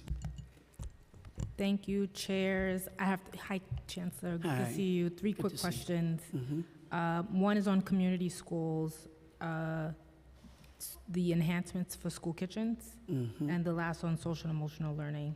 I'll start with the school kitchen and cafeteria enhancement. So I'm reading here there's 130 cafeterias that were redesigned, so I would love to have that list, if you could share it with the committee. Okay. But the 200 commitment for capital funds for FY24 executive budget, I wanted to know if the 200 million is just for FY24, or does that include out years?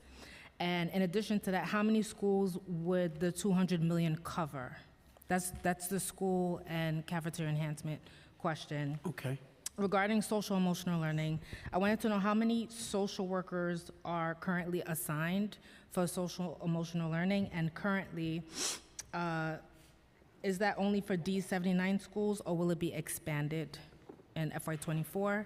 And the last question is regarding community schools, which I know that you often hear about, but I wanted to know what's causing the delays in community schools being billed for their contracts, and what is your administration seeking to do before FY24?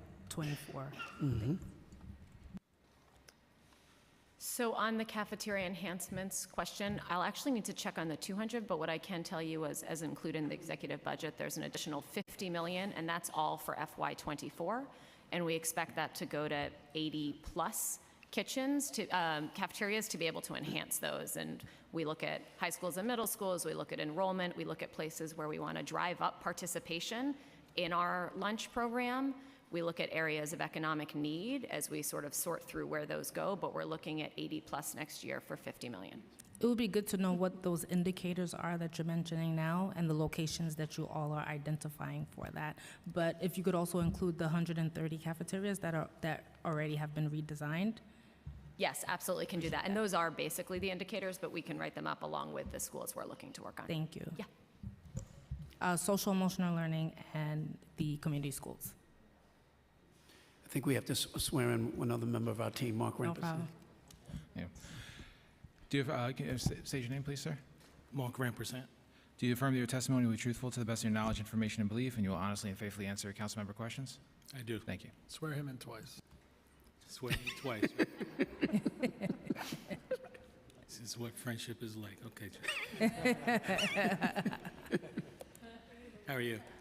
Here to answer your question about guidance counselors and social workers. Yes. Your specific questions, and those numbers read as follows. For guidance counselor, we are currently at 3191, so that's up from 3082. For social workers, we're at 1951, and that is up from 1890, for a total of 5,142 across the system, and that runs the full gamut of our schools. And that's not just D79, that's all schools? That's all schools, yes, ma'am. Thank you. Thank you. And the last question is in regards to billing, the outstanding billing for community schools, and what is DOE doing to address that?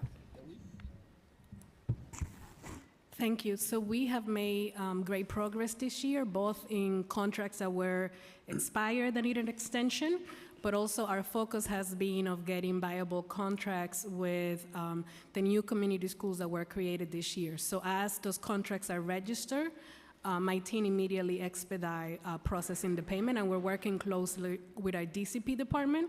But if you have a specific question on any provider, I'm happy to reconnect with you and talk through each of them.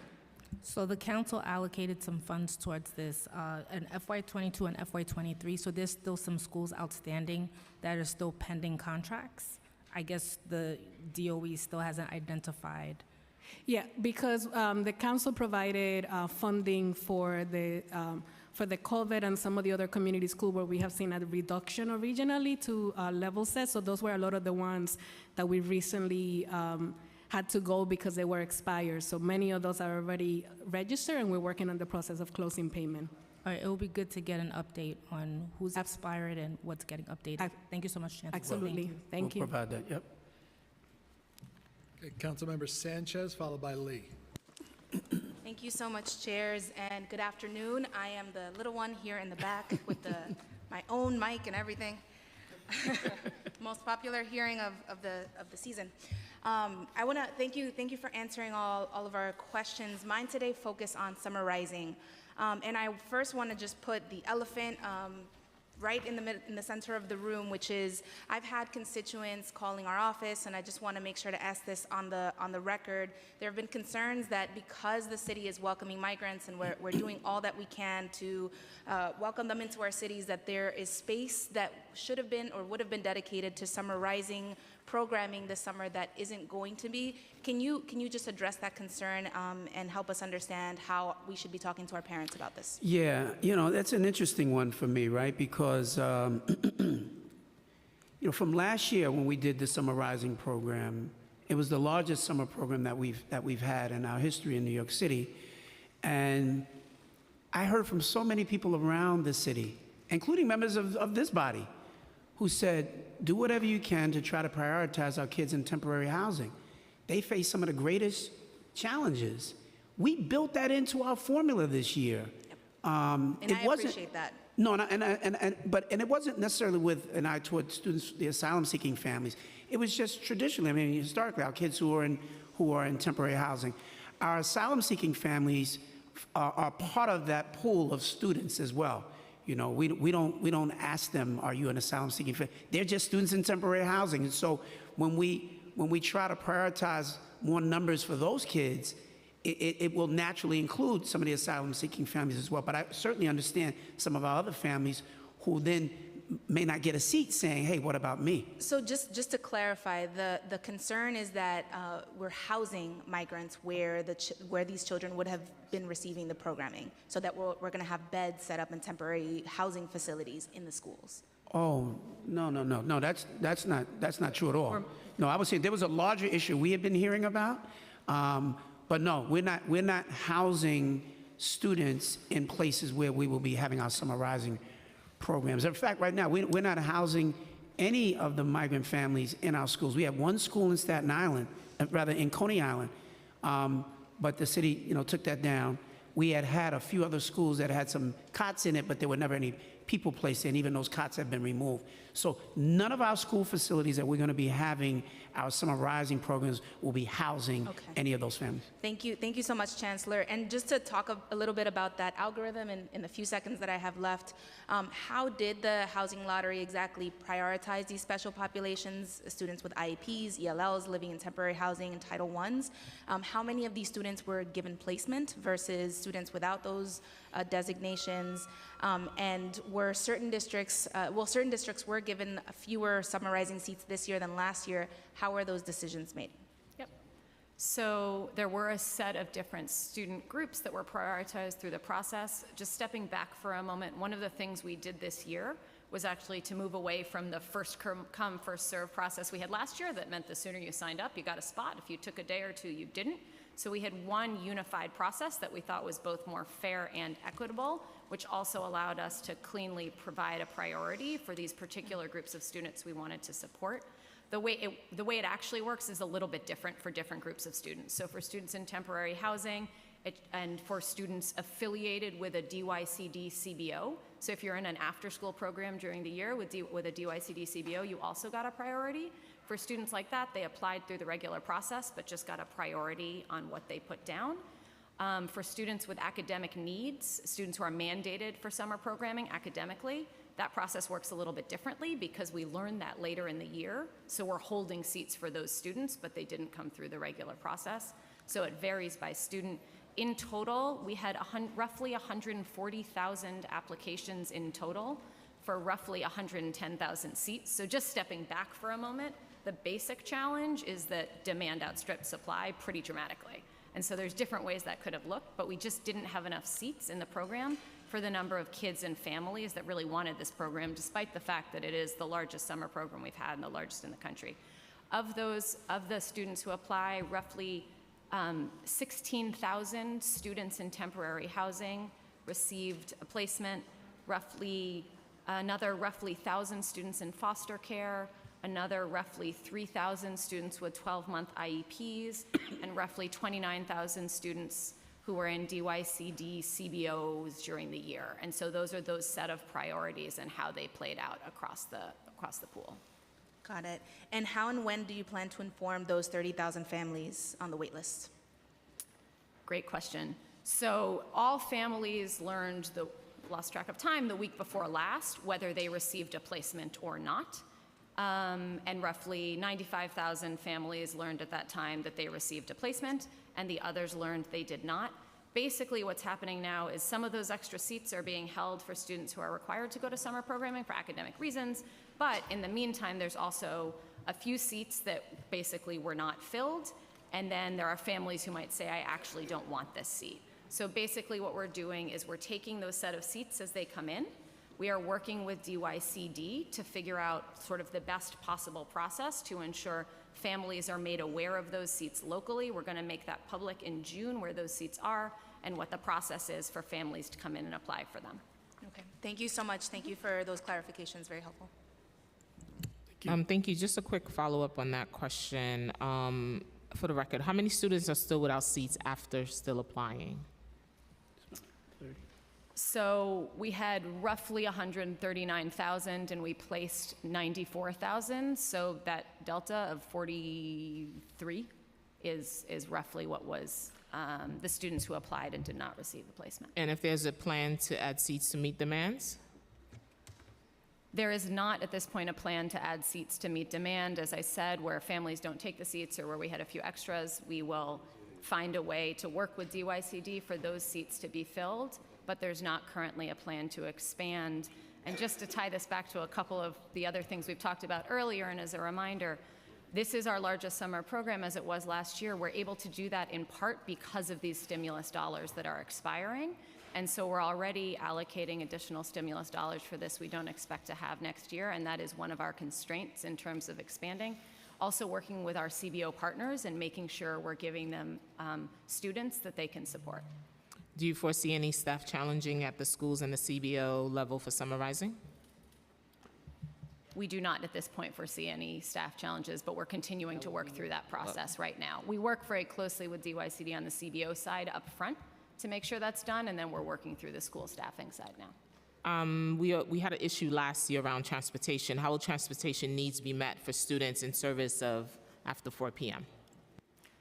As with last year, we'll be continuing the rideshare option for students who are mandated and who stay later, stay till 6. And that same rideshare option will be available this year. And hopefully it'll actually be a bit better and a bit smoother. Last year we were doing that for the very first time. We learned a lot through the process. This year we've been doing it through the year, and we hope for this year it's sort of the communication out to families, the whole process will work better for both families and kids. Thank you. Councilmember Lee, followed by Schulman. Hi, thank you so much, Chancellor, and everyone from Dewey. Thanks for being here today. So as chair of the Mental Health Committee, of course, I'm going to ask questions more on the mental health spectrum and side of things. So I know that on the council side, just a few questions, because when it comes to the budget around, I know there was $5 million that we were requesting if you all could baseline about the mental health continuum, and $28 million to expand the school-based mental health clinics to an additional 100 school sites. And actually, Councilmember Lewis asked my question also about the social workers and the guidance counselors at the 100 schools. And so I just wanted to know where things were at in terms of, you know, the prioritizing, because obviously we've seen, you know, we're still coming out of COVID, and there's a lot that we're seeing with our students that is much needed around the mental health continuum. So just wanting to know if you could speak a little bit about the $5 million for that piece, as well as the $28 million to expand the school-based mental health clinics. And then I did have a clarifying question about the social workers versus guidance counselors, but I'll ask that after. I can jump in and begin talking about the mental health continuum. I think it's important to know that the funding for that goes to 3 different agencies. So when you're talking about $5 million, a portion of that goes to the Department of Health to pay for the clinicians that are supporting that work, and then a portion of that goes also to Health and Hospitals. So we have like 3 different agencies that are supporting the work, and then a subset of that comes to DOE. So the last couple of years, that work was funded through City Council. Right now, we're are looking for your support, not just for the DOE, but for our 2 partner agencies to be able to continue to fund that work. We're ready. And as our team has mentioned, we're looking at all of the things that we have that are critical work that are funded through stimulus funding or through City Council, unfortunately, that we don't have tax levy dollars. Okay, and then for the social workers that are in the schools, because when I asked the commissioner of DOHMH, he said that was pretty much under DOE, because it was about the social work, like specifically the ones that are in the schools, because I was wondering also if there was a partnership there. So can you actually clarify which of the mental health pieces that DOE fully owns, I guess, if you will, in terms of the budget piece of it? So the social workers are in our budget. Yes, that's right. As Flavia mentioned, the mental health continuum is split among various budgets, as is the school-based, not various, but as she said, and so are school-based mental health centers. So the 211, that number is right, school-based mental health centers we have now, we work with DOHMH. It's actually under our Office of School Health, which is split between, reports dually to the 2 agencies for the school-based mental health centers. Okay, interesting. I'll have to follow up with you more on that afterwards. And then also for the 1951 social workers that are now here, is that enough to, because I know that we have a bunch of, we have about 1,800 public schools, and how are we on track to doing the, making sure that we have is it one mental health professional for every 250 students, or is it one social worker? Because I think there is a difference in terms of roles and responsibilities with social workers versus guidance counselors, and I just wanted to clarify that piece also. That one is not me, Flavia. Go ahead. I can start, and then Mark, I don't know if you want to add, but you are correct to say that the goal has always been to ensure that we have at least one dedicated mental health professional and support, and that includes both the social worker as well as the staff on the clinic. And just to be clear, many of these clinics that Emma is describing include both social workers and psychologists. So they do have mental health professionals embedded within their mental health office. And Mark can maybe tell us what the current ratio is for for schools that you're describing in comparison to the 250. Okay, and if you could also talk about any hiring challenges you're having, because I know that across the mental health, field, there have been hiring challenges, and so if you could speak to a little bit of that as well. Hiring challenges with social workers? Yes. That hasn't been historically the case with DOE. I know that as this administration began, we were able to hire 500 new social workers. So I know he can share, but we have seen an increase, right? That doesn't mean that we're not always welcoming and look forward for opportunities to make those services and those supports more robust, but we need to look at all of the ones that exist. Mark?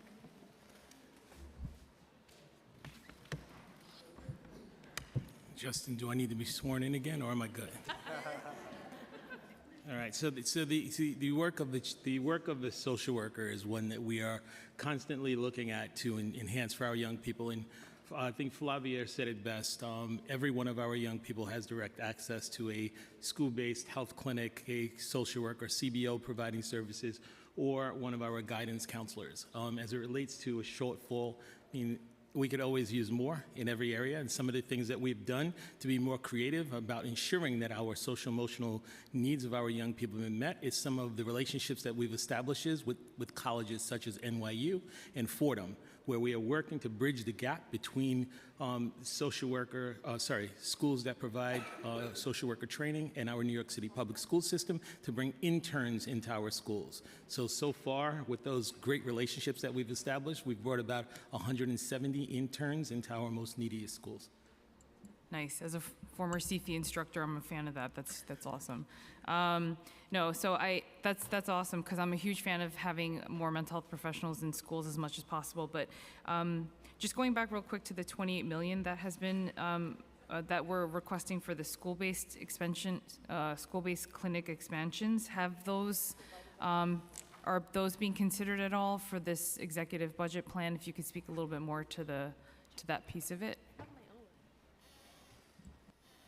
It is not included in the executive budget plan, but we do continue to work to expand our school-based mental health clinics wherever we can and welcome additional funding and support to do so. Okay. And sorry, just to clarify, for the mental health continuum for each agency, what's the breakdown per agency? Sorry, I should have asked that earlier.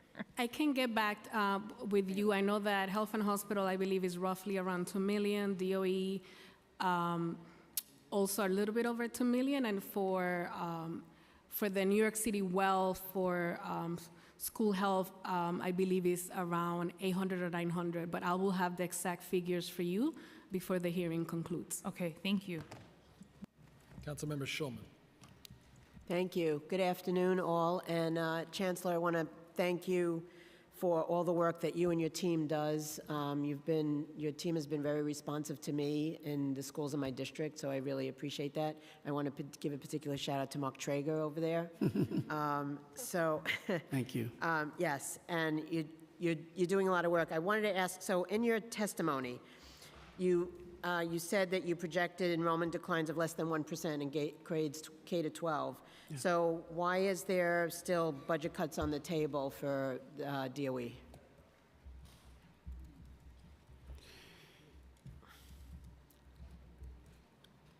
We're not talking about, there's not going to be cuts that are going to be felt at the school level. I understand that, but I meant in general. Why are we still cutting, why is the budget still being cut? So we are, as the Chancellor said, school budgets will not be cut from year to year at initial. We are doing our part through the PEGs to make sure we're supporting the city's financial stability, and we have taken a number of PEGs over the past year to do that. In each of those cases, we have ensured those will not hit school budgets, and we'll continue to do that. Thank you. How many schools are at or above 100% utilization according to the latest statistics, and how many students are enrolled in these schools? We'll have to get you the update on that. Okay, if you could get back, that would be great. And also, the other question is how many additional students have been enrolled in our schools since the October 31st audit figures? So now I want to ask, you mentioned, Chancellor, that in terms of the law about the class size, that years 3 to 5 are going to be challenging. Can you explain why that is? Dan, you want to talk a little bit about that? Yes, happy to, council member. As you know, the new law, which is phased in over 5 years beginning the next school year, requires caps K to 3 at 20 students, 3 to 8 at 23, and then high school 25. That is all classes. That's not an average. That's not across the grade span. That's not in the particular school. So this, and it's phased in 20% per year. As the chancellor said, because many of our classes already meet these caps, we shouldn't have an issue. We will comply with the law, period, full stop, end of story. We're going to comply with the law. What the chancellor has signaled very strongly is, though we will not struggle to be in compliance year 1, that's this coming year, and likely year 2, by year 3, there is going to have to be either new money allocated by the state or significant reallocation of funding. And anytime you're reallocating funding, as all of you know well, you're talking about significant trade-offs and some painful choices being made. And so that is why the chancellor established the class size working group, which is some of you have staff who are participating. We appreciate that. To right now, essentially 2 years ahead of time, talk about those difficult trade-offs. And at a city level, and then we want to do that locally. So we are going to be in a position, again, without new funding, of deciding whether we are going to spend more at a particular school on the arts or less on the arts in order to lower class size.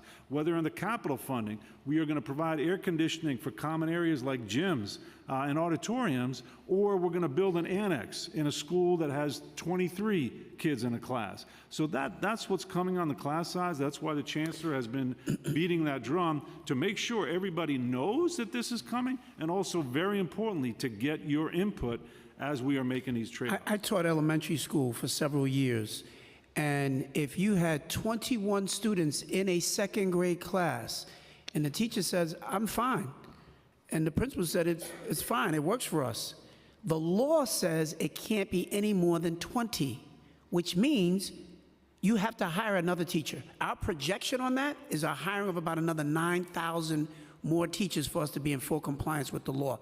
But more importantly, I think what it means is that it's taken away some flexibility that a school principal would have to say, my first grade teacher or second grade teacher is fine with the 21, it's not up to them.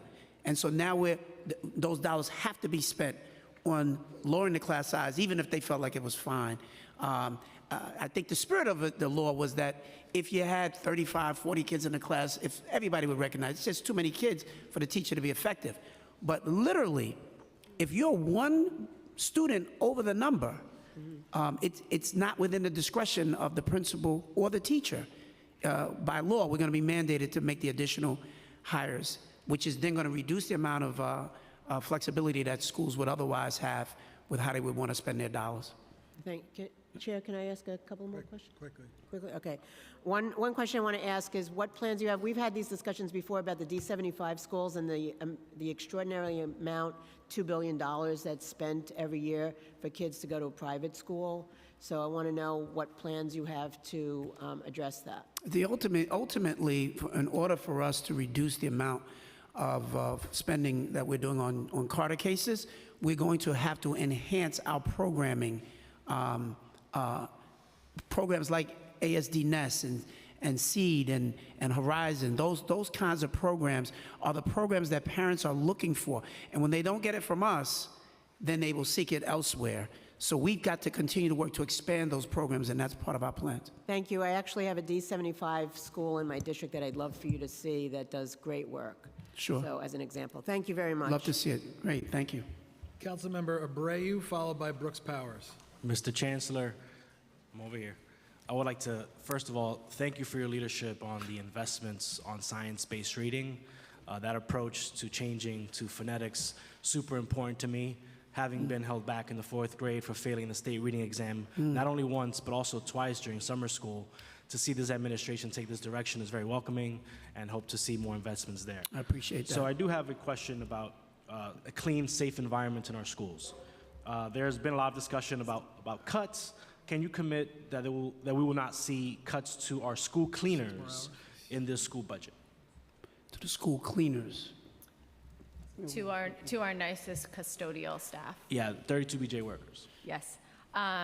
We will continue to work with our partners at OMB to ensure they are fully paid, yes. Got it. So no commitment on the record that we should not see any loss of funding there. We can't make the commitment yet today, but it's certainly something that's a priority for us.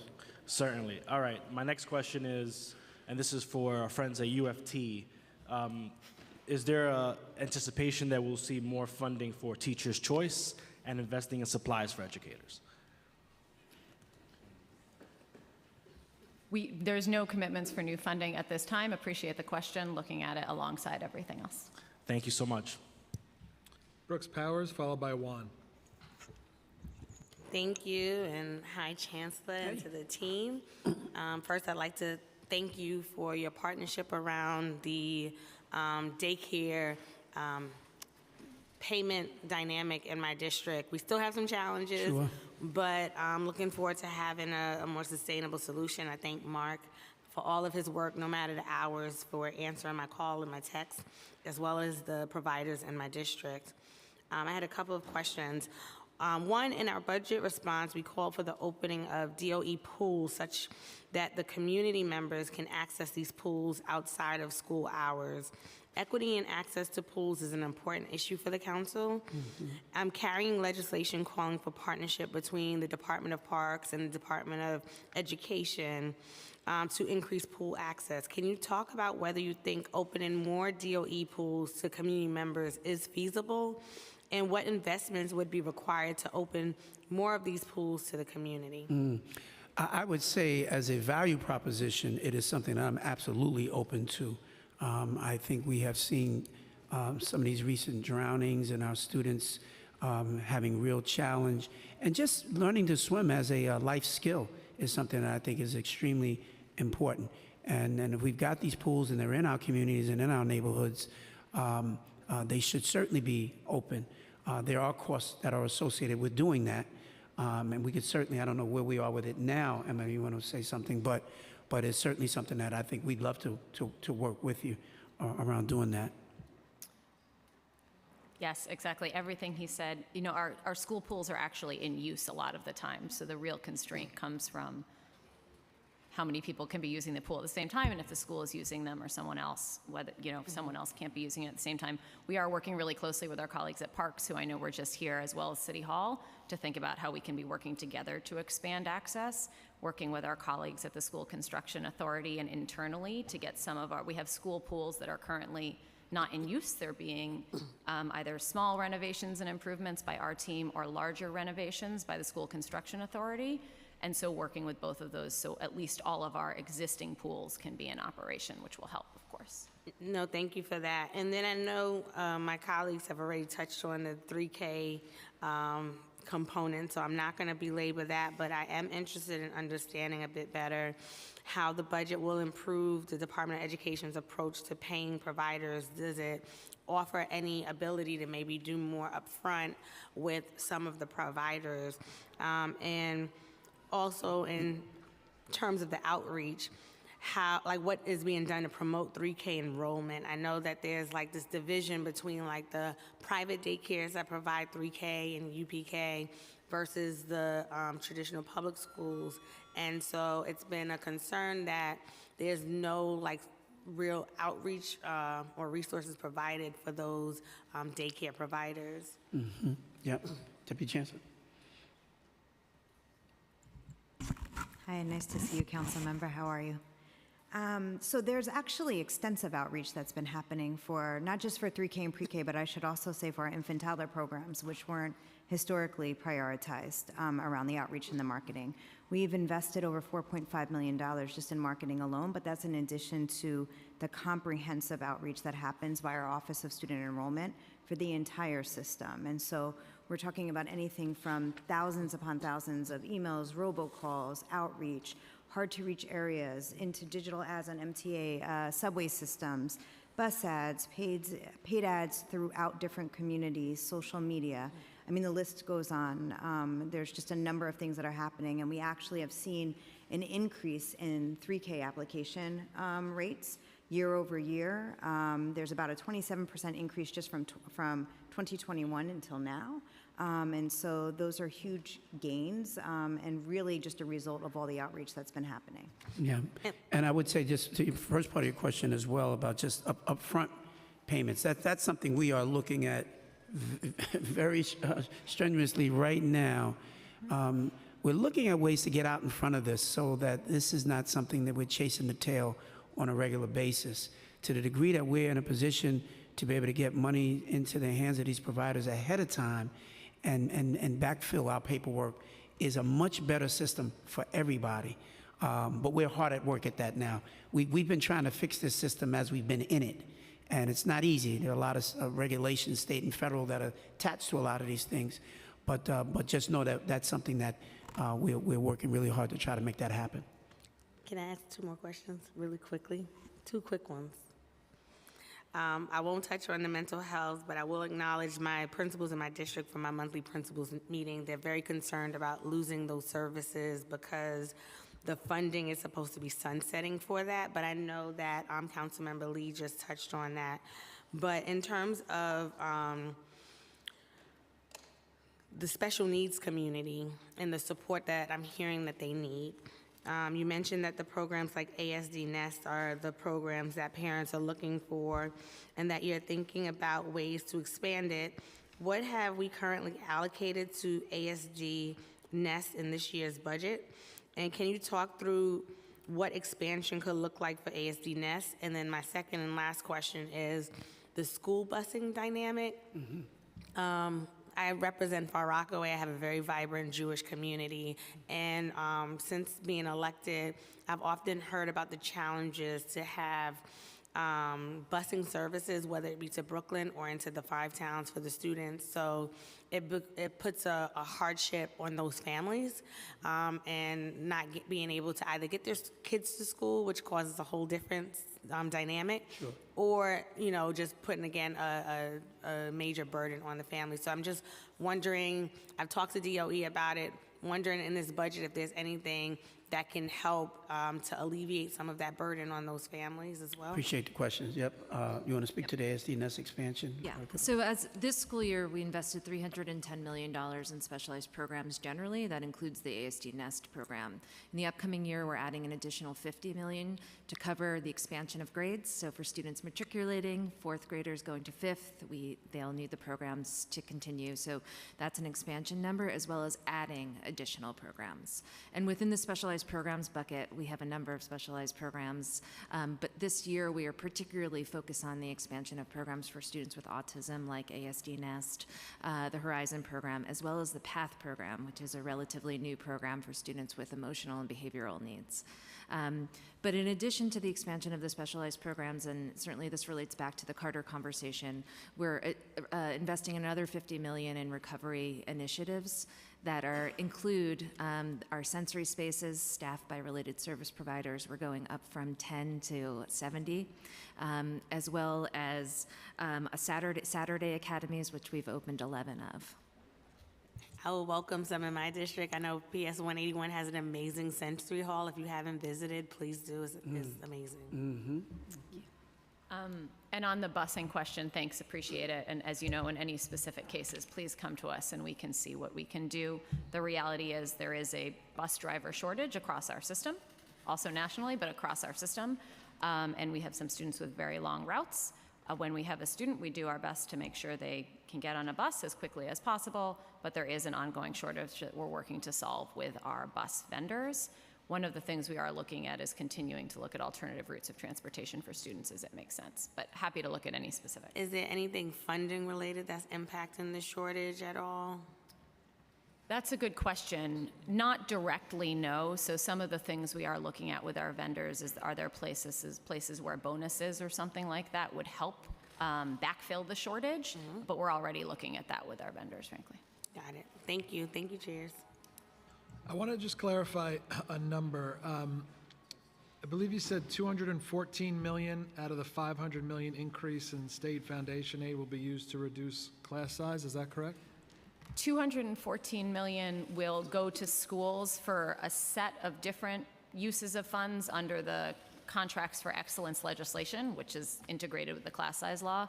So there's actually 6 different things that are activities that are allowable under that law, one of which is class size reduction, also allows for teacher and principal professional learning, also allows for pre-K, supports for multilingual and English language learners. So there's a series of things, but schools have to use it for one of those things, sort of unlike fair student funding, which can be used more flexibly. Okay, thank you. Councilmember Wan, followed by Dinowitz. Thank you so much, Chair Brannon and Chair Joseph. Good afternoon. It's so good to see you all. So right now in my district, in District 30 and District 24, when I'm talking about school districts, I have an issue with over-enrollment. There are too many students per class. So next year will be the first year that DOE is mandated to begin phasing in smaller class size caps according to the new state law. There's no mention either in November 2022 or February 23 amendment to the capital plan of the need to create additional school spaces to lower class sizes by the levels mandated by the state law. So could you tell me what your plan is? How long on average does it currently take to site and build a new school? And what is the current cost per seat? And what are your plans for building new schools in my district? I know that I have 3 high schools and an elementary school in the pipeline, but it is still not enough because of the density growth. So I would love to hear more about how we're going to fix the class sizes, because my classes, children are sitting on top of each other. Which I know, council member, is very frustrating for any parent, for any student in that situation. And as you say, we do have some new capacity coming online. That's euphemism for more schools. The next capital plan will absolutely, as it always does, have a capacity component. In other words, adding seats in places where there's not enough of them, which would include your district. That'll be part of the community engagement process to determine how many seats and where, but certainly we know that your district is one of those districts in a place of need, and so I would expect that conversation to be coming. So how long on average does it currently take to site and build a new school, and what is the current cost per seat? We'll get that from our colleagues at School Construction Authority. I don't know the average. It obviously varies depending upon the neighborhood. Are there spaces that are readily available? Does it take a long time to identify even a space to build on? And then what are the construction plans that have to go into effect? Once they are able to start designing, typically you will get that school completed within 3 years, but the lead up to when they can begin designing is variable. So let me get that average for you and we'll come back. For my district, it took us more than 5 to 6 years to site a location after the DOE had announced that there would be a new elementary school for Court Square. So we just got a site after 5 to 6 years after the announcement. So the average is a very long time. So while we wait for all these new schools to be built from the capital plan, yet we don't have new money being added to the capital plan to build these schools quickly to meet this mandate, then what is your plan to be able to hire enough teachers over the course of the next 5 years, especially in shortage areas? So we will need to hire more teachers for sure in order to meet the class size mandates. Just to be clear, if you don't have a space in a school, as you don't in some schools, for example, in District 30, you can hire more teachers, but other than co-teaching, which is helpful, you're not going to be able to open more classes because you don't have the space. So these are the situations that are particularly difficult to lower class size, particularly in a zone school. So you can't, you don't want to really take the step to limit enrollment. So hiring more teachers definitely is part of the plan. Shortage areas continue to be a chronic problem for us, although we're making some headway in some of those shortage areas. But space, if space is an issue, space really has to be addressed in some way, shape, or form. In some cases, council members, there are schools that are high demand, and in the same neighborhood, there may be schools that are low demand. So part of the strategy here is to make sure that we are telling good stories and providing a really high quality education in all of our schools. So that may make some of the low demand schools high demand schools, relieving pressure on the schools that are overcrowded. To follow up on that question, charter schools what is the charter school budget for next fiscal year, for the next school year, for advertisement and marketing? And what is the advertisement and marketing budget for public schools? Because our public schools do not have the same dollar amount to tell those stories, to attract more students in a competitive landscape. You want to speak to it? I know we don't. I don't think we know what the marketing budget is for the charter schools themselves. But you're right; they've prioritized that as a way forward to promote, to try to get more students into the charter schools. And we've got to do a better job ourselves of telling our own stories to make our schools much more attractive. So, are you going to allocate more funding for public schools for marketing and for? Yeah, so one of the things, can you even speak to like some of our work around that and when we first came in place and how we began to put all of these things together? So I think more specifically, I'll let Emma talk about allocating funding, but what we're doing is creating and developing a marketing strategy for our public schools. Until Chancellor Banks began in last year, public schools typically did not have a marketing budget allocated. Those marketing efforts were done at the local level through grassroots marketing, through principals. Since his arrival, we have been providing support to principals to help provide a level of professional development around marketing and grassroots organizing in their respective communities, as well as doing an increased amount of advertising and marketing from the central level. You have seen an expansion in our early childhood ads, as Deputy Chancellor Ahmed has talked about. Forthcoming ads include information about language access, and we will continue to push our efforts behind individual schools by providing professional development training for superintendent and principals. And we've launched a new office that's very focused on scaling, sustaining, and restoring what works. And so really being able to lift up all of this work that's happening across the city that is wonderful and amazing, that you have in each one of your districts. You got stuff that's worthy that the whole city needs to know. And so we've been building that as well. Can you help me understand why my local charter schools are getting, apparently from the DOE, their mailing addresses, that they're able to send mailers directly, poaching our students from public schools to charter? I don't know. Yeah, that's a long-standing agreement to provide that access. What we're actually working on now is getting access to the charter school data so that our schools can do the same. Okay, I'm going to close out to yield my time, but fair student funding formula is incentivizing principals to overcrowd our classes and schools to maximize their funding, and I hope you have a suggestion for updating the fair student funding formula to account for the need to reduce class sizes as the new law requires. So one thing I just want to create some context. I know, again, if you got a school that's overcrowded right now, this is not much comfort. Class sizes have come down by about 10% in the last 5 years or so. So we do have smaller classes than we used to, way smaller than when I was going to public school, and the typical thing was 35 kids in a class. You don't see that very often now. So that's the good news. FSF, fully funding FSF, is what has facilitated that class size reduction to date. Now, as we've been talking about, the law is going to require us to do even more, and that's something we are absolutely going to do. We're going to make sure we're in compliance. But just to say that the funding that has existed has allowed us to reduce class size. I wouldn't say that it's an inducement to be overcrowded. It's certainly an inducement, and this has been true forever, to not be under-enrolled. That's never a good thing, to be under-enrolled, fewer dollars, fewer programs for students. So certainly that's the case. I don't know that I hear principals saying, gosh, I want to be at 110, 120%, and I feel I have to for budget reasons. Yeah, Councilwoman, I would look, Councilmember, I would take advantage of visiting some of your schools in your district. I'd like to see together with you kind of what some of the students in the schools, in fact, are experiencing. And I know your district is one of the districts that continues to have real challenge around overcrowding. Yeah. And let's take a look at that and figure out how we can really work together on that, prioritizing Thank you. your We district. really need a new middle school. Yep. Okay. Thank you. Thank you. Wanted to just jump in real quick and piggyback off of Councilmember Wan. What is the budget for marketing? I know this is something new. Is there an allocated number? And what does the plan look like? I know it's grassroots, local level. What does it look like? TV ads, bus ads. I saw one bus ad last summer, and that was the last time.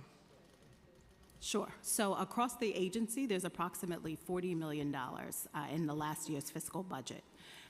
Those dollars have been divided, and we are uniting those into one strategy for the entire agency that supports all of the schools. That budget will include an increased digital footprint, some of which you may have already seen on our Twitter and our Instagram pages. We're invested in the creation of digital content. We will also be investing in, as the Chancellor referenced in one of his pillars, Scale, Sustain, and Restore What Works, which provides an audiovisual team that will go out to schools to capture innovative content that's happening in and around our schools and districts. To support that digital content, we will be increasing the amount we spend in ethnic and community media and local community newspapers in partnership with the City Hall Office of Community and Ethnic Media. We will also be increasing what we see and what you see in communities on buses, on subways, and print advertising overall. We do not currently have a contract for television advertising, but we are moving toward that in the upcoming fiscal year. Thank you. Councilmember Dinowitz. Let me just say one last thing before you go on, Chair Joseph. You know, it's a very interesting notion. I don't want you to miss it. We didn't have a marketing pot. It was spread out all across the entire DOE. And so as Deputy Chancellor Lloyd came in, I said, where's the funding so that we can start to drive this changing of the narrative?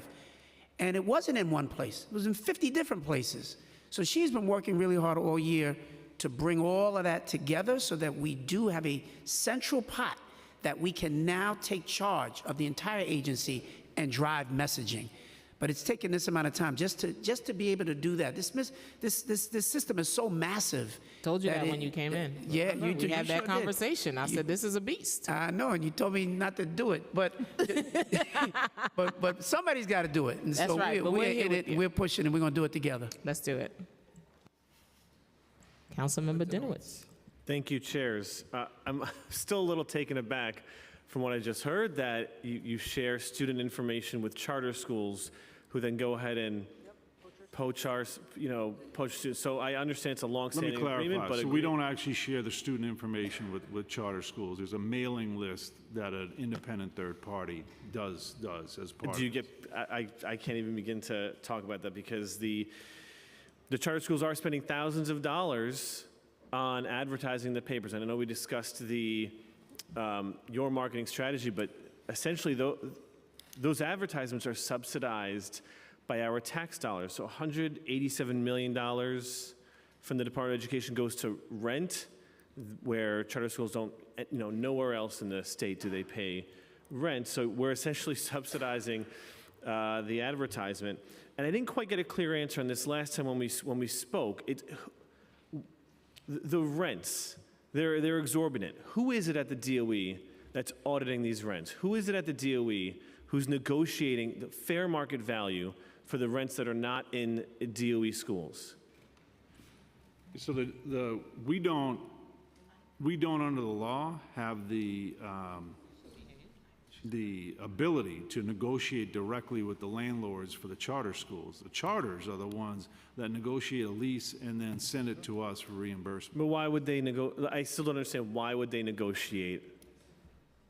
What incentive do they have to negotiate? I still don't understand. If the law gave us the ability to impose rate caps or any of that sort, we would happily do it. But there's no imposition from you auditing and saying very publicly that there may be charter schools that are spending exorbitant amounts of money on rent.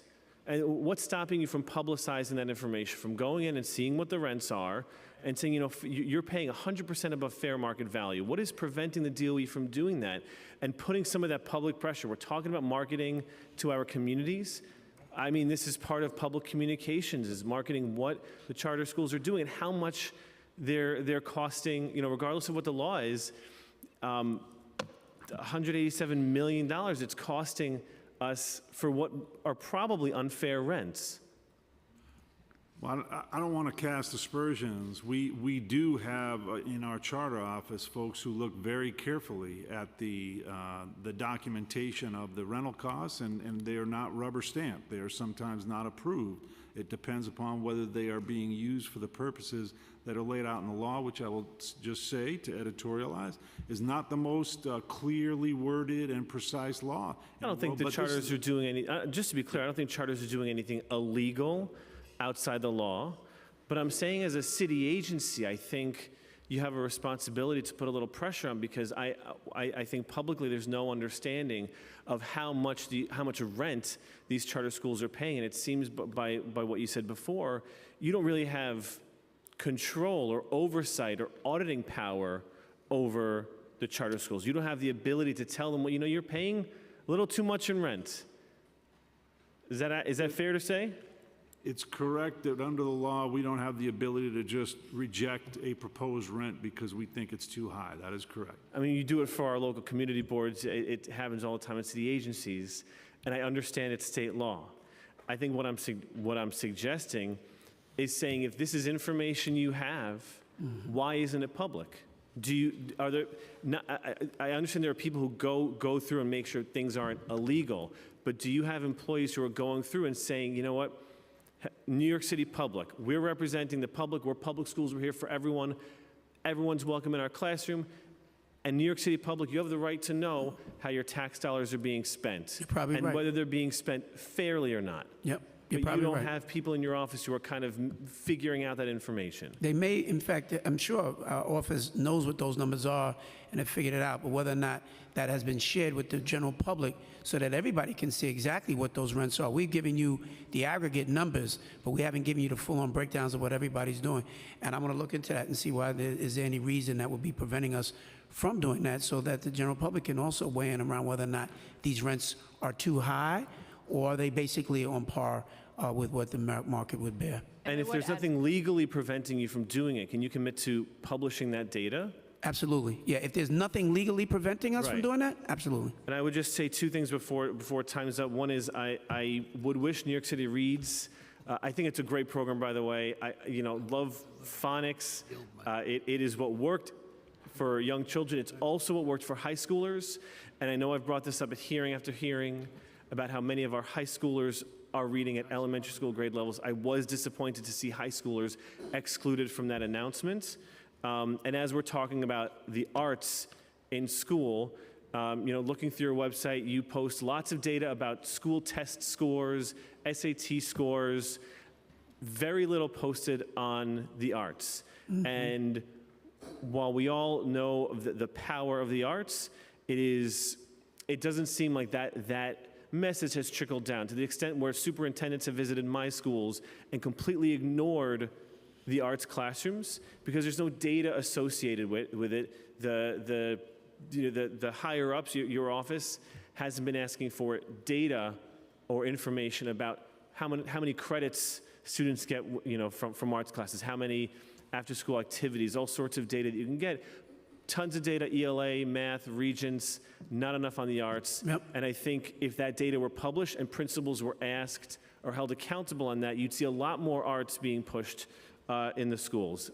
Thank you, chairs. Appreciate that. Thank you very much, everyone. Every one of your points. Chairman, Appreciate it. if I may just add one more point to Councilmember Dinowitz about the charters, I think it's a very important point, Councilmember, is that, and this has been a longstanding practice in Albany, where they will require us in the city to pay rent and, of course, tuition.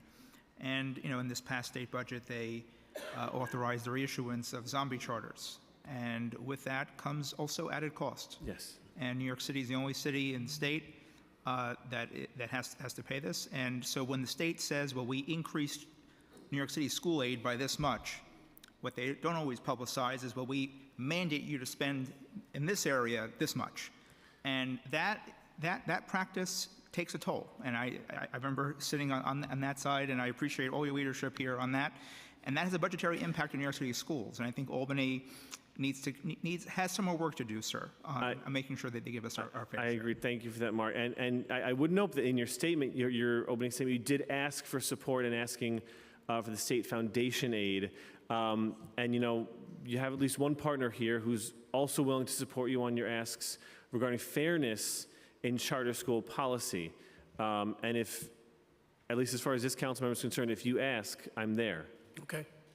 Can I just do two more quick clarifications on the charter front, and I think we owe you a few. As the first deputy said, so case by case, different charters, different situations, but there actually is a cap overall on lease payments for a given charter in state law, which is 30% of the per student tuition. So there is overall a cap. And the 187 million to 200 million fits within that cap, and so we do look at that, and folks are looking at that. I also believe we actually do share the school by school lease information, actually, so we'll go back and check on that and make sure you all have it. And just finally on the older students as well, just be clear, this is a full-on commitment. This was just our initial announcement around getting it right at the very beginning. But we've got a lot of work to do, and a number of things that we are already doing for our older students. But we're gonna be doing a deeper dive on them as well. We do already have programs that are in place for our older students, and so we've been offering intervention services already. We have some coaching that's in place already, and for both middle and high school, we'll be building out structured literacy sites for next year. 40 of those that we've proposed to be elementary, 60 we've proposed to be secondary. Those are not concrete numbers yet. But we'll be building out more and more supports in that direction. Credit bearing. Principals have to know that they're not going to be dinged on their scores. Schools can't be dinged on their scores for providing students the education they very much need. Right. Thank you. Thank you for all the information. And the arts report will be coming out, if it's not out already, by tomorrow. That's right, tomorrow. Councilmember Krishnan, followed by Gutierrez. Well, good afternoon, Chancellor. Good to see you, and good to see all of the DOE leadership here as well. Thank you for your testimony today. I have a few questions on a few different areas. So one we've talked about before is on 3K and the importance of it, and I do want to touch on a couple areas. I mean, this is obviously a huge priority for the council, and understanding the efforts you all undertaking, we all as the council are still not satisfied with what DOE is doing here to really make sure that we're enrolling and meeting the need of students, because we all know how foundational it is.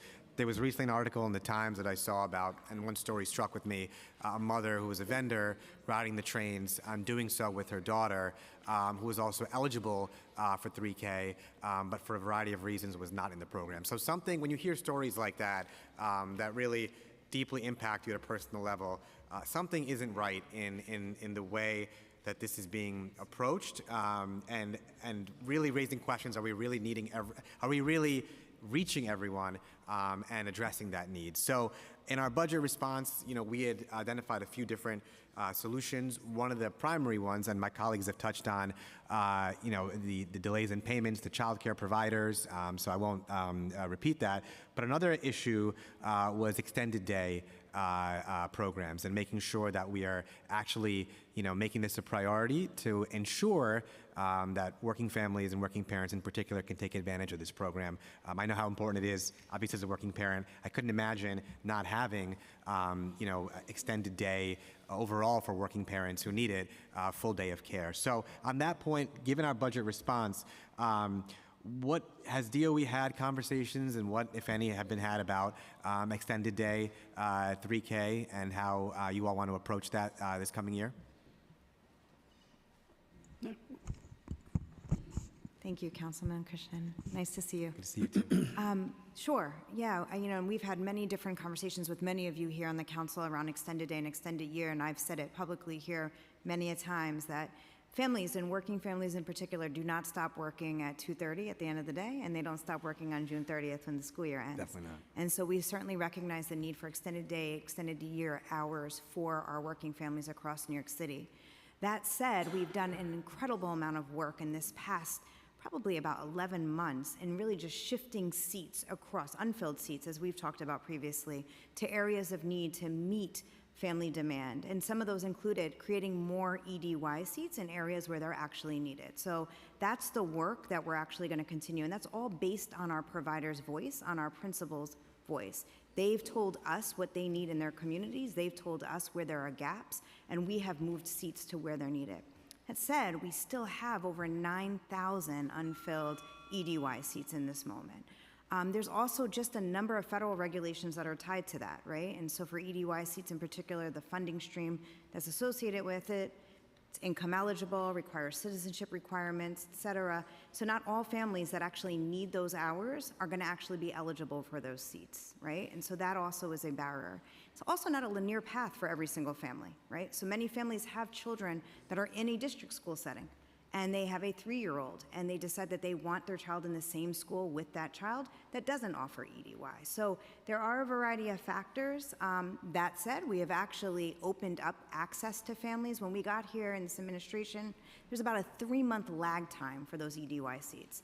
And we've staffed up that team to ensure that it's properly run, and we got it down to a 2-week turnaround time, right, which is less than what the state requires. So that increases greater access for families. So those are the things we've put into place, and acknowledge that there still has to be work to be done to really understand where those seats that are not being used could be moved to, how to better reach to families, to your point. I've said it before, I'll say it again, in terms of infant toddler marketing, it just wasn't a priority previously, and we want to make sure that we're putting the emphasis there because all of our infant toddler seats are EDY seats. So those are the things that we've done, but these are the systems that still need to be created and established. And thank you for that. And I just want to be clear, so because I didn't see it in the executive budget, are there concrete plans to extend the day or extend the year in FY24? Outside of the EDY funded seats through our child care block grant, are you referring to? Yes. So not at this time. That would require additional CTL funding, and that is not something that's been allocated at this time. But the ones within the block grant funded programs are you all considering doing extended day there? Those are already funded. Those already exist. We want to make Got it, sure that okay. they're being used and they're placed in places where families actually need them. Okay. And then my second question on that point was just I think for next year, there's been testimony, we've had hearings about this as well, in terms of where you all stand on pausing or not expanding the program and restructuring it, as you said. But are there plans down the line does DOE have plans to ultimately expand the number of 3K seats, even beyond this next fiscal year? Beyond that, too, is DOE committed to expanding the number of seats for 3K? Before you go, Kara, I mean, I think what we are committed to is meeting the needs of what the community demand is. We're not committing publicly now, or will we, to say we're expanding it for the sake of expanding. I'm not going to say we're going to 61,000 seats just so I'm on the record as saying that. If the market is not demanding that number, then why would I do that? But as we are getting more families coming into the city, and there are students that need those services, and that is what the information that we get, then we will be prepared to meet the demand. And that's what this is now. We've never wanted to say we're not trying to get to a certain number. We simply want to meet where the demand is, and that's been part of what we've been focused on.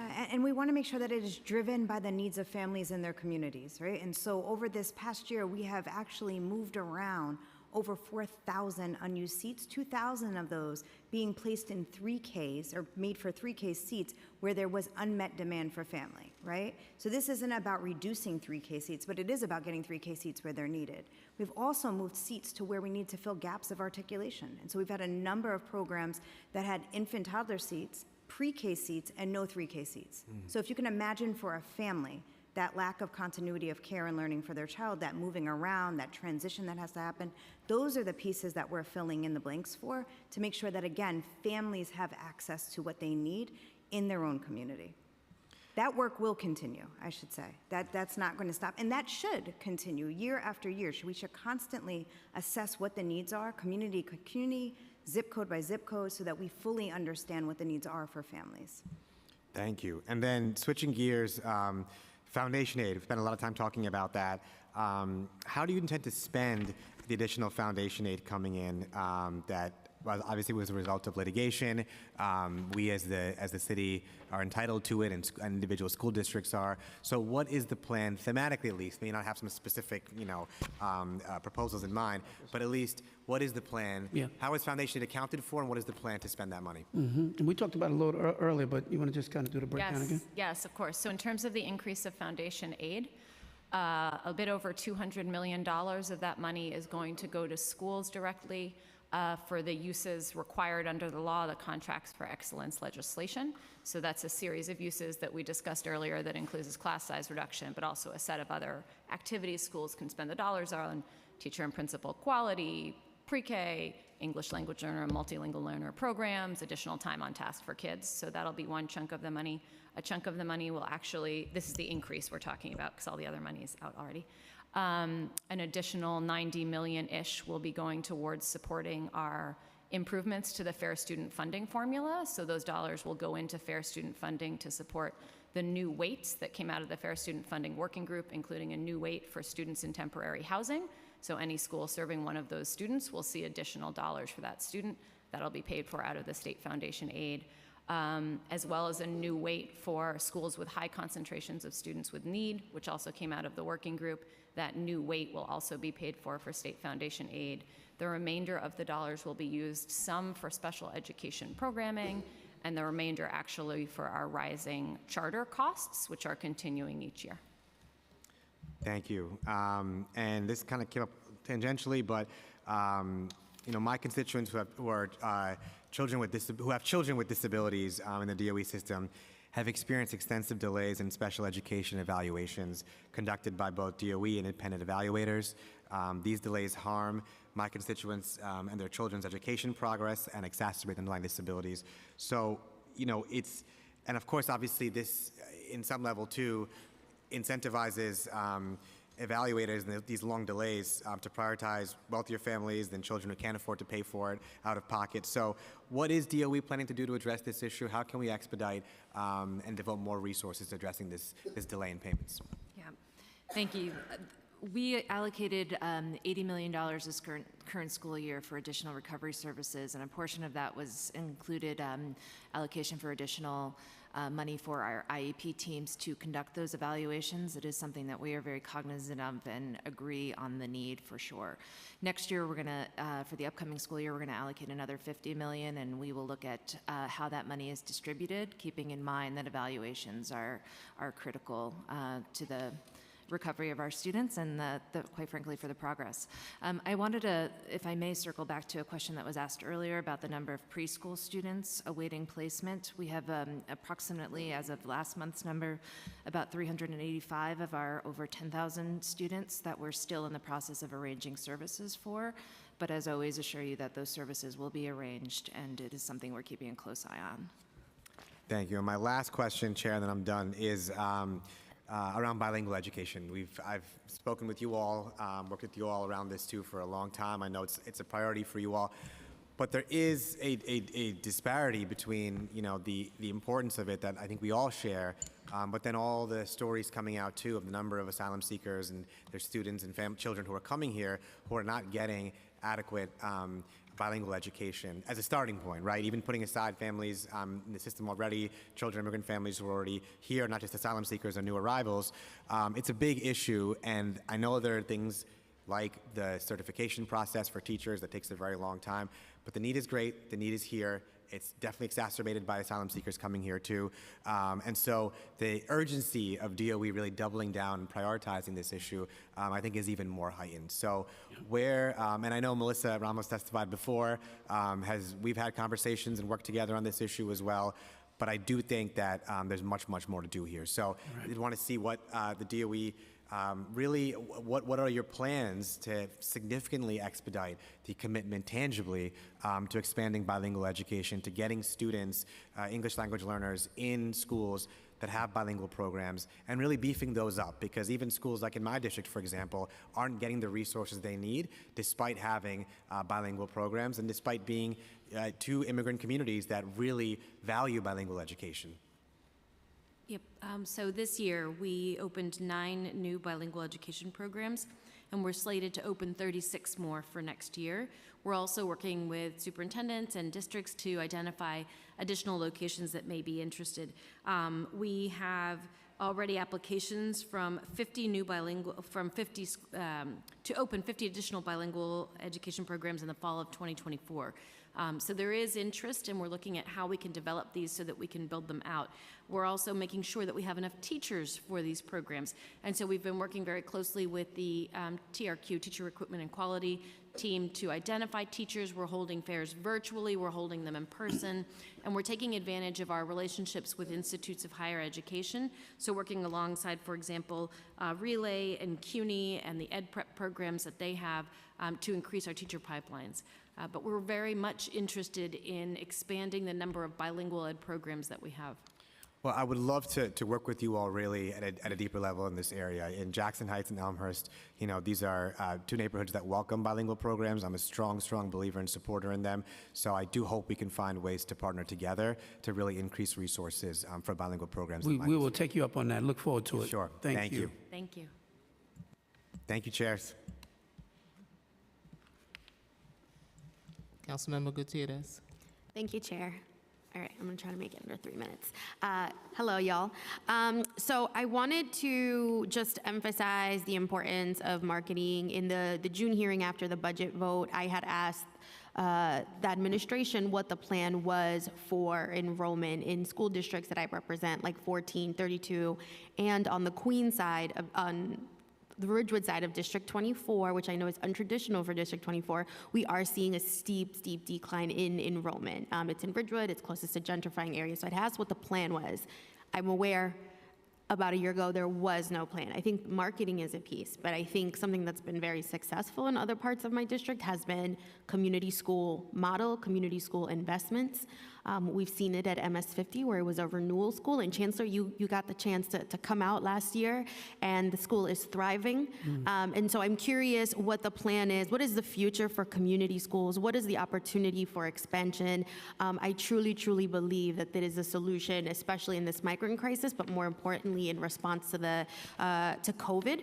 So would love to know what is the future. I'm also understanding that there's been immense delays in contracts and reimbursements for these providers and these schools. I'm just going to sound off all my questions and then you can go off. I'm sorry. So just the community school piece is really important. In that same breath, haven't heard anything about MSQI, the Middle School Quality Initiative, which is vital to my middle schools. And I say this because it is a program that attracts more families, combating the enrollment issue. So would love to hear about that. And then the last piece, and Dr. Ahmed knows this, and so does Mark Traeger, is about my early child care providers. I know many, and Chair Joseph has been leading this, about bringing all our providers up to date. I would love to understand if you could expand a little bit more on EDC's role in reimbursement. At a hearing that Councilmember Farias chaired a couple months back, we learned that EDC was going to be reimbursing some childcare providers, so they didn't have a lot of information then. I hope you can shed some light. And then if you can share a little bit about what the long-term plan is. I know you all work really hard to get us to a good place on where some of these providers are not going to have to be so backed up. And as you know, some of my providers are, I don't know what the expression is, but they're robbing from one center to be able to fund the other so that they could pay their providers on time. And they're unable to retain quality providers because they cannot guarantee that they will be paid on time. And frankly, the system of encouraging them to apply for loans to make payroll is a bad cycle that we as the City of New York are encouraging them to do. We are in debt to them. So would love to hear what the long-term plans are for that. So community schools, MSQI, and early child care providers. Thank you. Thank you, Chair. I'll begin addressing the questions about community school. So we as an administration deeply believe in the work and this commitment, and we know that community school works. Over the last 2 years, we had significant increases on the number of community schools. We went from having around 260 community schools to now having a little over 400 community schools. So definitely something that we believe. I think the challenge that we're facing at this time is that about $55 million from the new community school funded sources is from stimulus money. And as we know, we're going to be running out of those resources after this upcoming fiscal year. So I think that while we believe on the model, we believe on the supports, completely agree with what you're flagging in terms of having ingredients to support some of the challenges that we have even with our new migrant, that we have to first focus on a sustainability plan for the current community schools that we have, given the stimulus-funded resources that were leveraged and dedicated for these, that this administration is inheriting, that we're now looking to problem solve.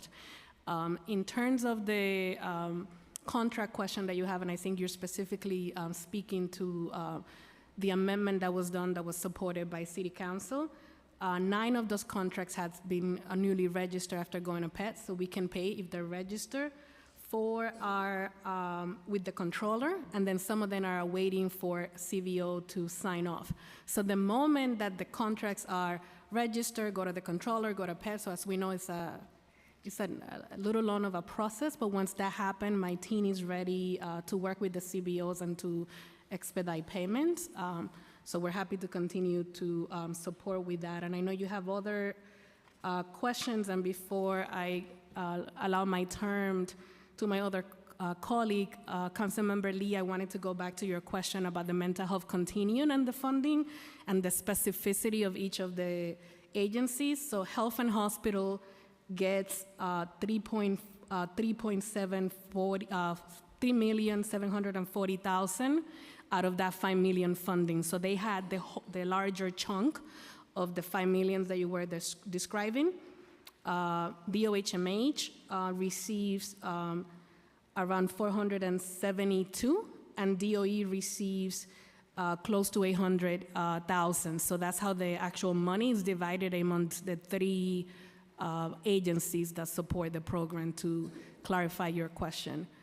And I know that we lost Councilmember Brewer, but I wanted to, momentarily, but I wanted to go back to her question about chronic absenteeism and our numbers, just in case if that's still being requested.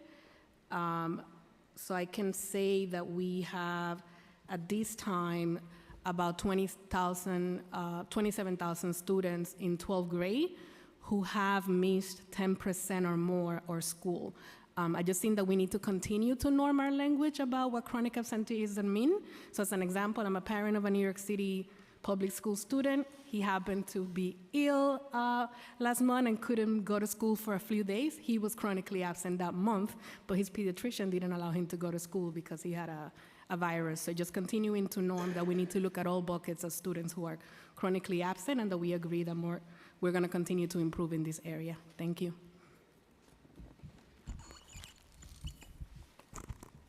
Hi, Councilmember Gutierrez. So I think I have your 3 questions here around early childhood, EDC, provider increase, and sustainability, but you tell me if I've missed anything.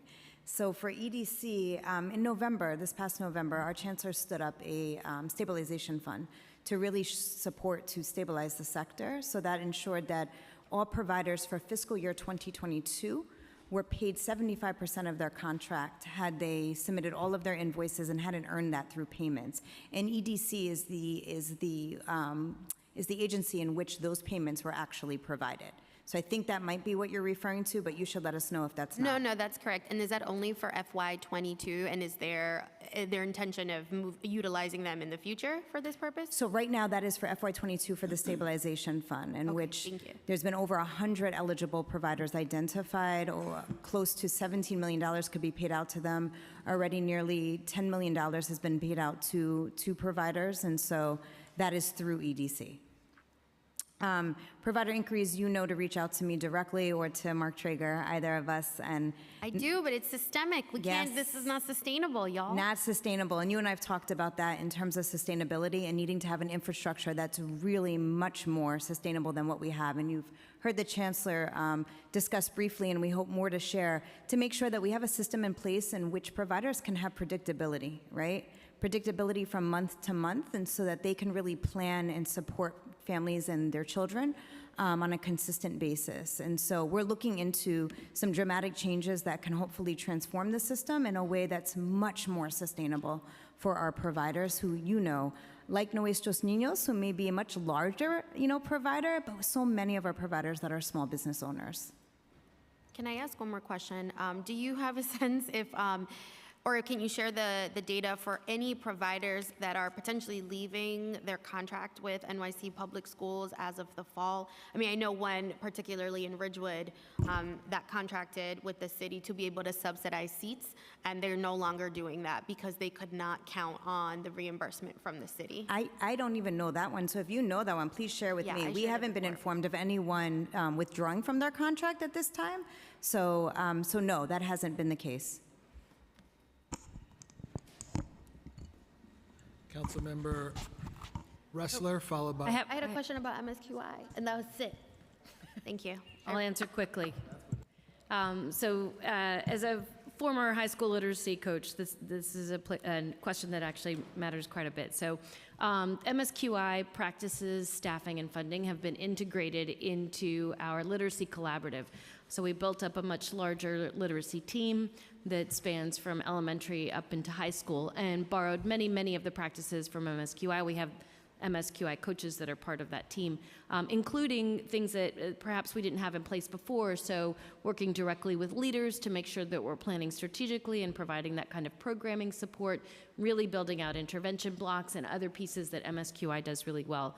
In addition, we've built out other opportunities to practice those literacy strategies and to build up those structures. So our Lighthouse Collaborative, that is a school sharing organization where you actually look at data together and you go through actual both problems of practice and shared practices. We're using that as an opportunity to actually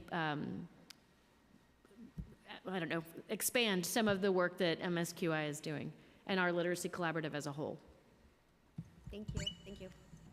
Thank you. Real quick, just want to follow-up question on ECE issue by asking, what's the status on the Accenture analysis report? Can you give us some top lines, and when can the council get that report as well? That's for First Deputy Chancellor. If you can also guarantee the providers getting paid 2 weeks after submitting invoices, that would be also helpful, and funds to outreach that reach communities that's hard to reach. And that's one of the things we talked about, especially with the early child, the 3K seats.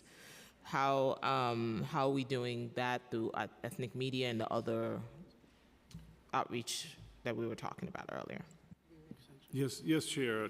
First on the Accenture report, and for those who may not be as familiar as the Chair, this is an analysis that was done by the consulting firm Accenture on enrollment projections for next year and the following year for pre-K, 3K, as well as infant toddler. So we have been going over the analysis that they have done. We're still going over, but we expect to release that in the next week. We will get that to you as well. We want to do that and not just send it to you, Chair, but offer a briefing because it's detailed by zip code. So we're actually digging into it, try to understand it ourselves. So we will get that to you shortly on the Accenture report. And your question. Invoicing being paid out 2 weeks after they're submitted versus. So our standard now is 30 days, and we're not meeting that in all cases. So we got to walk before we run. And but in many cases, we are learning. In many cases, we are paying as early as the next day. So we will absolutely consider whether we can shorten that to 2 weeks. Right now, we want to make sure we get to meet the 30-day standard in all cases. And 3K new RFPs, will that be issued next fiscal year? So that's going to tie back into the findings from Accenture, from what we're seeing, again, back to just being very data-driven. And so where we see that there are areas of unmet need and an RFP is actually necessary, it's not about just shifting seats to another community, an RFP will absolutely be issued. Correct, and we look forward to your briefing on once you get the report. Councilmember Ressler. Thank you so much, Chair Joseph and Chair Brandon. Appreciate both of your leadership, and it's good to see you, Chancellor and team. Always appreciate the opportunity to engage. So a few clarifying questions. I hope I know the answers to all of them, but just wanted to make sure I understood the commitment about not holding our schools, about the commitment to hold our schools harmless in the upcoming school year. So I think there were over 300 schools that saw a 5% reduction in their enrollment, 322 to be exact. none of those schools will see a reduction in their budget year over year from this year to next year. Correct. And regardless of where the school's enrollment is relative to the pre-pandemic levels, none of those schools will see a reduction in their funding year over year from this current school year to next. From this current school year to next in terms of their initial budget allocation. And so that's the next one, initial budget allocation. So that means you're committing to hold these schools harmless until mid-year adjustments, or until when? So basically what that means is we're committing to hold schools harmless upfront in terms of all the dollars that flow to them at the beginning of the year, which is 40 to 45 different funding streams that our team is working to finalize. Understood. So across that set of funding streams, we will be holding them harmless. Until when?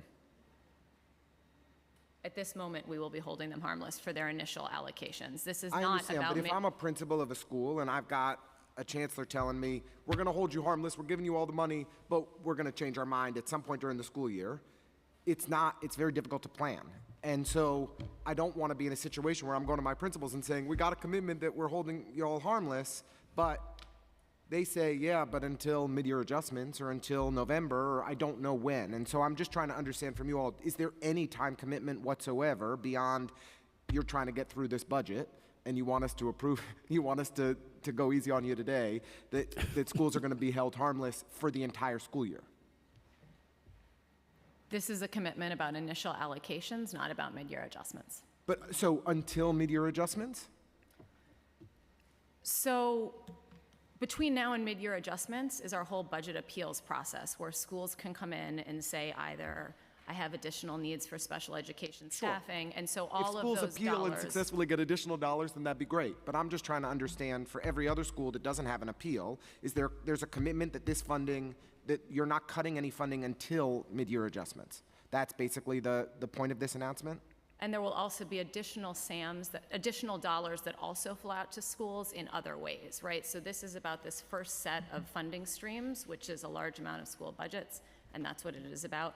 There will continue to be budget appeals, and there will continue to be additional funding allocations that go out to schools.